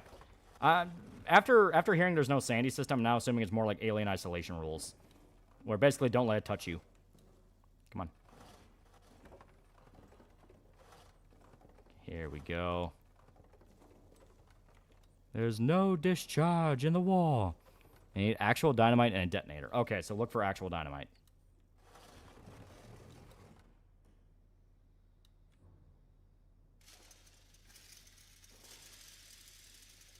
Especially since that barrel does look empty. Shit. That's not good. Yeah, you can also use a pistol to blow up the barrel. Yeah. Super niche YouTuber used to come on his hands, then shake random women's hands. That's called sexual assault. You know what? I'm still committed to the idea. We can make it work. Yeah, you just go to department stores and come in women's shoes. Wasn't even pressed on this. He just revealed it randomly. Jesus Christ.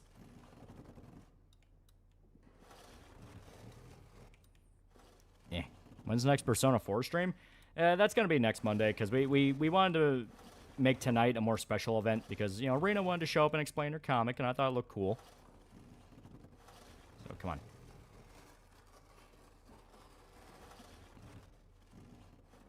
Here we go. Come on. Man, this dynamite's really... I'm really thankful this is stable. Yeah, Delta real good. Tranks don't last nearly as long. Ooh, that actually is really cool. Okay. So now we need the dynamite and the detonator.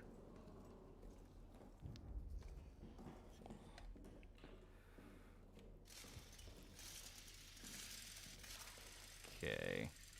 So let's see here. Soldiers' quarters, mission storage. Yeah, and imagine Arsenal's obviously for the exits. Yeah, we can make this work.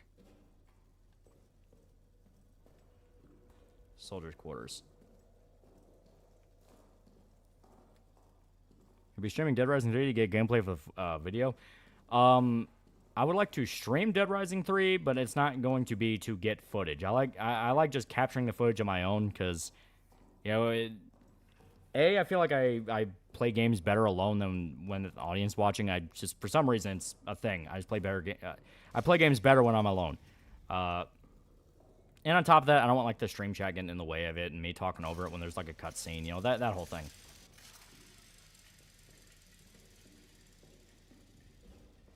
Red Circle room you haven't explored that you can get into. Let me see which room it is. I will say, I do genuinely really like how easy it is to kind of get... Yeah, there's mission storage. We can't get into the arsenal because that's under lockdown. Mission storage is the only one I can think of we can get into. That or soldiers' quarters. No, soldiers' quarters is also locked down, so let me see. That's maintenance. Let's try... Yeah, I really like how this is a maze, but the maze feels very, like, grounded in the sense of, yeah, no shit, it's gonna be a maze. It's a fucking trench. Yeah, here it is, mission storage. Okay, this door is locked, so the other one might be...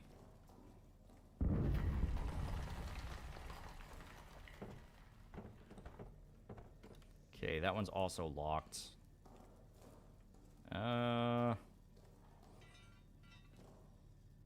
Yeah, is your best friends tell us about the LP debuff? Yeah.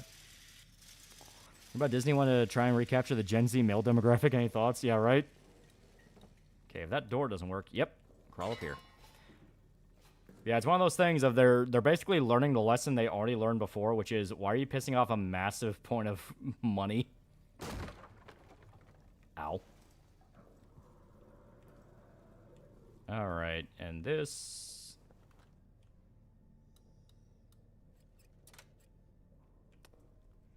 Oh, shit.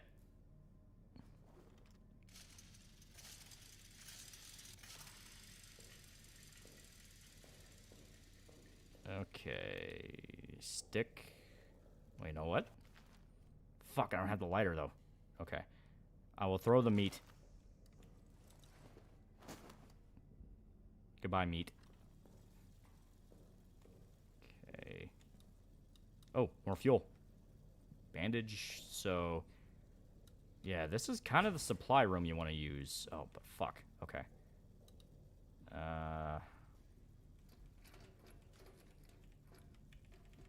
Here. Okay, that didn't work. Let's try this one. Here we go.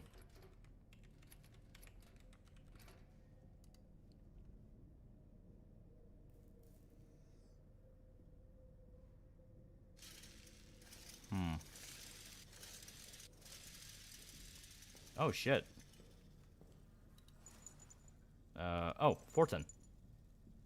Shit, but I didn't look at his actual code. Fuck. Yeah. Have you seen the film Zero Day? I have not. Amnesia Rebirth is an interesting idea of a pregnant woman protag, but the story was a bit boring. Good idea, mediocre execution. Yeah. Okay, so this is 3, 8, 1, 6. I'm pretty sure it's either that or... Okay, 3813, not 6. There we go. Yeah, this is a good supply room. Oh, and speaking of Disney news, it seems that one creator of Amphibia tried to be funny by doing Helen Lovejoy meme, but then got massive backlash. Yeah, oh shit, there's a lockdown wheel. It's one of those things where basically people are going, at what point are you gonna understand this shit didn't fucking work?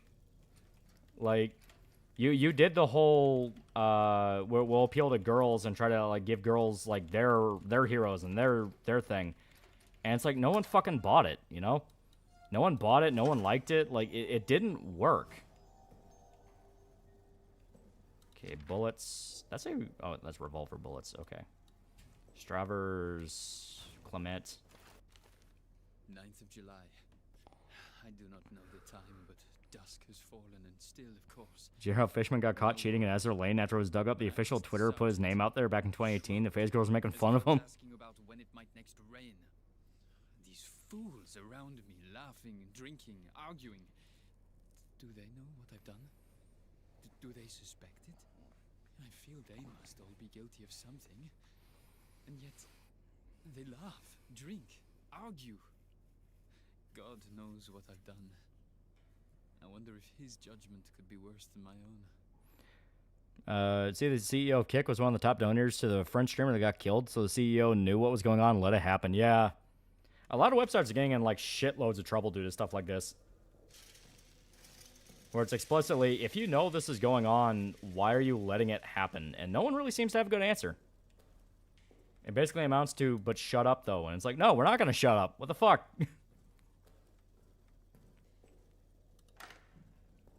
Okay. Why does YouTube recommend me that idiot anime reviewer Mother's Basement? Because he's like one of the big accounts. Once someone's a big enough account, you're never going to be able to avoid them. They're going to demand you fucking watch them. And it's like, I don't want to.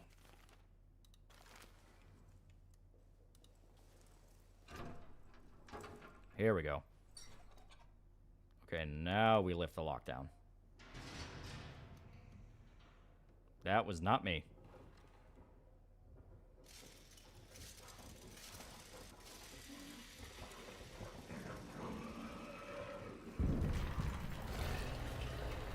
Oh, shit.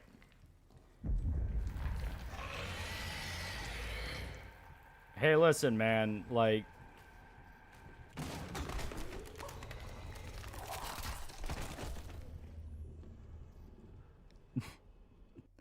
I see. So, yeah, it's Alien Isolation rules. I've seen Mad God's Phil Tippett's like 30-year masterpiece. Insane-ass movie, fully stop-motion animated and everything. I've seen Mad God. I actually like Mad God. To me, the worst part about it is, funny enough, the story. But that's actually kind of the point, where it's not trying to tell a traditional story. It just didn't really speak to me in the way that I wanted. I can respect the animation. It had some fucking amazing animation to it. Okay. Put that meat back because we don't need it. I will put fuel in the generator. On the upside, now that we know what to do, it'll be a lot faster.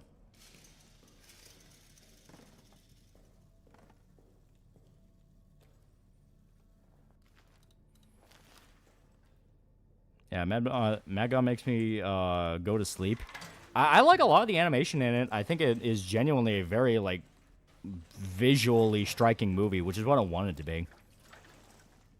Oh, God, sent you way back. Well, to be fair, we didn't save that much, and all fairness, a lot of what we did was basically nothing, so I'm not too upset. It's like, oh, no, now we won't have, like, an hour straight of just wandering around in the dark. Yeah, now we know. It's like, get the dynamite and detonator for this. We can explore some of the rooms and get some of the items, because the monster was leaving us alone.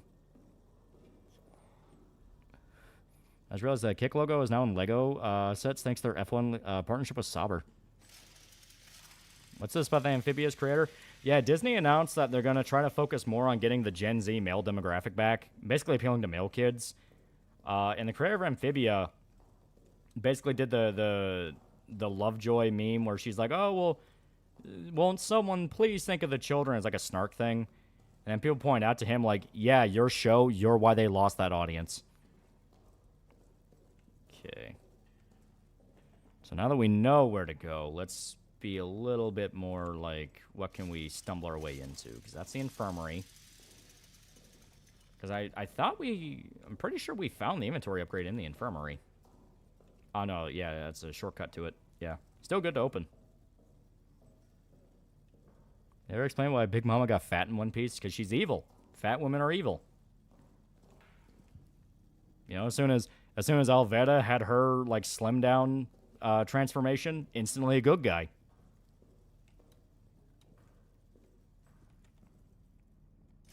Now, poor Cleo had announced working for a filthy, dirty cheater, yeah. Alright, so... Yep.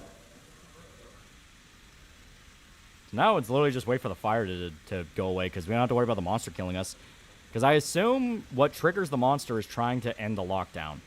So if we're able to get everything done before that, we can set ourselves up and be in a better advantage. Wait, Albetta is a good guy? In my book, she's a good guy because she's hot. They tried to get big like her giant brothers, but she got wide. And that guy reminded me of the weird art house short films I'd see late night on SBS back in the 90s. Kick CEO might genuinely not know, and he pops into his largest streamer's shows on occasion and donates a couple thousand of his own dollars to the show of support and leaves.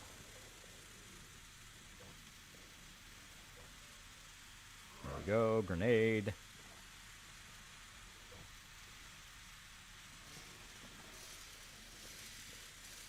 Okay. So once again,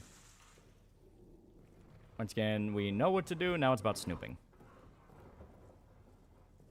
Simping like Sanji, man. Okay. That one we know what to do. Like I said, I actually really like how they set up the puzzles in this game. That is something I will say. This is about as good as... So far, it is about as good as the Dark Descent puzzles, in that on paper, what you need to do is very simple. You just have to figure out what to do. And especially the Amphibia shows a lot of anime references. The main audience are for males like Dragon Ball, Gundam, Isekai. Yeah, right? Okay. Jada Zell, 7076. And he got fucked up. Okay. Adds a note. Yeah, the Roman tunnels. Strange glowing liquid seeping from the walls. So, I'm just gonna... I'm... a lot of stuff in this game is randomized. Oh. But I am gonna ask, like, point blank. Obviously, this has to do with, like, the orb from Dark Descent, right? Like, very clearly they're gonna tie this back into the Dark Descent and explain how this thing came to be. Because I assume it's orb influence. Yeah, man's face got turned into paste. Yeah, now we have our inventory upgrade, so that'll help. Now, there's no guarantee you'll have certain equipment. That is pretty cool. Because I assume this is one of those games where if you know what to do, you can probably beat it pretty fast. Because my assumption is you're just trying to blow up the exit there and then you leave. So get this one thing done, but getting it done has all these steps. It's actually that in the water. Oh, okay. Oh, in here. Just so you don't have to do that again. Yeah, it's also influenced by Rebirth as well.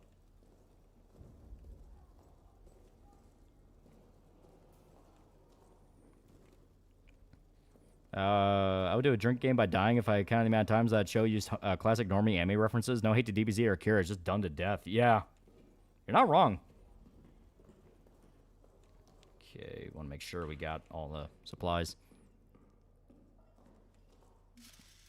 Yeah, trying to blow up the exit. Yes. So, yeah. I assume it's a case of, on paper, if you know exactly what to do, when to do, and you're able to avoid the monster, you could probably beat this game in 30 minutes, give or take. So, So it's just a matter of being able to factor in the randomization, and on top of that, avoiding the monster and knowing where to go and when. Yeah.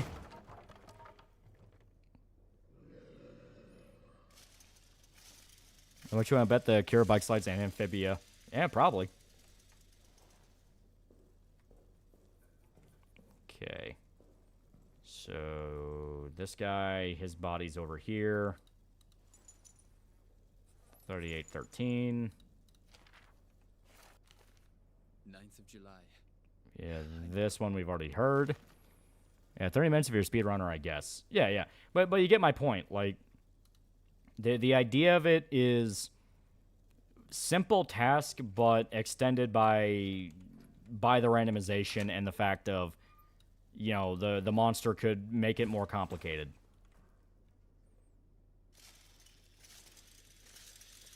It is an Amphibia. Oh, God. Playing Snake Eater Delta right now. I know I pre-ordered, and I already hate the menu. It's basically the same thing as RE4 menu, where it's a slow pan through the woods in the game. Okay, so that's the picture. Oh. 76.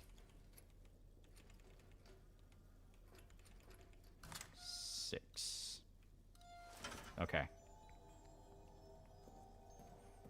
Akira bike slide, Akira bike slide, Akira bike slide. That remains true.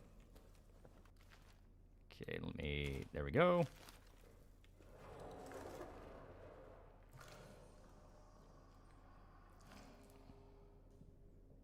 Reading a book called When to Be Arrested at Night by Uyghur author about persecution they endured in China. Yeah, he talked about that. Okay.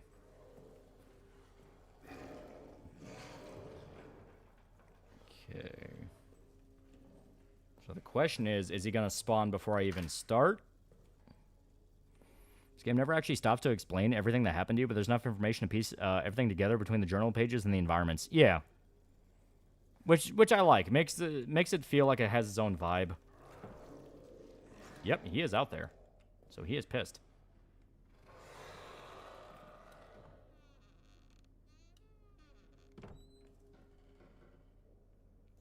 An interesting detail, if the monster sees your face, so it snaps your neck. If it can't see you, it will savage you to death like a starved Frenchman giving a baguette.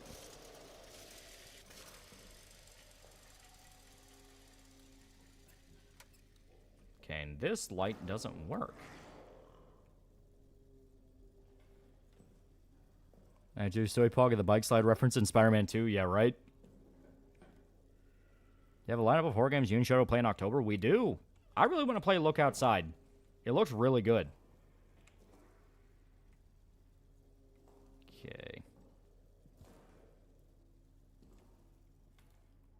Yeah, Delta's telescreen doesn't have the cool drum music. Was Snake CQ seeing some nerd?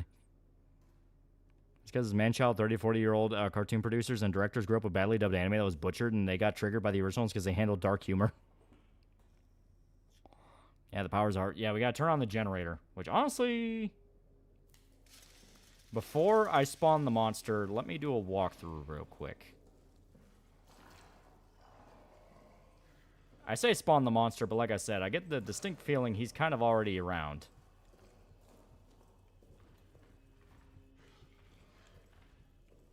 And I'm curious. Yeah, he is around. Okay, so he's pissed. So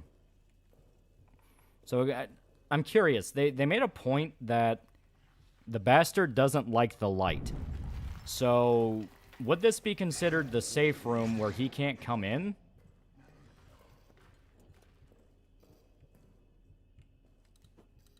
Here we go. So is it like when the light's on, he'll avoid the area? Because if true...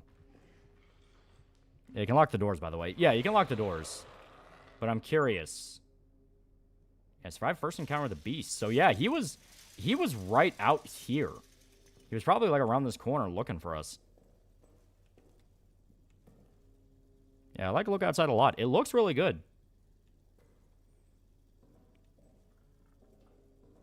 I'll say there's some unique dynamic questions in the game, like the one where about how much you like the series now includes the game's following Snake Eater. Oh.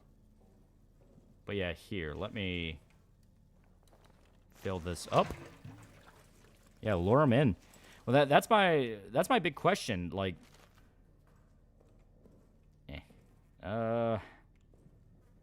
you know what? Fuck it. Yeah, we will. We'll turn the light on.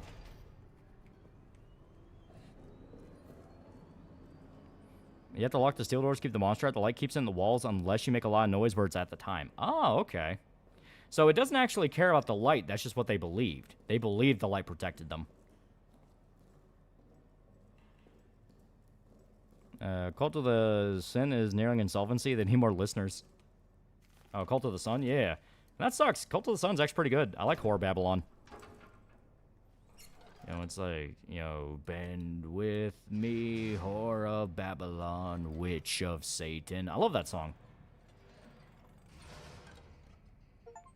There we go. Yeah, look outside, got a content update. There's no point in luring them in. You can only lock the doors from the inside, so you'd be locked in with them. That is true.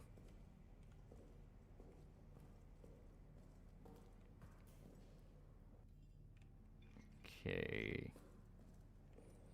What was all wrong with Mother's Basement? I never watched them, so I don't know much. Crunchyroll Shill does the typical I like anime except Japanese references, fan service, all that. And all around just is like a massive douche. It doesn't like the light, but if you make a lot of noise near it, it will just deal with it and come out of the walls. And dark it patrols. That's really cool. Like I said, so far, I am liking this a lot.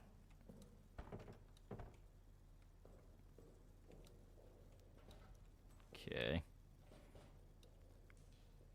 Yeah, so lights don't do shit against it. Well, it sounds like it doesn't like the light and would prefer to kill you in the dark, but if you fuck up, it will just come at you even in light. And that's obviously a torture chair. Also, Jeff, your girl a hoe. Yeah, plus he's Canadian, yeah. Oh, fuck, there's a prisoner that's alive? Oh, fuck. Problem is there's a tripwire. Okay, so... Oh, never mind. He is not going to be alive very long.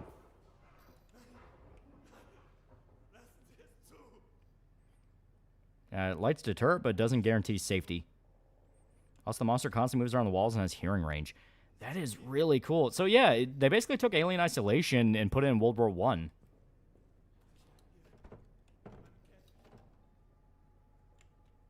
this door's locked.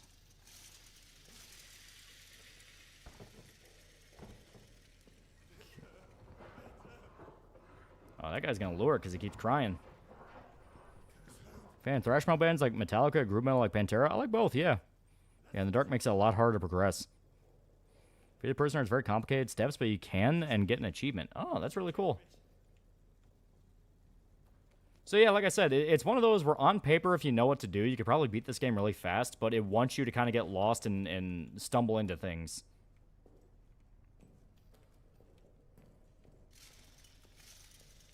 And obviously, if they're giving us a rock, this is going to be fucking stupid, but we're going to do it.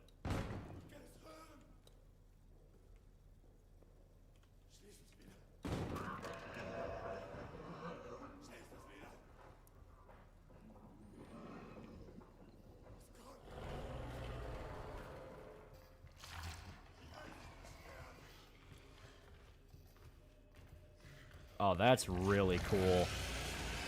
That's actually really cool.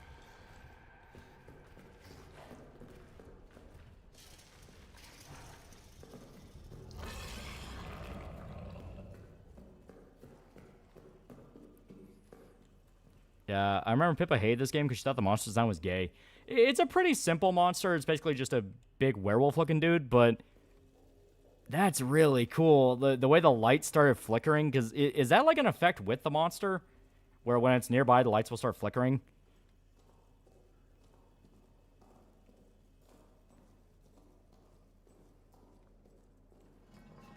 Yeah, rocks can break wooden doors, but that makes noise. Nearly every door barrier has multiple ways to bypass them.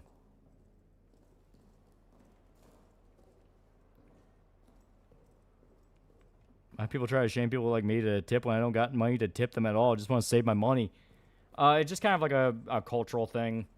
A lot of places that aren't in the U.S. do not want you to tip. They kind of see it as an insult. Yeah, nearby lights flicker. What Bill Clinton's basement looks like. Okay, let's get back to the map room and figure out where we need to go. Because we've lifted the lockdown, so now our options are a lot more open. Because obviously we need some kind of... Yeah. Obviously we need some kind of tool to break the chains. So maybe some kind of like pincers. Yeah, Japan especially, you do not tip. Yeah. They don't even accept gifts. Because we tried to give the maids that cleaned our hotel room like a little care package of like snacks. They didn't want them.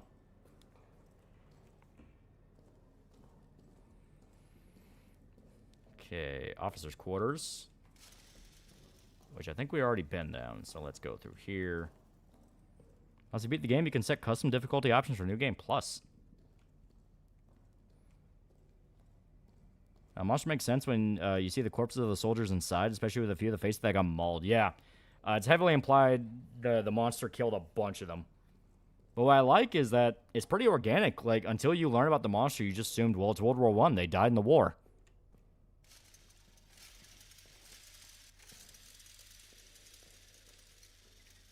Okay. So, gotta crouch under there. Oh, flare. Yeah, Japan sees gifts as creepy behavior. I don't know if necessarily creepy, but it's probably one of those things of like, you don't have to do that. And he gotta eat my rats, poor fucker.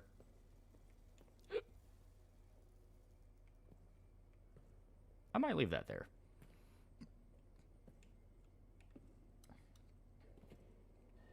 Okay, explosive storage. Yeah, probably do not want that grenade going off near the explosives. Have you found the Stefano statue? I have not.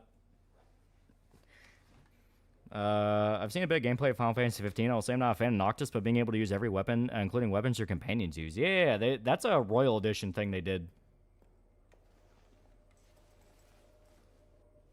I thought gifts in Japan were fairly commonplace. Probably not in, like, specifically as a tip for service, but they did not take the gifts we try to leave.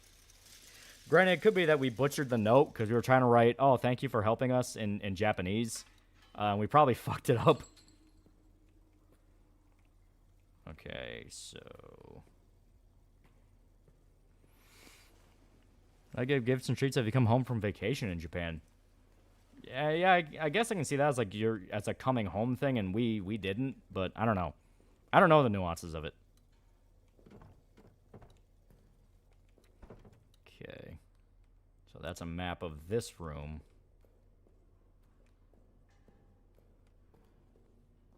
You think they can make an uncensored Berserk anime on game in this day and age? They should.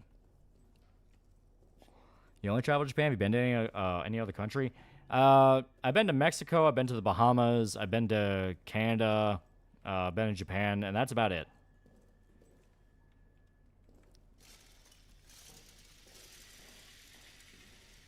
Okay, so now...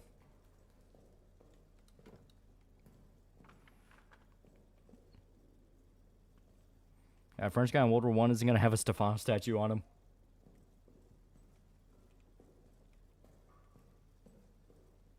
Okay, maintenance is down here. And now that we open the lockdown, we should be able to get through. And ideally, find more tools. I tried a thank you note instead, told the maid to show him her dick. Okay. Alright. Yeah, we can fuel up the generator.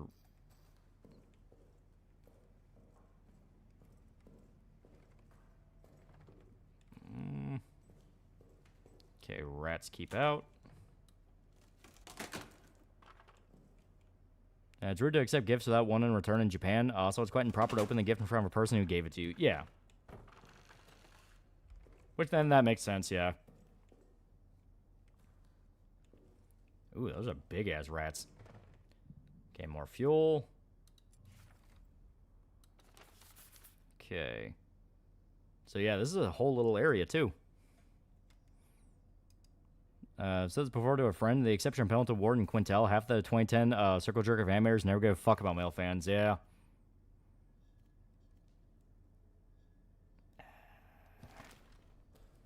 We can put some stuff in the item box.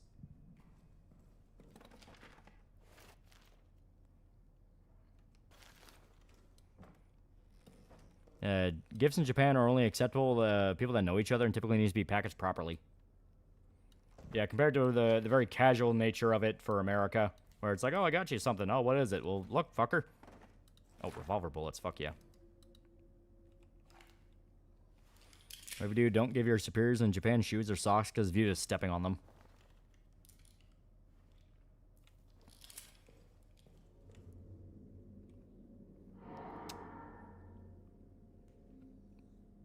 Well, boy, howdy.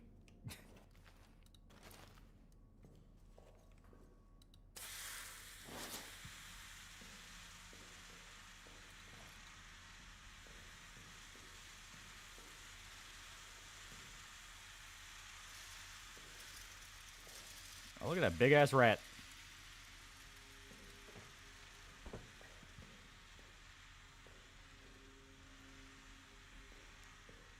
Okay. Bandage. Is that one bullet for you? It's for somebody.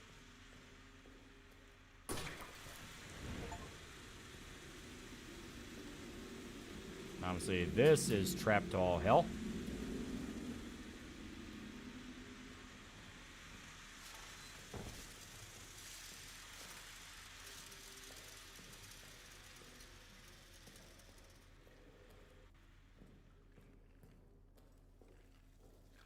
Oh, hey there, guys. Don't be dicks.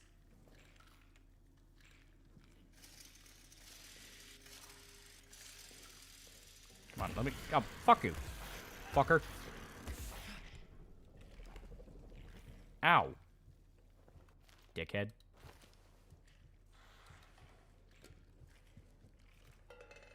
Well, whoever do, don't come to Mexico until Morena is out. Mexico has generally become evil, racist, anti-white, and anti-charity. Well, I went to Mexico like fucking years ago now.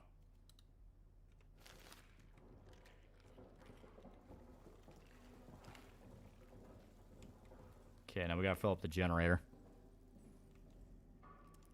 Rats are freaking me out. Yeah, rats eating, rats missing skin. It looked like it. They could also be corrupted by whatever corrupted this place.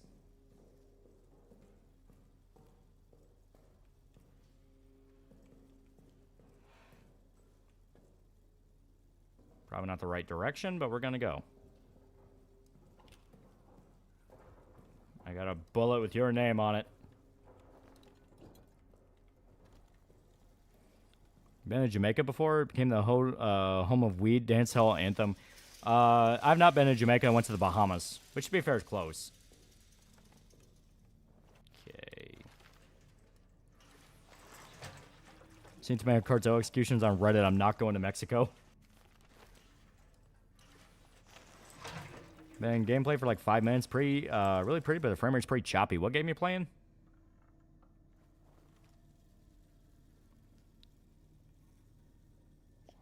Good night. Good luck with the campaign. Keep back in book 2. Yeah. Last day, Black Rhapsody's fun. And I hope she's able to keep that campaign going. It is fun. I love that non-point song. Kid shows aren't intended for kids. Now they're geared towards Tumblr refugees, always plugged into politics. They're crippling porn addiction. Yeah, Trench Rat says, why wear your boots during sleep in trenches? Those rats been feeding on corpses with no boots. You can say goodbye to your toes. One time I was having lunch at a restaurant in Japan with my sister. I left a small plushie of a budgie. I'd gotten on the table, and the waitress laid out a third set of cutlery for it. That's adorable. Okay, yeah, let's go to the arsenal. Because why would you not have more guns in this situation? Long time Goku's phone number. I should be safe if I go to Mexico.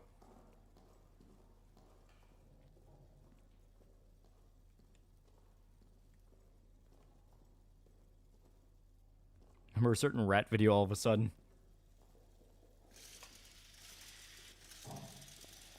What do you think of the Mantoys fight? Boss fight in 15 is just spectacle fight or what? It's a fun game. You know, you can try it out. It's on sale like dirt cheap nowadays. Okay, this is the one where the door is locked, but there should be another way in. And if not, I got a rock.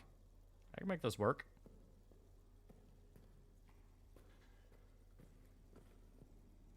Okay. And see how the idiots on Twitter respond to that psychologist gamer playing Deltarune? I know bits and pieces were... fuck. Basically, he said something along the lines of, like... God. What even was the context? Fuck. Because they're trying to call him a pedophile for basically saying, like, I don't care if this game implies, like... I don't care if fans of the game want to, like, ship characters because they're not real, and people try to call him a pedophile over it. Shit.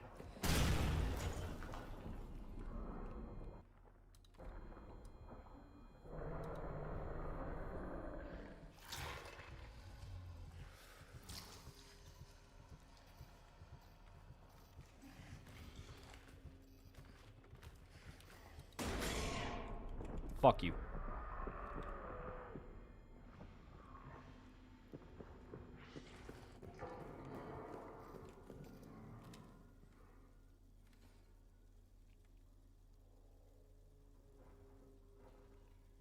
All right, I stung it.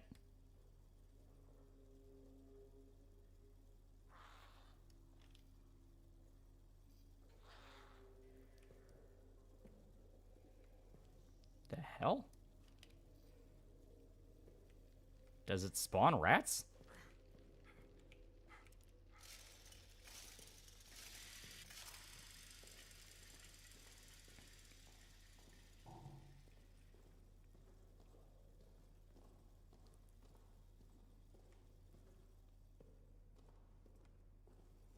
I can't play Snake Eater without thinking the boss is voiced by Pearl from SpongeBob. I told you.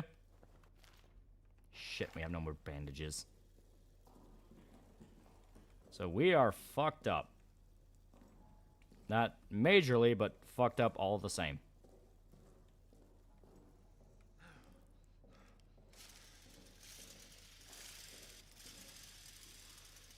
I think I should be aware of or know ahead of time. I already said 15 is good on its own.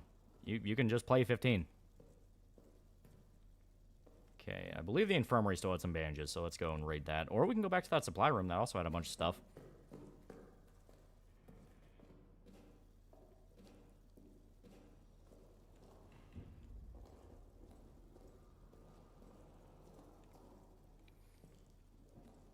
Yeah, she's also the Little Mermaid. No. The rats follow you. That's really cool. The chick who plays Ariel in The Little Mermaid, that's Ava. Go away.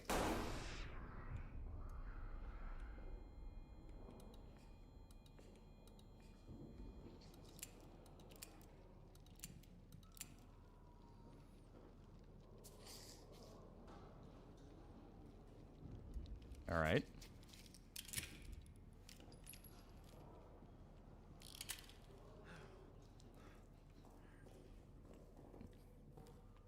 Yeah, apparently MGS3 makes running poorly, but I don't know if that's overblown.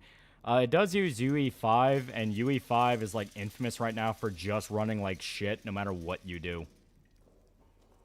Like, it just doesn't run very well at all. Her cheese to meet you.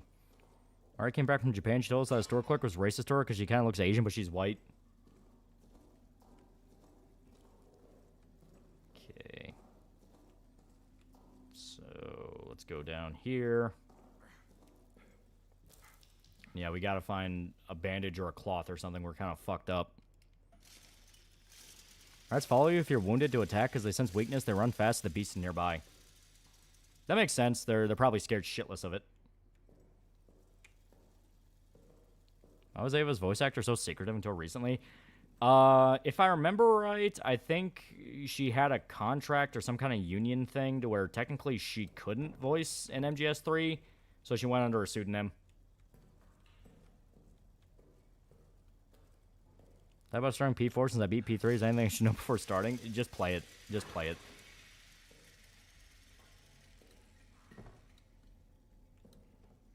Okay, that's a trapdoor.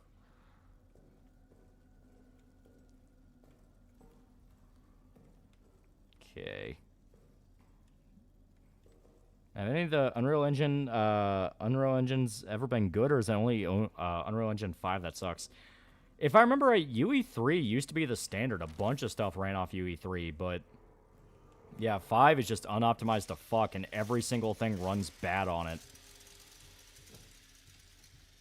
Because like the new RoboCop game also uses UE5, and it looks good. I mean, you're able to make something that looks pretty good on it. The problem is the fact of it just is rough to play with.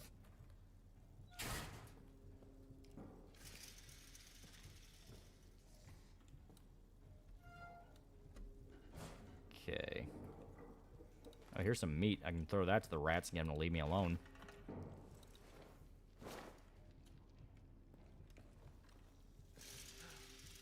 Here we go. Oh. 9062. Fuck off. Oh, bastard. Really don't like how UE5 looks weird. Opinion, but I like games that look worse and had good gameplay. Yeah.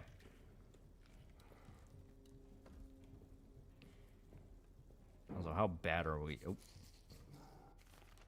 Yeah, hurt, but not terrible. We're not dead. Yeah, too many people are using Lumen instead of light probes. Yeah, right?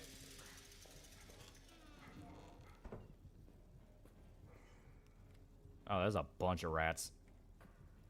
So I'm noticing a theme here. Rats. Oh, we got plenty of fuel. Rats, rats, rats. Where are the rats? You serious don't want to spend money on making new engines? Shit.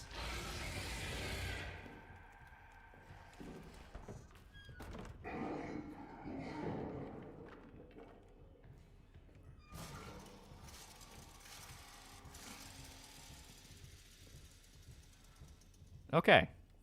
So. Listen, man, about that bullet. About that bullet. It was nothing personal.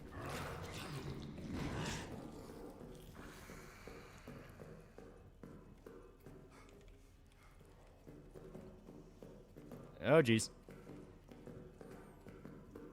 Rats won't hurt the earth.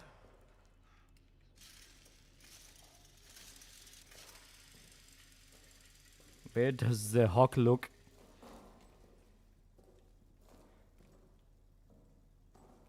Okay. So good news. I don't think the monster's mad at me anymore. Bad news, the rats are mad at me. And I don't know what I did. Okay, Clement. Does Clement have anything good? Falkler. There it is, Clement. He's got ammo.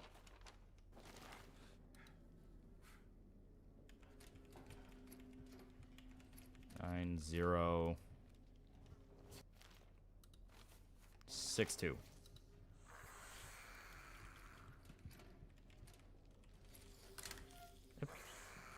Leave me alone. Go away.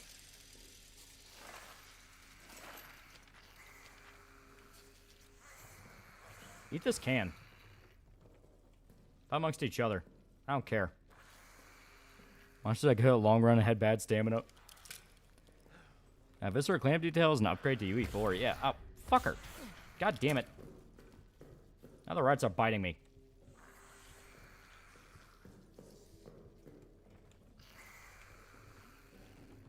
I'm trying to leave you alone, rats.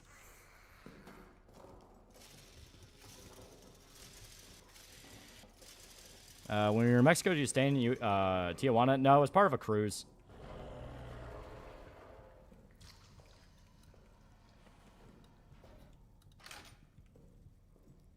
Here we go. There. Perfectly safe.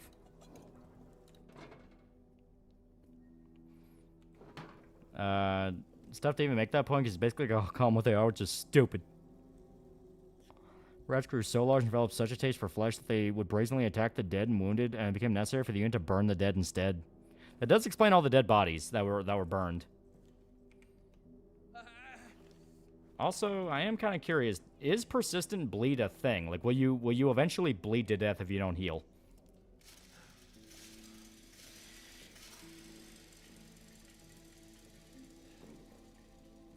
So...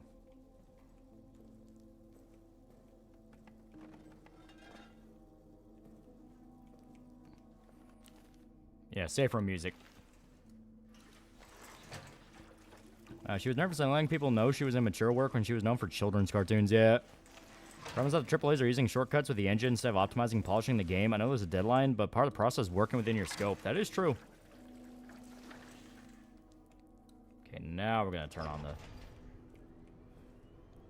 no, you won't bleed out. Okay, so you'll just attract rats and probably later the beast.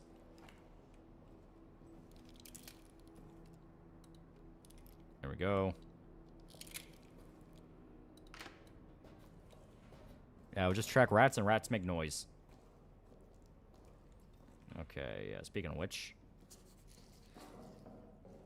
Let's go through here, because I know there's some healing items up through here. I just gotta remember where.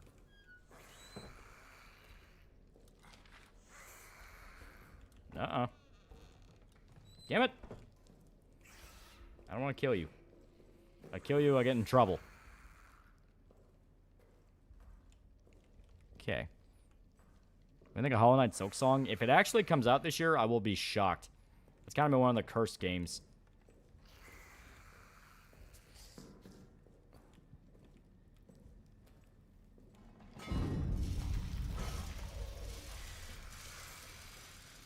Here we go.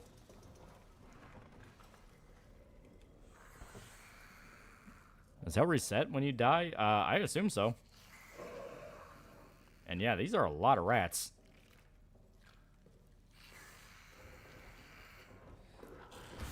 Ow. Ow. Yeah, Silk Sun comes out the 4th, supposedly, but I'm still kind of betting on anything could happen.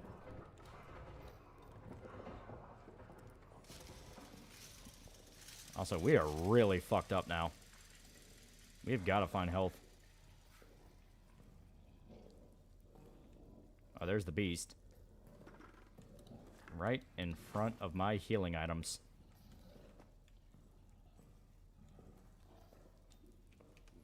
Here we go.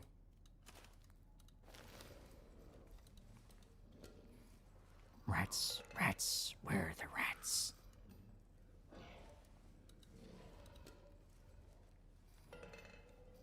Is already planned for you to review Samurai Champloo? Yeah, I love Champloo. Champloo's awesome. Especially since the new Ghost of Yotai is outright name-dropping it. They're name-dropping it as like an influence to where you can have like the Wananabe mode where you can play with like a rap soundtrack. That could actually be cool. using the rap music soundtrack as an actual like interesting way instead of how fucking Assassin's Creed Shao did it, where only fucking Yasuke had it.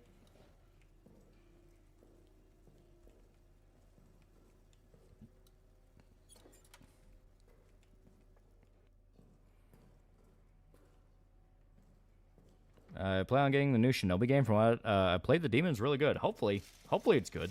Oh. Okay. Entry. Okay. Oh, that's funny. They're eating a big thing of cheese.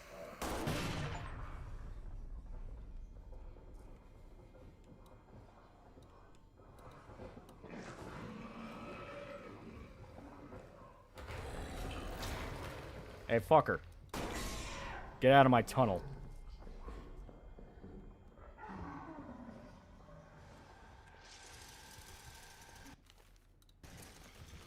Say goodnight, sweetheart. Oh god, oh god, oh god.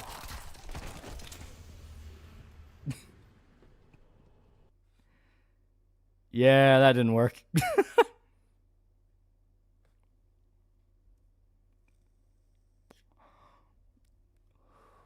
Don't forget the VA for Jin is Mugen. That is true, he is Mugen.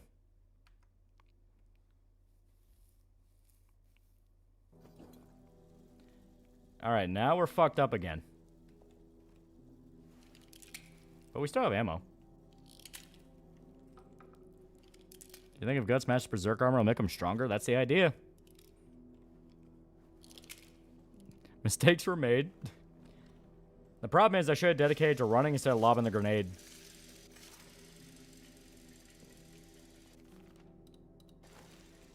Here we go. Play 9 Souls better than Hollow Knight, and you'll be sticking to China by supporting a Taiwan game. Playing on my new VR headset instead of try VR chat really is the Wild West of VR, from literally children yelling slurs to guys in Klansman avatar giving you good life advice. There we go. Is Jin VA also voiced Scorpion, Sub-Zero, and MK1? Yeah.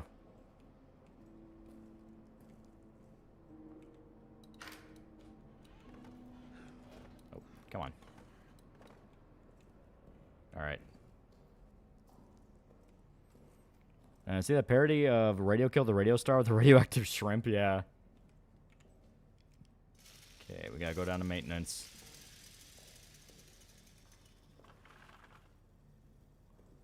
And Furry's grooming you, yeah.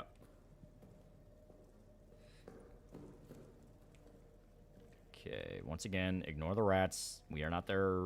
We don't got no beef. We ain't got no beef.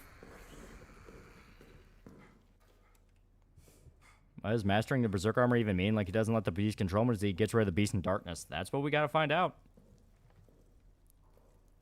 What's with the shrimp? It was found that, like, great value shrimp in Walmart contain, like, enough radiation to be a thing to talk about. Damn it. Stay open. Dickhead. There we go.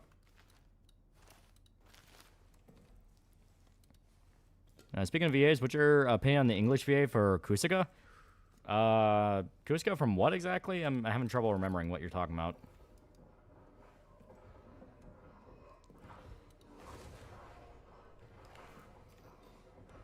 Okay, he's here. He is pissed. We'll get a co-op horror game this October. Definitely possible. What was a special update? We talked to Miss Rena, the creator of Black Rhapsody, who...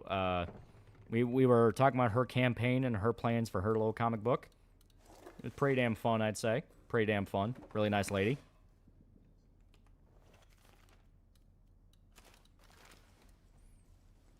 Ichiban Kusuka from Yakuza. Oh. Call him Ichiban then. Everyone calls him Ichiban. But yeah, no. The guy who voiced him wasn't bad. JP, it's the guy who played Nishiki. And in English... fuck. I forgot the guy's name. It's, I think it's Kaiji Tang, who's actually a really good voice actor. Fucker. I'll let you travel with me, but you can't go biting my ankles. We have a rat companion now. Okay. There we go. Okay, get out of the way. Get out of the way. It's dangerous. It's dangerous, little buddy. Where's Shrimp Hulk? I need you to stop making noise. He is right there, and he's pissed. See, he's learning. Funny enough, Kaiju Tango also voiced Nishiki in the Yakuza 0 dub. Yeah, SD, good voice actor.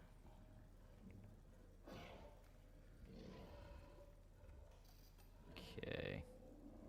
So he's not fully out because that other rat's still eating the cheese. You think it was worse, Mangalo or Shiro Ishii? I mean, to be fair, same kind of, you know, same kind of similarity with war crimes. All right. So let's go. You gonna follow me, little guy? Shrimp Hulk must be canon. Shit. You need to stop making noise.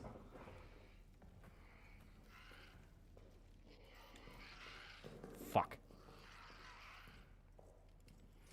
Yeah, Red Buddy needs to be named Lard.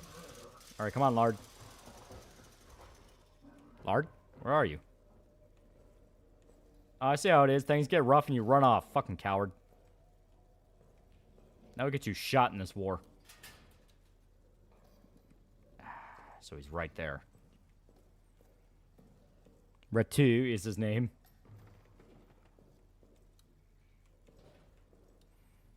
Since we're speaking Yakuza, I have to say it. 10 years in the joint made you a fucking pussy.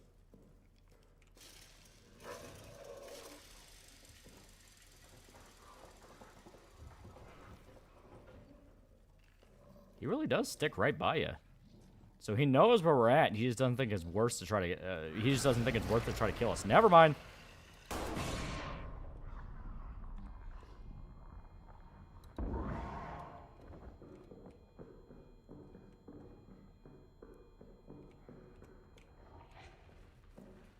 All right. Damn it, Lard didn't like his name, so he ran off. Big on war crimes, you know the Rhine Meadow camps also held civilians, and we know how famously those had no supply issues. That is that Ichiban is Nishiki just suffered amnesia from the explosion and rebuilt his life as a Dragon Quest schizophrenic.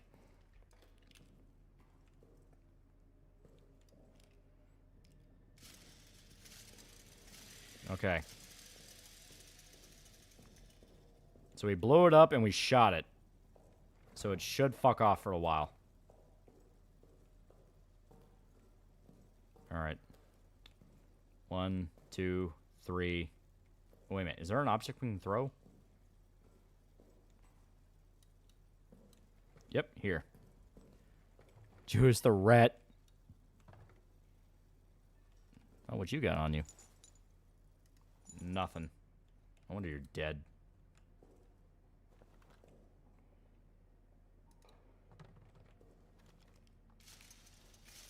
Shit. Alright. Holy shit, okay. Think we're gonna see Skull Knight again soon? I hope so. Fucking love Skull Knight.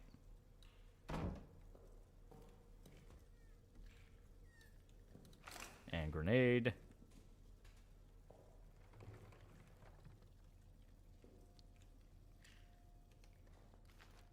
I mean, they literally just gave us a grenade.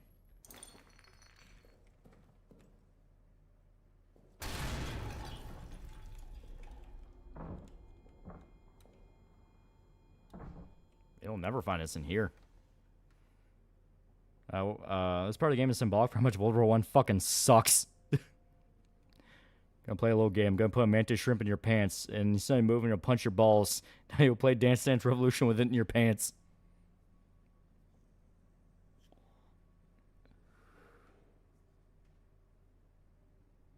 Alright. Should be clear. That's enough time.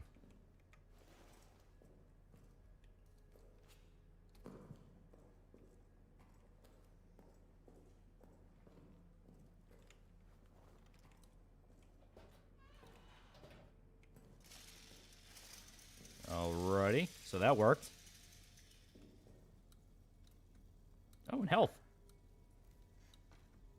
And a pocket bag. Fuck yeah. So this was a really good idea.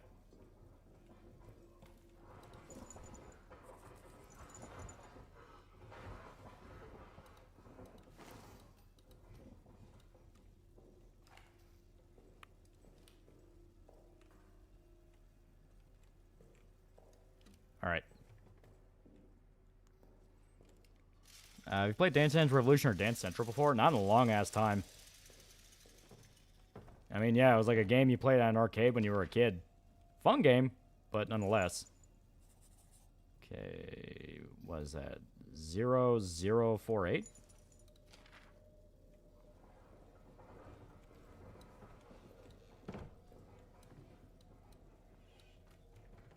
Okay. Okay, another cloth.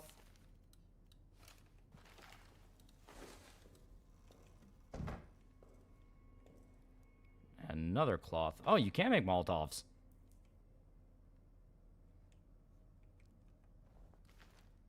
So... Oh, it's a gas grenade. Okay. Another funny thing about the Rhine Meadow camps, American soldiers guarding them compared to conditions in Andersonville and did nothing to improve the situation over the irony. Yeah, DDR was fun back in the day. Yeah, Scott's fucking coolest dude. Lolly's way of describing it so funny because he literally just wanted to show off the guts. Like, oh yeah, you think your sword's hot shit? Check this out.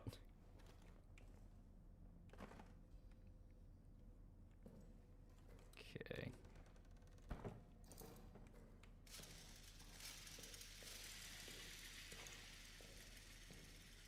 And could Skull Knight get any cooler? Skull Knight puts on sunglasses. Eat that, little fucks.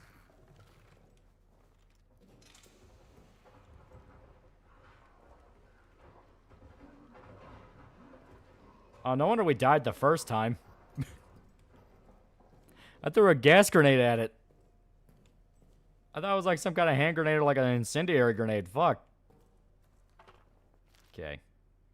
Upside, we got more fuel. Haven't gotten a DDR game with, why haven't we gotten a DDR game with Jet Set Radio? Yeah, I played Dance Dance Revolution on the Wii with Cousin a long time ago.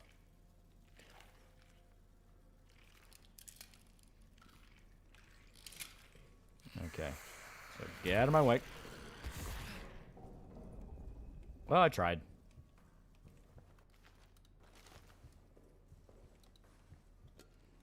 Doesn't the pistol shrimp snap only work on water and can't do damage outside? Well then, you know, Jigsaw will just put you in water. You have to do DDR with a pistol shrimp in your pants in underwater.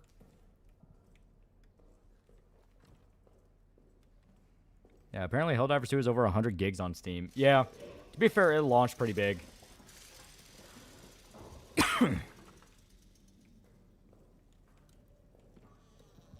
There we go. Stick. Notes. Okay, we can read some of these notes for more context for puzzles. Okay. Yeah, Molotovs. The guy's buddy. Burning the bodies. Okay.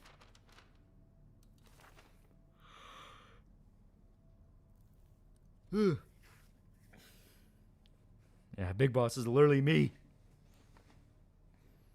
All this DDR talk makes me miss Bust a Groove. Okay.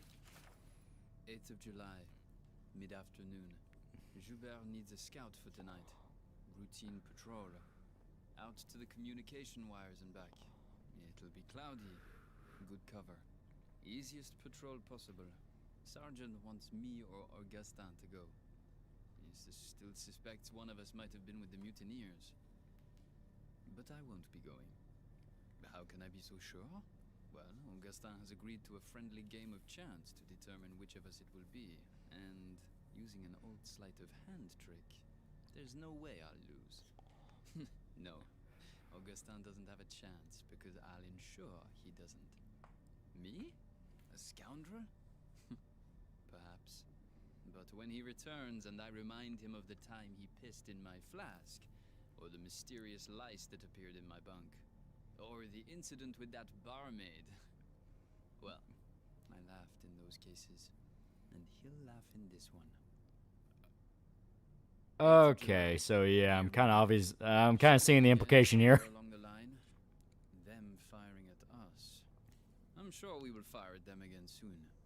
I hope Augustin is having a simply marvelous time out there. Can't wait to tell him what I did. 9th of July, time unknown. It must be just before dawn. When the shelling stopped, I woke. The sudden silence always does that. Augustin's bunk is empty. I went looking for him.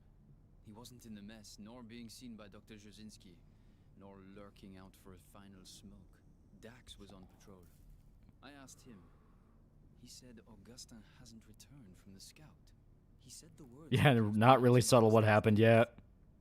As if scouts don't come running back at all hours.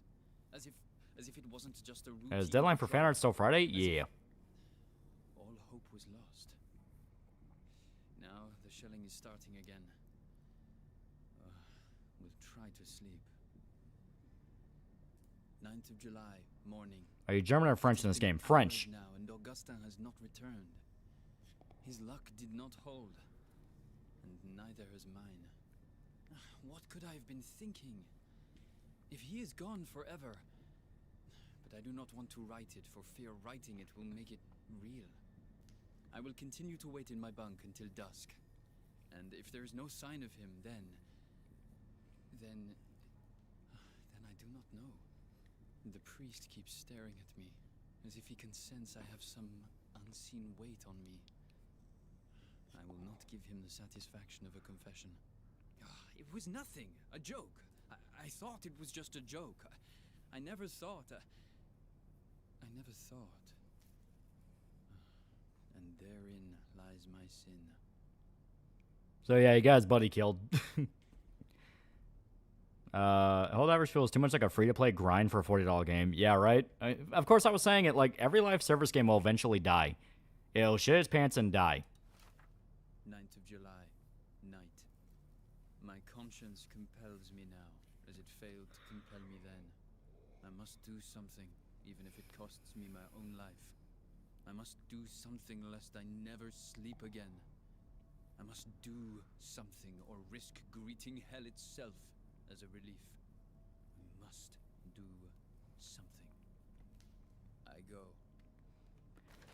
So yeah, the main guy fucked his buddy over in a bet and got him killed, and now he's kind of, I guess, suffering for it in his own personal hell.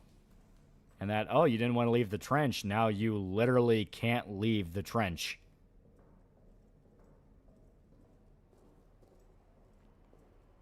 It was just a prank, bro.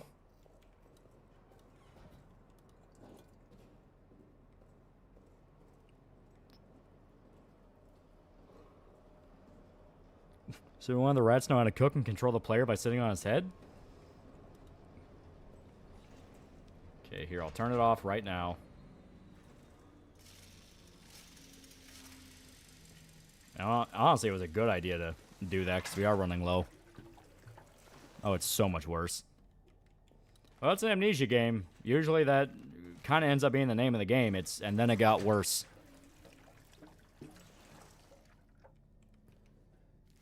Okay, combine that so we have a little torch. But we're going to need a lighter for it.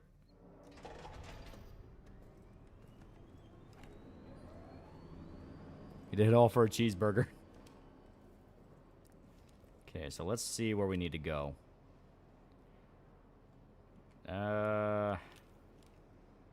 I say let's go to maintenance and try to see if we can get to the pillbox. Because I imagine the pillbox is going to have an item we need. And probably some more ammo.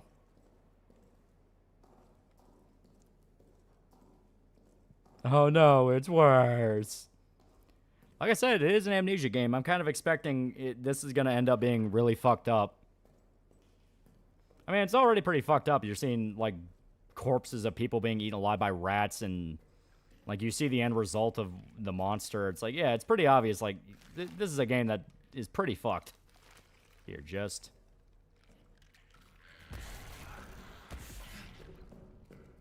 Not today, Satan. Pieces start to fall in place once you get to the chapel, yeah. Which makes sense, you know, the chapel where he was supposed to confess and didn't. It's like, yeah, I can see it. I'm putting the pieces together. Okay, so workshop, storage hub, clerk's office. Yeah, let's go. Yeah, the big what have I done isn't nearly on par with what Daniel did. I mean, to be fair, what Daniel did was, like, over the top fucked. I mean, that was like kidnapping children to torture them to death. Like, even the good ending of Dark Descent isn't really a good ending, because it's still like, well, you gotta live with what you did.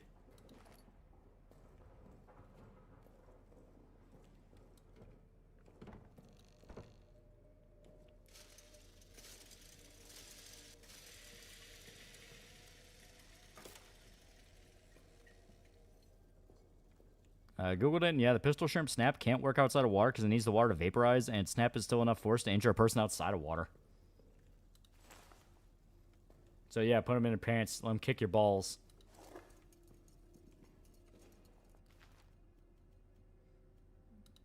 I'm going to toss the meat out for the rats. Enjoy.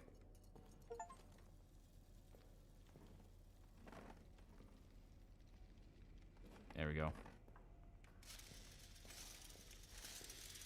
Alright, now, who are you? F. Conrad. And what Conrad do to you? Fuck you.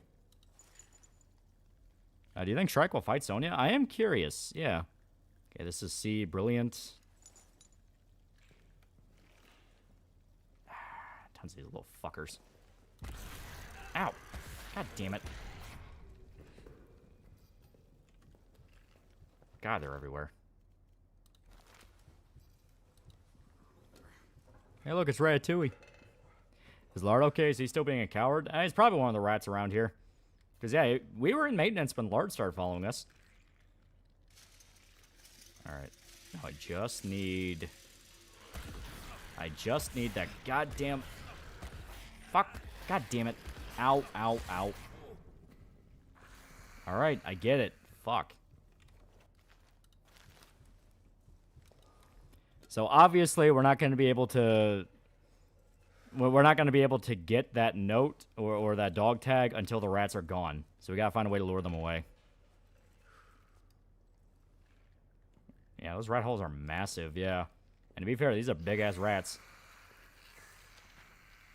Okay, what note is this? Pillbox requires... if you require pillbox access, see me or Father Durai. We're both in possession of a key. Alright, so either the father or the foreman.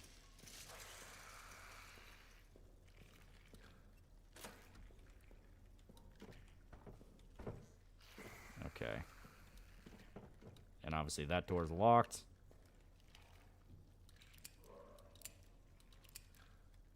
I must find ammunition, yeah. Oh, this might actually be Lard. Agrippa head ending is probably the better one in my opinion, because both Daniel and Alexander face consequences. Yeah. Well, if I remember right, Agrippa's also like the more complicated one to get. So people do kind of see it as like the true ending, where you help Agrippa get out. Because I think... Ow, fucker. Oh, come on. Are you friends with Lard?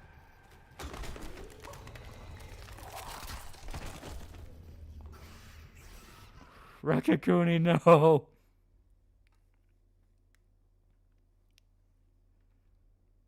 Wait, was that Lard? He isn't attacking.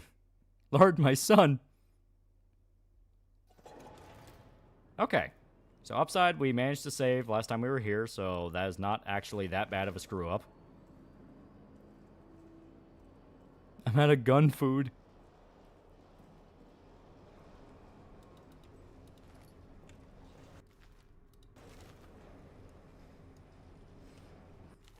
Yeah, come on. There we go. I don't think that's Lord's friend.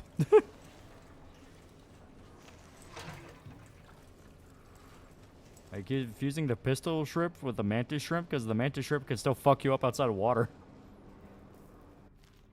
Some kind of shrimp that can punch your dick. Large, you rat bastard. But upside, now we know where to go. And we know the rats are massive assholes. Large's friend, perhaps cousin. Okay. Honestly, we could throw something at the rats to make them go away. I haven't tried that yet. Oh, and actually, idea just hit me. We have plenty of meat in the item box. So I'll go pick up the meat, and we can use that as lure so we don't get fucked up as often. Because, yeah, those rats are assholes. None is more dangerous than the radioactive Great Value branded shrimp. Lard isn't a rat bastard. He's a good man with a family.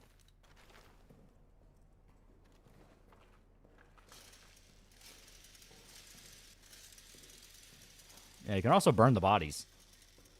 That does make sense. They do give us a torch. Go. Snack.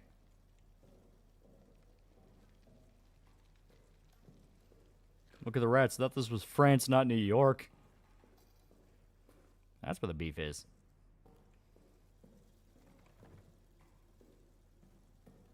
All rats are bastards. Okay, they're all dead. We don't gotta worry about them. Okay. Because, yeah, he's burned, and I'm not seeing any rats try to eat him. So, yeah. Foreman's quarters. Let's try to get the foreman key first. If we can. We might have to get it from the father.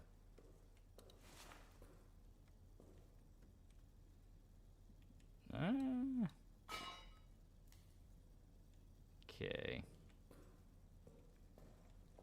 And he's, like, super dead.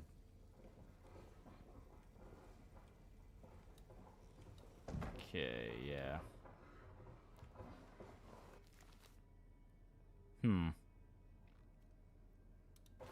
Yeah, Tycho's Bales.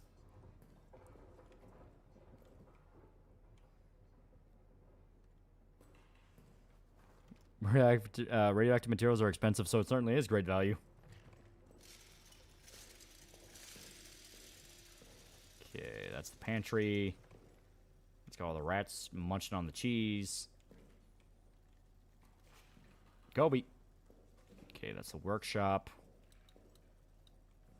Okay, we have another piece of meat for a lure. Okay.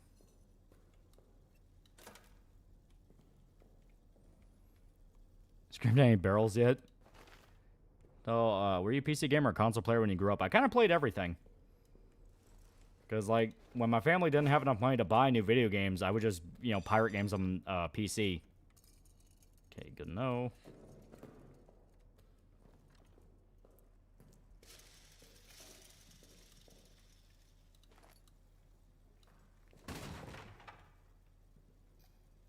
Shit. Yeah, mercury shrimp. Okay, all the rats are munching on that meat. So, that's Conrad. Ah, fuck you. Brilliance. Let's chuck this meat over there.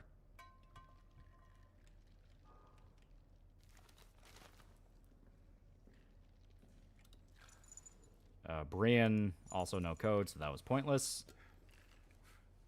Any old series you missed, for example, Medal of Honor? I miss Black and White. I remember really liking Black and White 2 as a kid.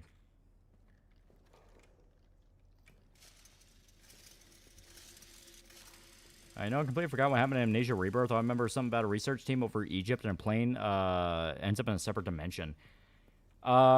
Basically, if I remember right, like, a pregnant lady finds out elder gods want her child. So you have to make a choice between either letting yourself die because, you know, when you come in contact with the orb, everything around the orb wants to kill you. And you have the choice to, like, run off to, I think, Paris. And it's still implied, yeah, you're 100% going to die. Here we go. Okay, okay. I see. So.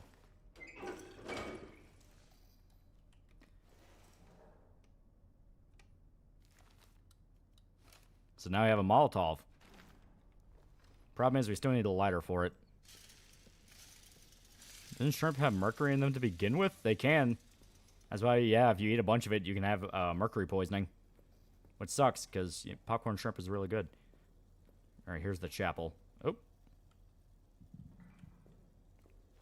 Kobe.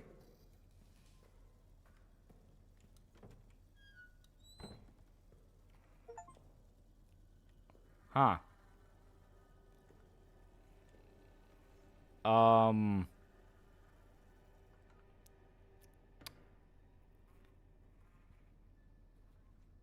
So, when we write the report after our contract's done, we're not going to mention this, right?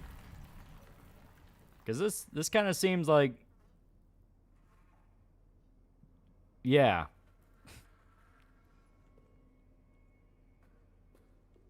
Is Amnesia Rebirth in any way linked to Dark Descent? They're all connected, because that's to do with the orb. Though some are more than others.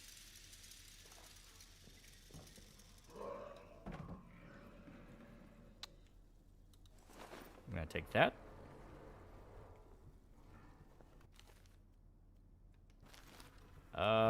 And Father, we're going to cuddle.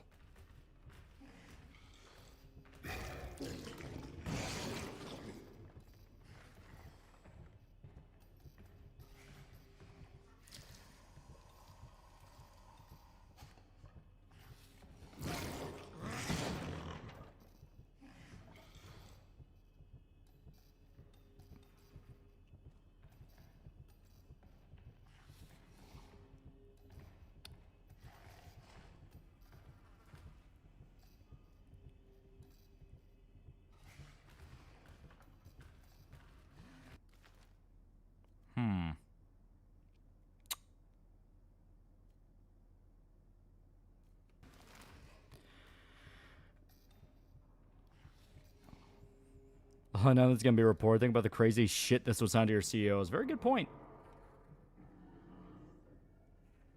Sorry about this, Father.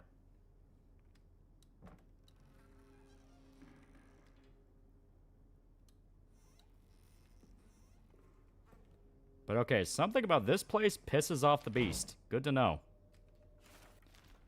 11th of July, 1916. Dusk. I sit now at the bedside of my dear friend Henri Clément. The doctor has left, but I remain. I feel I must record the extraordinary twists of fate and fortune that have led me to be here. Breathing. Alive. Can't say anything. Are we boned? While Henri lies unconscious, fighting for his life. It starts days ago. On a night patrol, I fell into some kind of pit. I was injured, unable to move, unable to escape. By all rights, it should have been my tomb. I cried for help, screamed myself hoarse.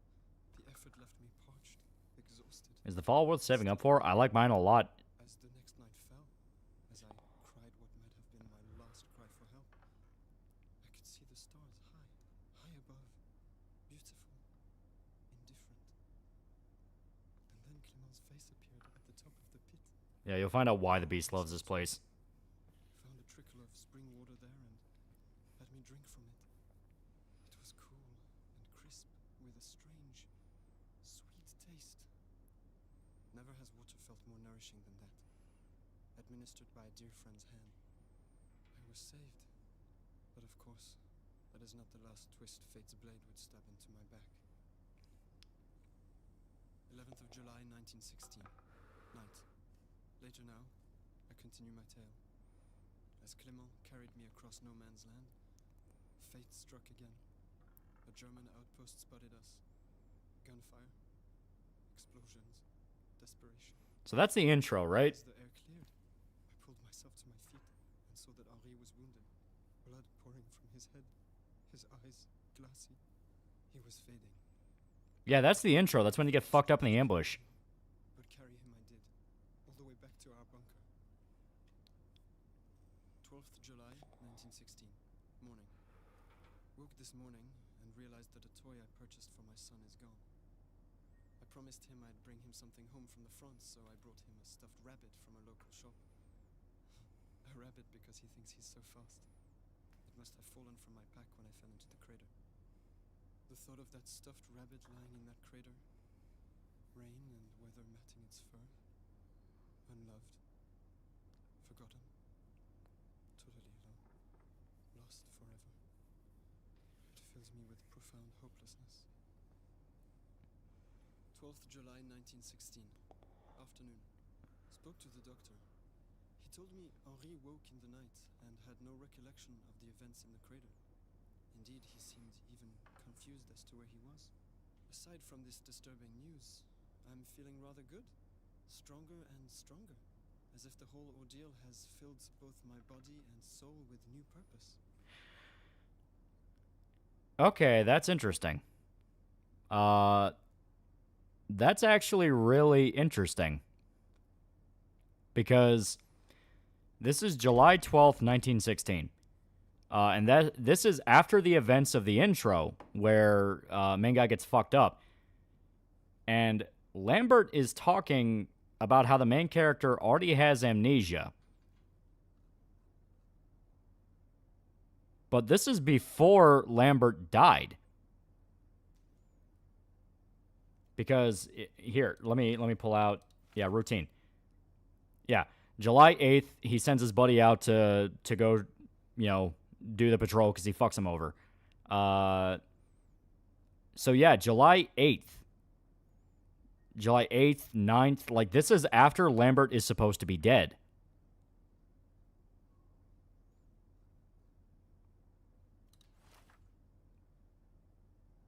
And yeah, like he's been operating off the idea he's been dead for a while.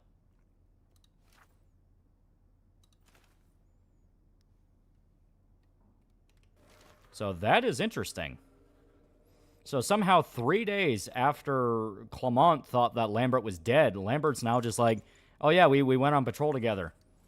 It's like, okay, that's interesting. So clearly there's some fucking around here.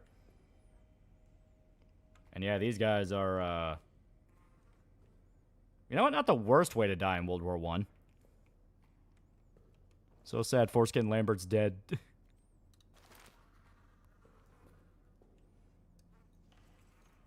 It's Amnesia the Dark Descent. It's Amnesia the Bunker. So, one of the sequels.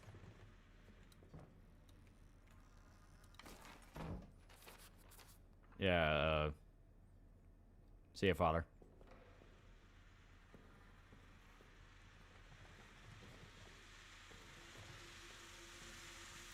Okay. Here. Nailed it.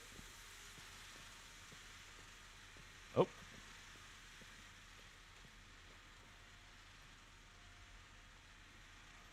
Yeah, I guess between this and mustard gas, yeah, I'll take this, yeah.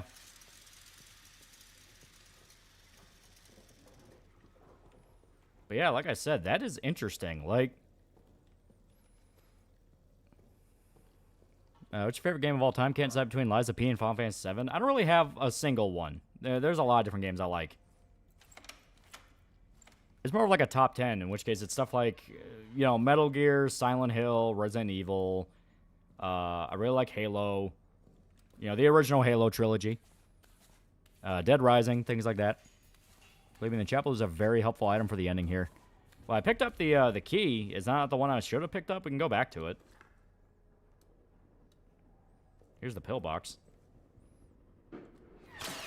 Fuck. Right.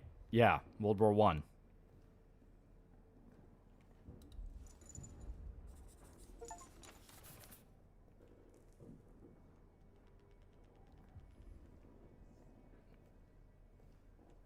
Yeah, Metal Gear Solid 3 and Silent Hill 2 are my favorites, yeah.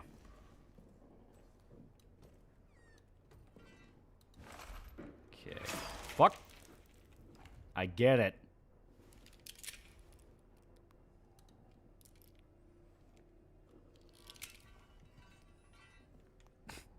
God, just imagine that. You go through all that hell down there just to get up here, and you take your head out just to look at the sun, and a fucking sniper blows your brains out.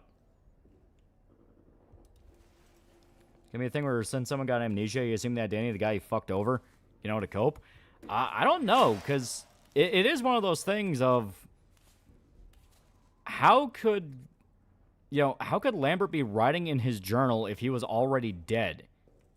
Because it was like a solid 2-3 day difference. It wouldn't be a thing of, unless we can find an entry where it's like, oh yeah, no, Lambert came back and we're best friends and he forgave me, ha ha ha. It's like, no, that's not the kind of game to do that. Okay. This is munition storage. Here, let's go back and... Oh. Lord! See, Lord's still here.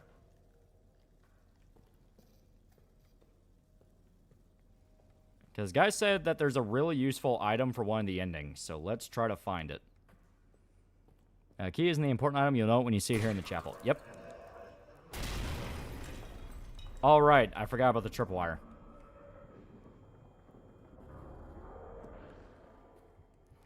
That's that's on me. That's on me. That's my fuck up. I got complacent.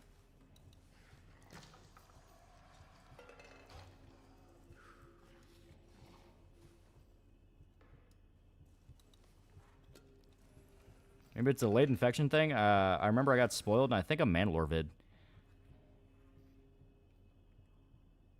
Well, he talked about Dark Descent and Amnesia for pigs, and yeah, those were guys who specifically...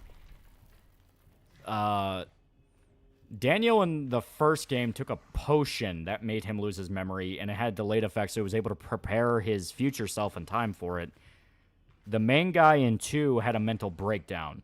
So it kind of wasn't clear how much he could actually remember and how much he was repressing. Yeah, that journal entry where Henry said, "What have I done?" was before the scene where you find Lambert in the pit. Ah, okay. So he operated off the idea he was dead, but he managed to find him. So, okay, that makes sense. Yeah, here we go. Because I was kind of thinking, like, okay, so someone was walking around wearing his face. Yeah, let's try to... God, there's a lot of meat here. Okay. So what important item could it possibly be?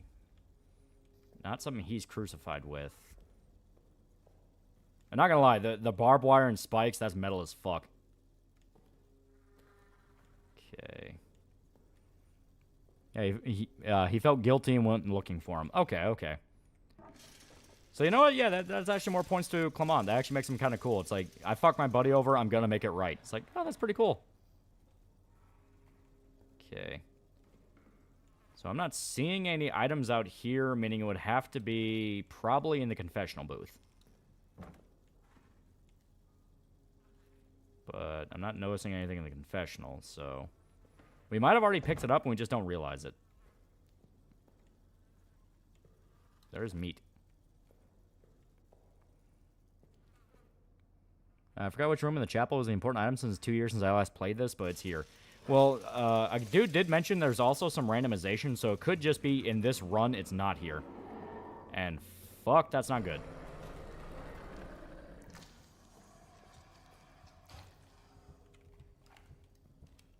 Fucker.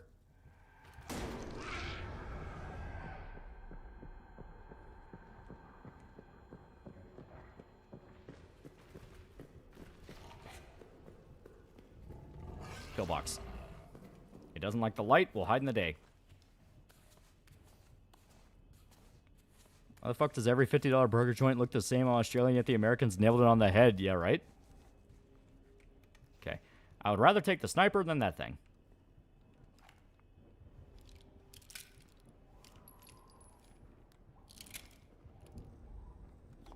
Lard the Rat t-shirt that just says Lard the Rat Coward and Turncoat he loves cheese. Yeah, some key story items are in the same spot regardless. Oh, okay. Well, maybe we just haven't unlocked the conditions to see it, because we have a med kit. We have fuel. We have meat. The only thing I could think of is the med kit. That's the only other thing we picked up beyond the key. Is the med kit the one that we're thinking about? Because my assumption now is we could go down to the prison and heal the German prisoner and help him.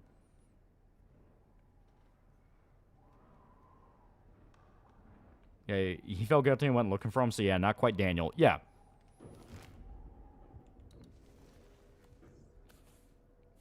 Yeah, I heard about King Cobra. Shit sucks, yeah. Fucking terrible way to die. Drinking yourself is always rough. Stick the helmet above the slit. Now that you mentioned it, we have to do it. Inventory's full, so we need to drop something. Well, like I said, the only thing I could see that we could pick up was the, was the med kit. Other than that, we had, like, meat.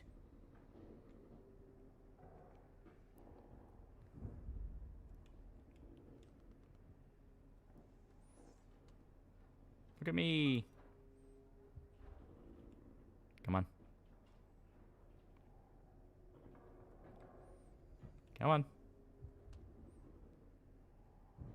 I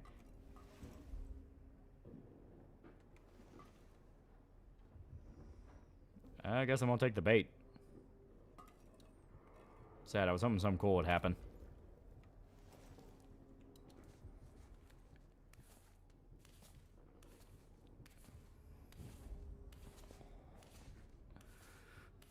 Yeah, the sniper knows what you're doing.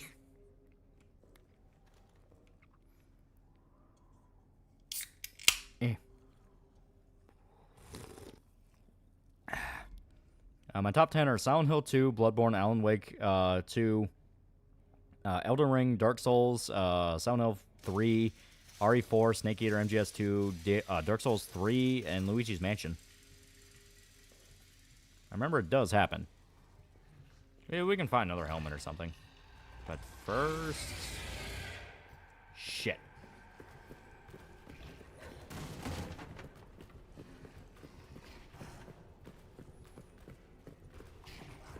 Here we go.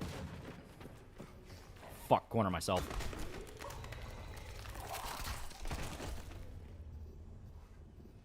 Yeah. I just remember the item isn't in the chapel. It'll appear later if you use it on the beast. It's actually outside the bunker. Oh, okay. I've seen the Smiling Friends promo with Roy Dismay. I have not, but I am excited for Season 3. What was that? That was the beast. Okay. So like I said, now I know what we're doing, so we can get to it a lot faster. Yeah, maintenance. Yeah, oh dear. Here. Since we need a lighter, I may as well put up the torch. Here we go. Instead, more spots for meat. Oh, you know what? Here. And I may as well use this fuel can to fill up, top it off.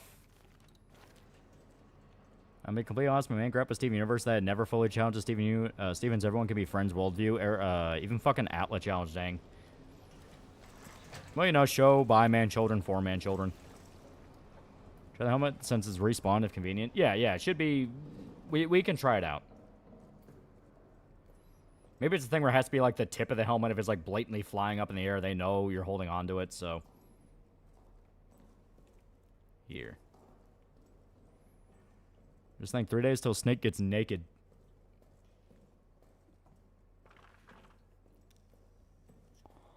Is this Amnesia the bunker? Would I have this game only made in an hour? Yeah, this game is actually like really good. I like this a lot so far. Ow. Asshole rats not included. Dickheads.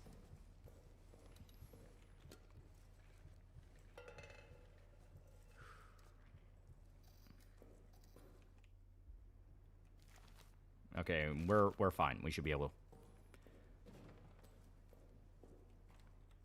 to. The boss tit's looking really good. Glad they didn't nerf. Yeah, I guarantee the complaints are going to be it's a soulless cash grab instead of they censored stuff. Okay, foreman's quarters.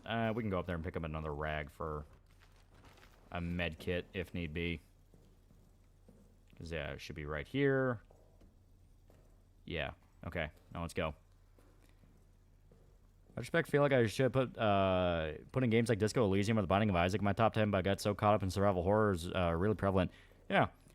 That's why I say it's impossible to have, like, a one true favorite game, because you'll always think of, like, counters to it, where it's like, well, this is really good, but I love this, and, oh, this is really cool, but I love this. You know, it's just how it is.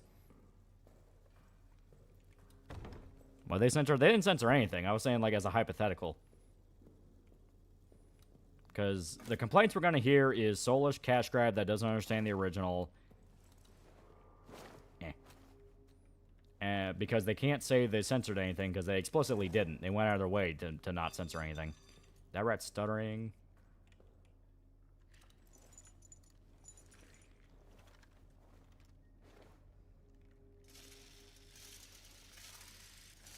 Can you pick up lard? I don't want to. These rats are assholes. See?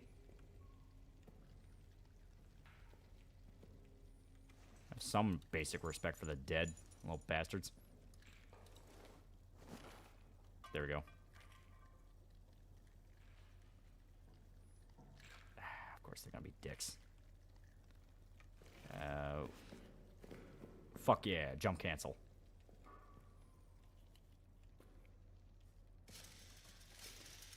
Thought fuck, marry, kill that can make Gabby cry, Dante, Kiryu, and Big Boss. You can try to put lard in the sniper hole. Oh, fuck.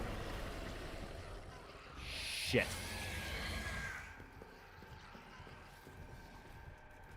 Shit. Not good.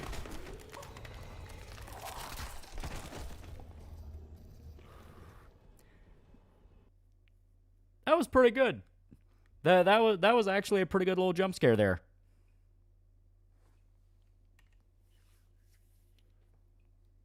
It's like, I thought that was actually pretty well done right there. That was pretty damn cool.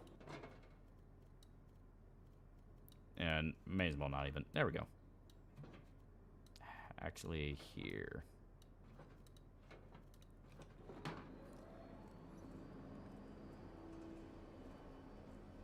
You know what game I missed? The darkness. Yeah, everyone does. Okay, and yeah, it will spawn like a new canister of gas every now and then. It just won't be enough to consistently keep the bunker full.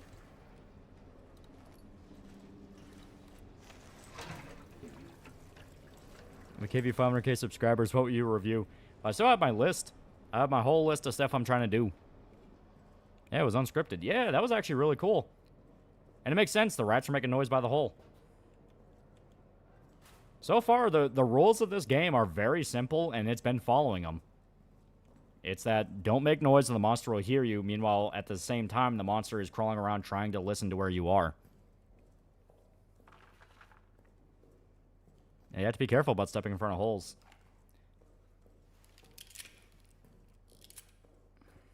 Okay. And you know what? I'm not taking your crap, rats. Oh, I didn't know gasoline respawned. It's respawned a few different times now. Maybe it's a thing where it has to be after a certain amount of time.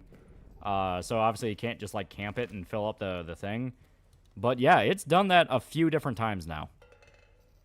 Yeah, granted I hoarded gasoline when I played it. Well, gasoline's like your most valuable resource. Like that's something the game makes very clear. You need as much gas as you can carry. And yeah, burning some of the bodies wouldn't be a bad idea. The problem is we need a lighter to do that. And the question is, where do you get the lighter?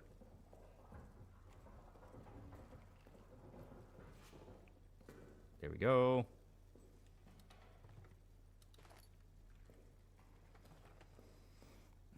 And missed opportunity to have it drag you into the hole descent style, but that'd be kind of cheap. I think that would actually be a pretty good kill. Like, it drags you into the hole, like what happened to the one guy. Because remember, the guy that tells you about the monster, he gets dragged through. It's like, that'd be kind of cool. Like, you see what happens from, like, his perspective. There we go. And yeah, when the rats screech, it hears it. Okay.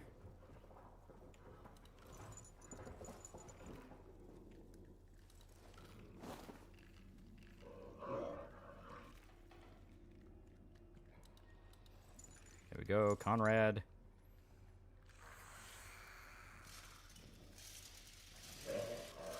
Probably the bunks, R&R, maybe? Yeah, you actually can get dragged into the hole. Oh. Yeah, there's other ways you could do it right now.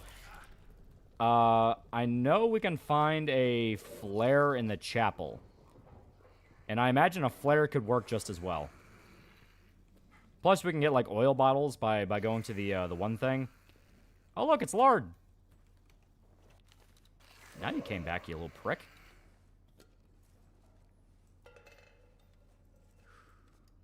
There we go.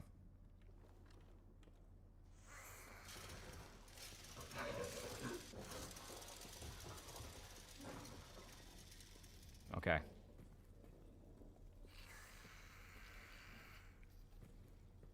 All right. So this might be a shortcut if we can break that lock. Problem is we don't have any ammo right now. Lard, I need you to move. Come on, little guy.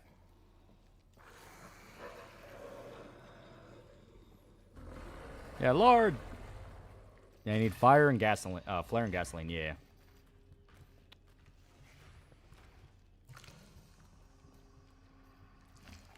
Shit.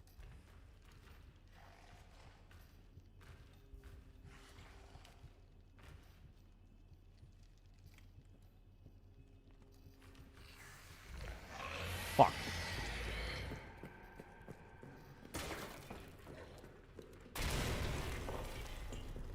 The fuck was that? Out of the way.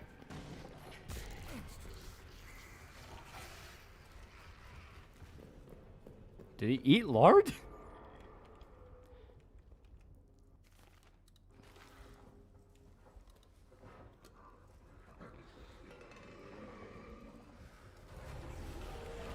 Shit.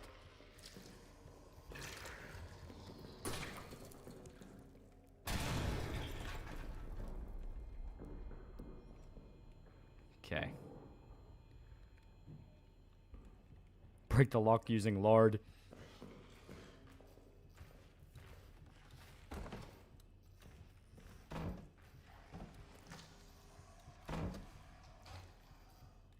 Okay. I heard a crunch.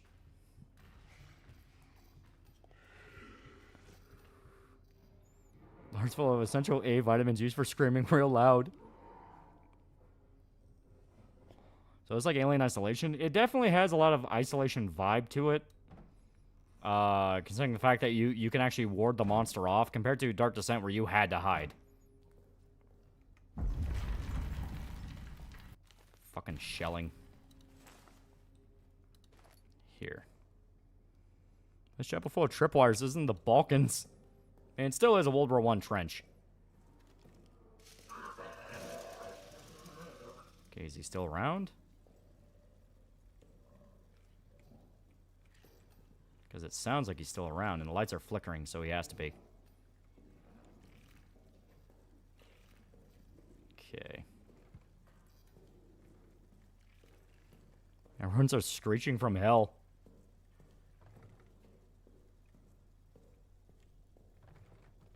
Okay.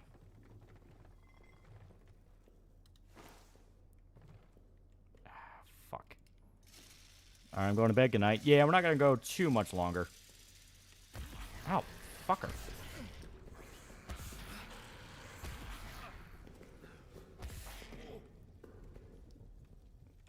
Ow.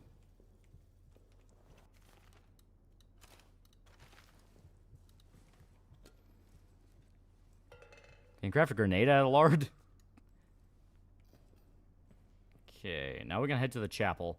And yeah, I think what happened was I set off the tripwire by the chapel. I gotta remember, as soon as we enter here, The beast is gonna be pissed.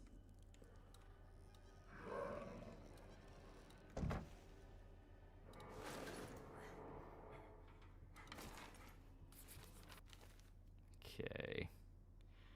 May as well wait on that.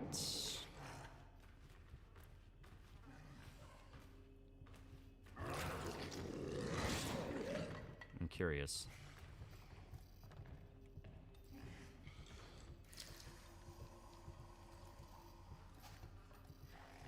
So what is it doing?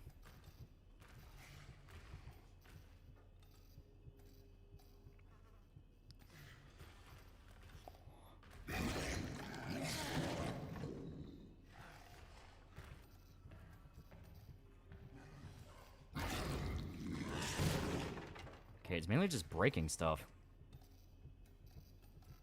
So obviously it's pissed off it can't find us.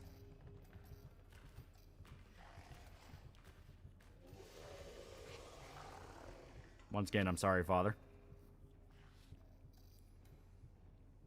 Okay.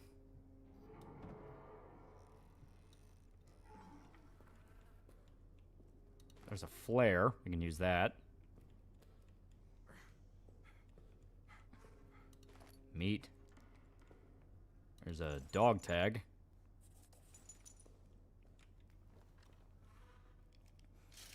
Do you think Studio will... do you think the studio will ever eclipse Soma? It kind of depends on what vibe you want, because Soma had a really in-depth story, but it wasn't particularly scary. Meanwhile, the Amnesia games tend to lean more into being outwardly scary.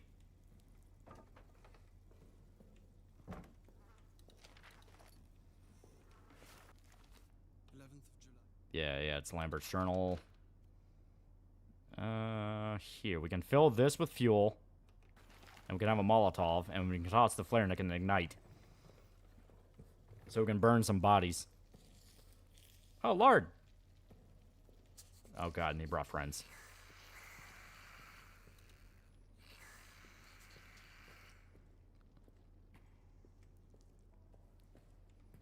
Okay. Fuel storage. We can go through here, get to the pillbox, get some ammo.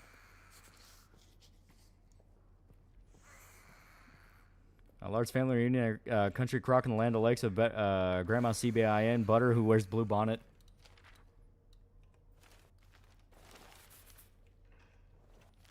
Okay. Inventory slot is now free. Get the Blackface and Delta 10 out of 10 game of the year.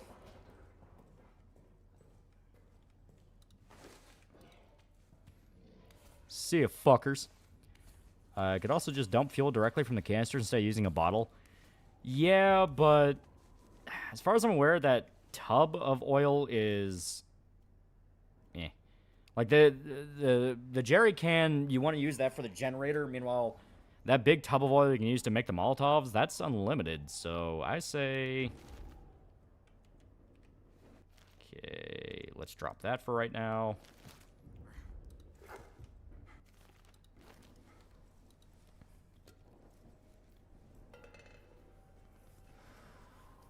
There we go. Pick up the meat. And now...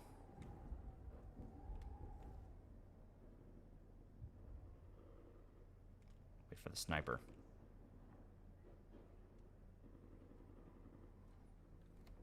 So Season 2 trailer Fallout, and they really nailed the look. I'm actually excited to see it. My issue with Season 1 is some parts look way too green for a wasteland.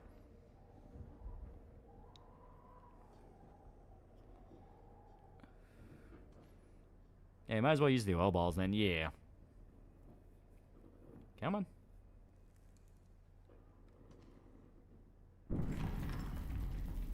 Okay.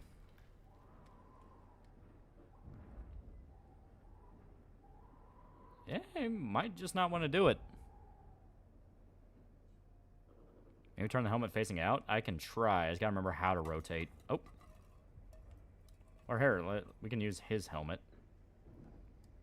How do you rotate? I forgot. I think it's the lean buttons.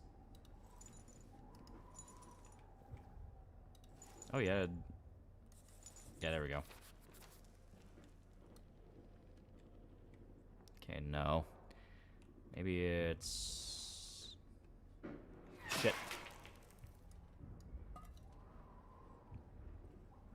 Okay. Yeah. Shit. So let's see.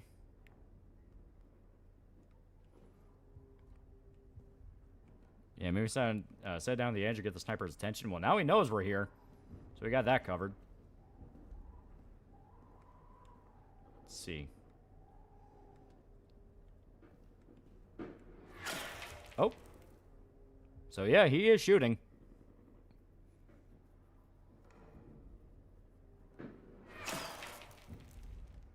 I think he's hitting the helmet. I forgot to mention the view's been canceled finally. Okay. So let's get it a little bit. There we go. Fuck yeah. Yeah, under fire. Yeah.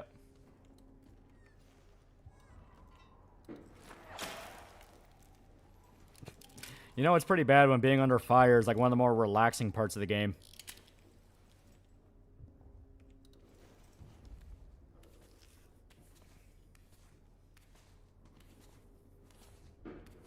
Flank through Arkham Asylum. It's fucking stupid out after not one, not two, but three fear-toxing attacks. Does he not think perhaps I should grab the bat gas mask? Yeah, right?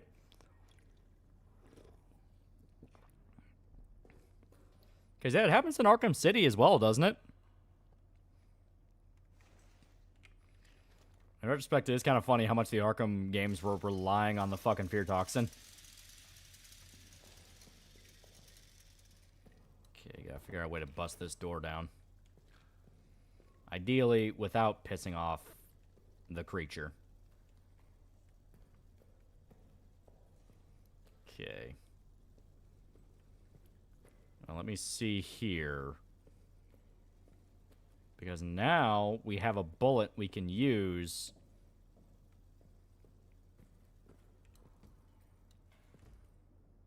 Oh, we have shotgun shells.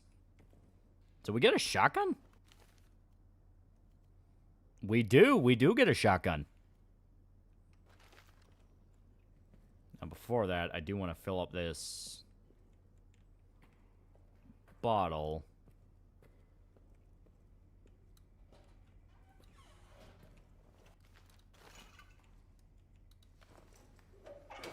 Yeah, Scarecrow doesn't show up in Arkham City, only an Easter egg. Yeah, it was. It was just an Easter egg. Okay.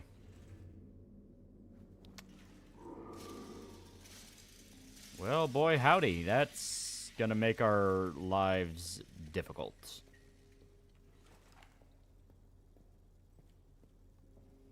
Okay. If he already knows, I say...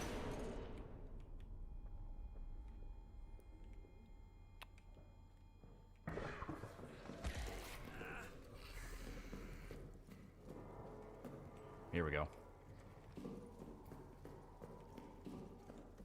Okay. Fuck. Come on. Come on. Shit. Tripwire. Officer's quarters. Let's get the fuck back to the room. There we go. So now...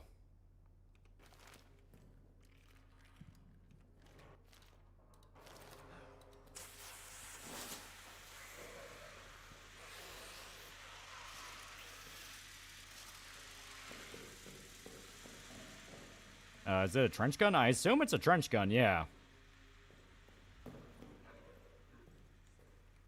Okay, slow is steady, steady is fast.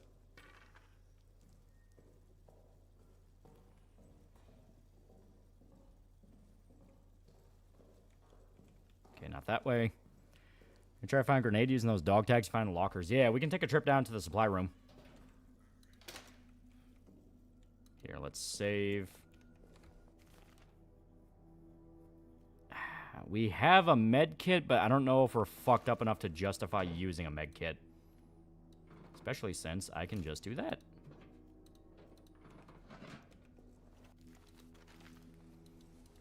Yeah, you get a shotgun, but like way later in the game. There we go. Okay, so now we're good.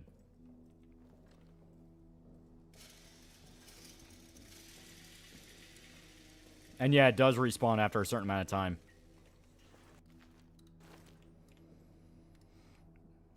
Okay. Yeah, the war crime stick. Mad Hatter also hypnotized him in Arkham City and Origins. That is true. I don't think it was Arkham City. It might have been Arkham City. I remember him more in Arkham Knight.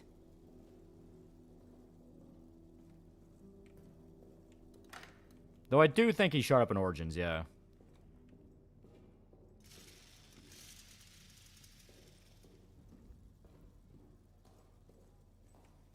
Okay. Fear Toxin sequence in Arkham Asylum is like one of my favorite sequences in any game. It is really good. Like, man, that was like probably one of the best things they could have done to show off like what they could do. Yeah, here we should have plenty. Codes 490 H Butcher.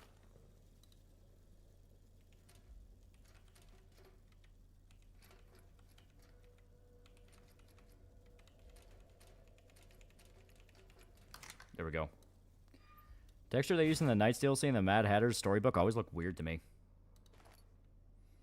It was a little bit out there. I always thought that was kind of the point.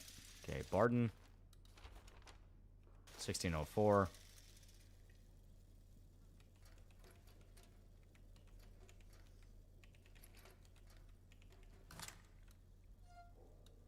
Okay.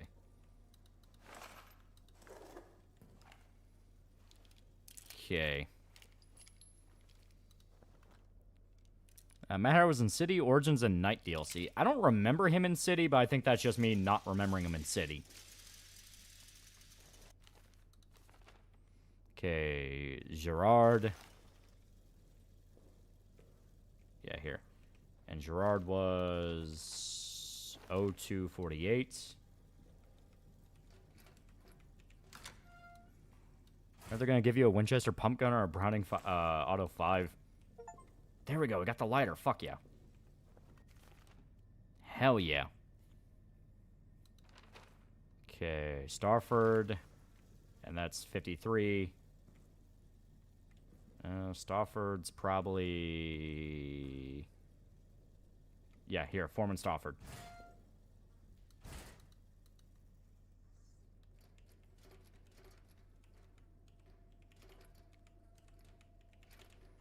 There we go.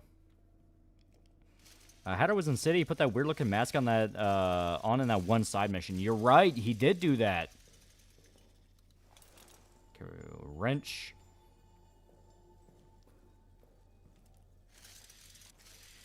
Yeah, Arkham Knight's probably the least favorite Batman game because of the Batmobile puzzles. I can understand that, but personally, I thought I thought the Batmobile was fun. You can use a lighter to light those fuel puddles you keep seeing. Yeah, it should make going through here easier. Okay. Yeah, that in the story wasn't as good. Yeah. Yeah, it definitely had some flaws. Okay. But now...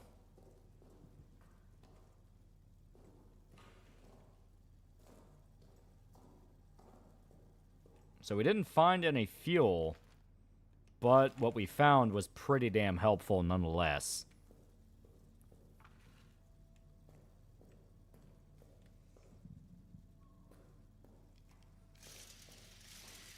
Look, that trailer of Mercy by Muse was hype. It was pretty hype.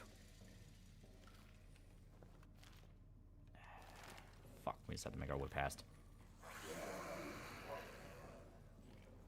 And of course, the damn rats gotta give away where we are. Little fuckers.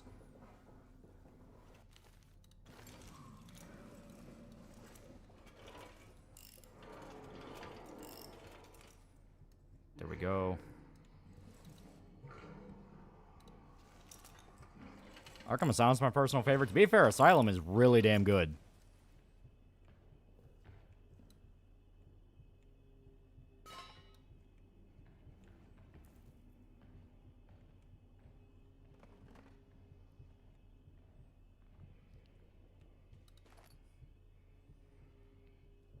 Okay. The fact that it's running on UE3 is a mindfuck. Still looks better than most UE5 games, yeah. He's got to beat several shades of shit out of the Riddler for his bullshit. That is true. That is true, and it was always the most fun part.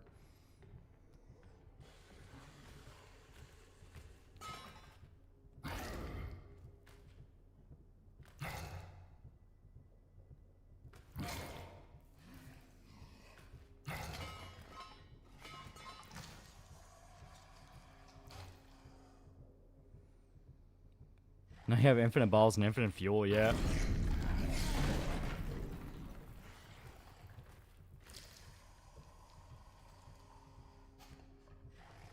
Come on, man, keep it together.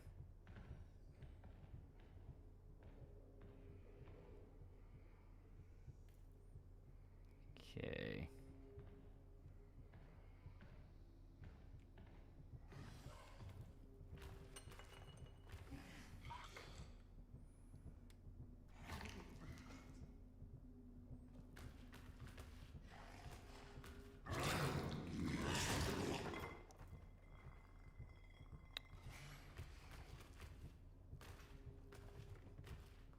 Oh, come on, you fucker.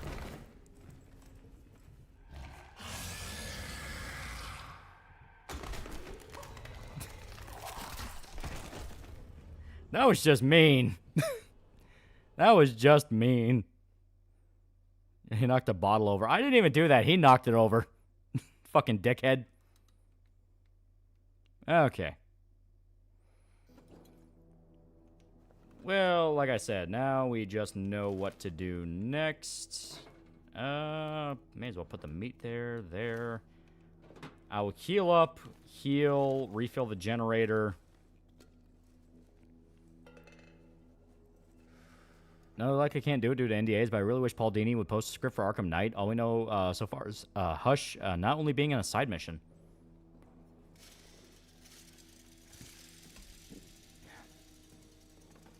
It's over for you, Bat Brute, for I've depicted you as the enraged Bat Jack and I as the Chet. Oh god, no, not the face.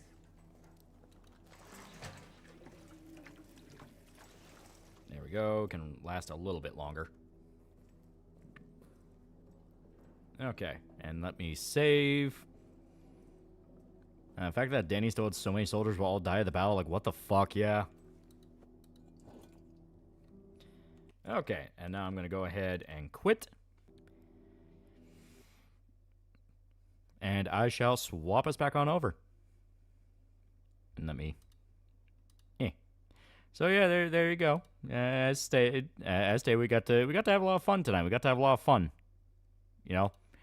Got to shill some comic books and got to enjoy a pretty good spooky game. Yeah, Paul Dini ever say why he didn't come back for Night? They rejected the draft script that he wanted to do, because I think they really wanted to push Red Hood. When the original idea was it would have been completely different.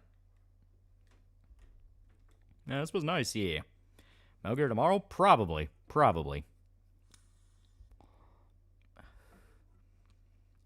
But yeah, that was my first time actually going through Amnesia the Bunker, and I really, really liked that. That was actually really cool. Like I can definitely see where people are saying this is definitely the thing that could bring back Amnesia, because that was really cool. I liked the way the monster worked. I liked the exploration. Like, the fact that, you know, it really encouraged you to, like, think outside the box, because not every problem is going to have an obvious solution. Like, that's really cool. You know, it trusts the player to fuck up and have to figure out where they fucked up. You know, compared to, like, Amnesia Rebirth or Machine for Pigs, where they were so handholdy and refused to let you miss a detail. It's like, no, I like that this game trusts that you'll screw up. And I like that, you know? You know, it's the same thing the Dark Descent did, where the Dark Descent trusted that you could fuck up and miss something or put yourself in a corner. Like, it's good. Yeah, I hope the next Amnesia game is Dark Descent structure and level design, but Bunker's gameplay mechanics. Yeah, agreed. It could be a lot of fun. Because I like the fact that even though they do give you guns in this, where obviously, like, the way it was showing, like, you're going to get a shotgun, you know? But it never feels like you're ever really that powerful. You know, I mean, obviously the The revolver, you're lucky to find a single bullet. You know, that finding a single bullet's like, oh my god, now I have all these different options. I can do all these things with it, but you can only use it the once. You know, we ended up having to use the bullet from that one life to open up a shortcut, you know, to make it to where you don't have to crawl through the tunnel of rats. But that's still a pretty big, like, oh, now the way you go through this section is completely changed. Now you don't have to worry about this one area. You can now go through a different area. You know, in case you have to run from the monster, and now the monster can use that door to fuck you up. You know, it's very simple, but because it is so simple, there's a lot you can think around it, you know? And when the sniper's shooting at you, you can lift up a helmet and he'll shoot it. Yeah, we did that. We lifted it up, and the sniper shot the helmet. That was actually really cool. The remake of MGS3 doesn't work. How about the OG version? We played the OG version. Speaking of which, I got to update the Metal Gear playlist. People are complaining that it's not fully updated. I got to fix that. Yeah, it's not gets gun, I have the power of God. Yeah. They make it clear you are still very much vulnerable. And the way dude was saying, like, you don't even get the shotgun until, like, way later. Yeah, kind of when we finish this in a later stream, this game is really great. From what I understand, it doesn't take very long to beat it. So, yeah, theoretically. First time I got in to catch a stream, had a ton of fun. Long he who follows, hail lard lord. Yeah, I like the fact we had a little rat buddy that was following us. You know, a little lard. He was great, even if he fucked us over. But yeah, no, like I said, I genuinely liked the bunker a lot. This was really fun. I'm really happy I took the time to play it. I got into obligatory Latina on Latina argument at one point with Reina, but she's awesome. I wish her the best. Yeah, there you go. Very nice lady. Very nice.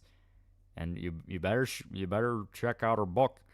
Check out her book. I got a shill. Hell, you can't give me money. At the very least, you can give her money. Even though the shotgun's a two-handed weapon, so you can't use the flashlight at the same time. That's a really good balance.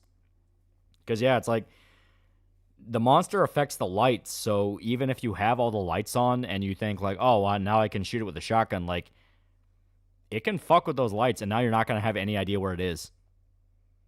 I can probably beat it in one more stream. Probably, because, like I said, now I know what to do and where to go for a few things, and that can lead into knowing what to do and where to go for a few other things.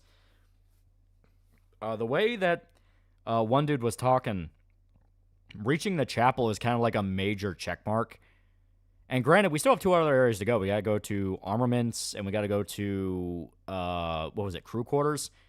So there's still a few different places we got to go. Yeah, I had Big Buddha donate to her.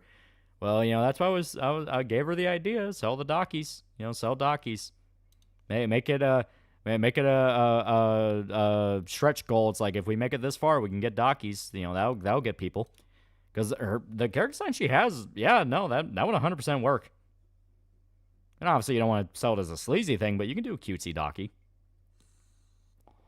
I can say about getting the shotguns in an area with one particular thing that's extremely fucked up. And I like that, you know? I like that the game really goes for the throat, and it's unafraid to show you, like, really hardcore imagery. Like, that scene in the chapel, all the guys ripped apart. And I know I sounded, like, unaffected, but I genuinely was like, God, that's really fucking cool. That's a really cool image. Just all these dudes, like, crucified with barbed wire and impaled with spikes. Like, God damn, man, that's hardcore. And, like, the first time we're in there, we have to, like, hide in the confessional booth with the mutilated priest, like, because the devs fully intend you on doing that. It's why the beast shows up there the first time you enter, and you have no other hiding spots. You have to hide there. Yeah, I can't wait for you to play Metal Gear Solid 3 for the second time. Yeah, right? Yeah, it had to be of Deucebella for the best sell, a.k.a. the evil pop star. Exactly. People love evil women. So the shotgun's really late game, so I won't be getting much mileage out of it. It's more useful in New Game Plus. Well, still the fact you even get it. Yeah, Crucified Sandman style, yeah. Are you streaming Delta tomorrow? More than likely. Yeah, no, I really like the bunker. I'm actually shocked how much I like that. I was kind of giddy playing it. You know, it's one of those where that was scratching the survival horror itch in the way that I'm like, oh, this is really good. Can I play Escape from Bug Island for Spooky Month? That'd be hilarious if we can get it working. MGS4 hard to stream. It is a pain in the ass because The PS3 emulator still doesn't really work right, especially not with Metal Gear Solid 4. And on top of that, God, the fucking HDCP built-in shit they have for PS3 makes that like a fucking nightmare. We'd have to bust out AV cables to stream it. It's that bad. Do we think Lord likes sludge metal? He likes rat metal. Shaman the Metal TP acquired the third gear, the solid metal. Oh, you know for a fact he did. He probably bought the fucking collector's edition. Evil Damiwan is how I'd sell. Yeah. So you and Shota starting Tuesday streams an hour early? Yes, that is the idea. So should be like 7 our time, 8 our time to like 2 abouts.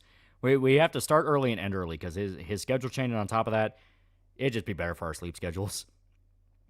Also, a difficulty option to make the safe room doors destructible so the monster can break in if you enable it. Oh, that's awesome.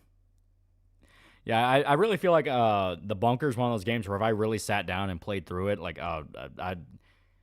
played through it and like try to find all the different things you can do, I'd probably put way too much time in this game. So one game we should stream for October that would fit best is Slender the Arrival. Sure, it's not as good as 8 pages, but it can be done in one stream. Well, that, and there's a lot of funny stuff you can do. There's a lot of funny stuff. I know, to push Angelique for Frostburn. Exactly, there you go. But on that note, I'm going to call it here. I am tired. Thanked everybody who showed up. Sicario video, I already have the intro done and the script done. So I just have to record the audio. Which, that'll be easy. But until then, see you guys.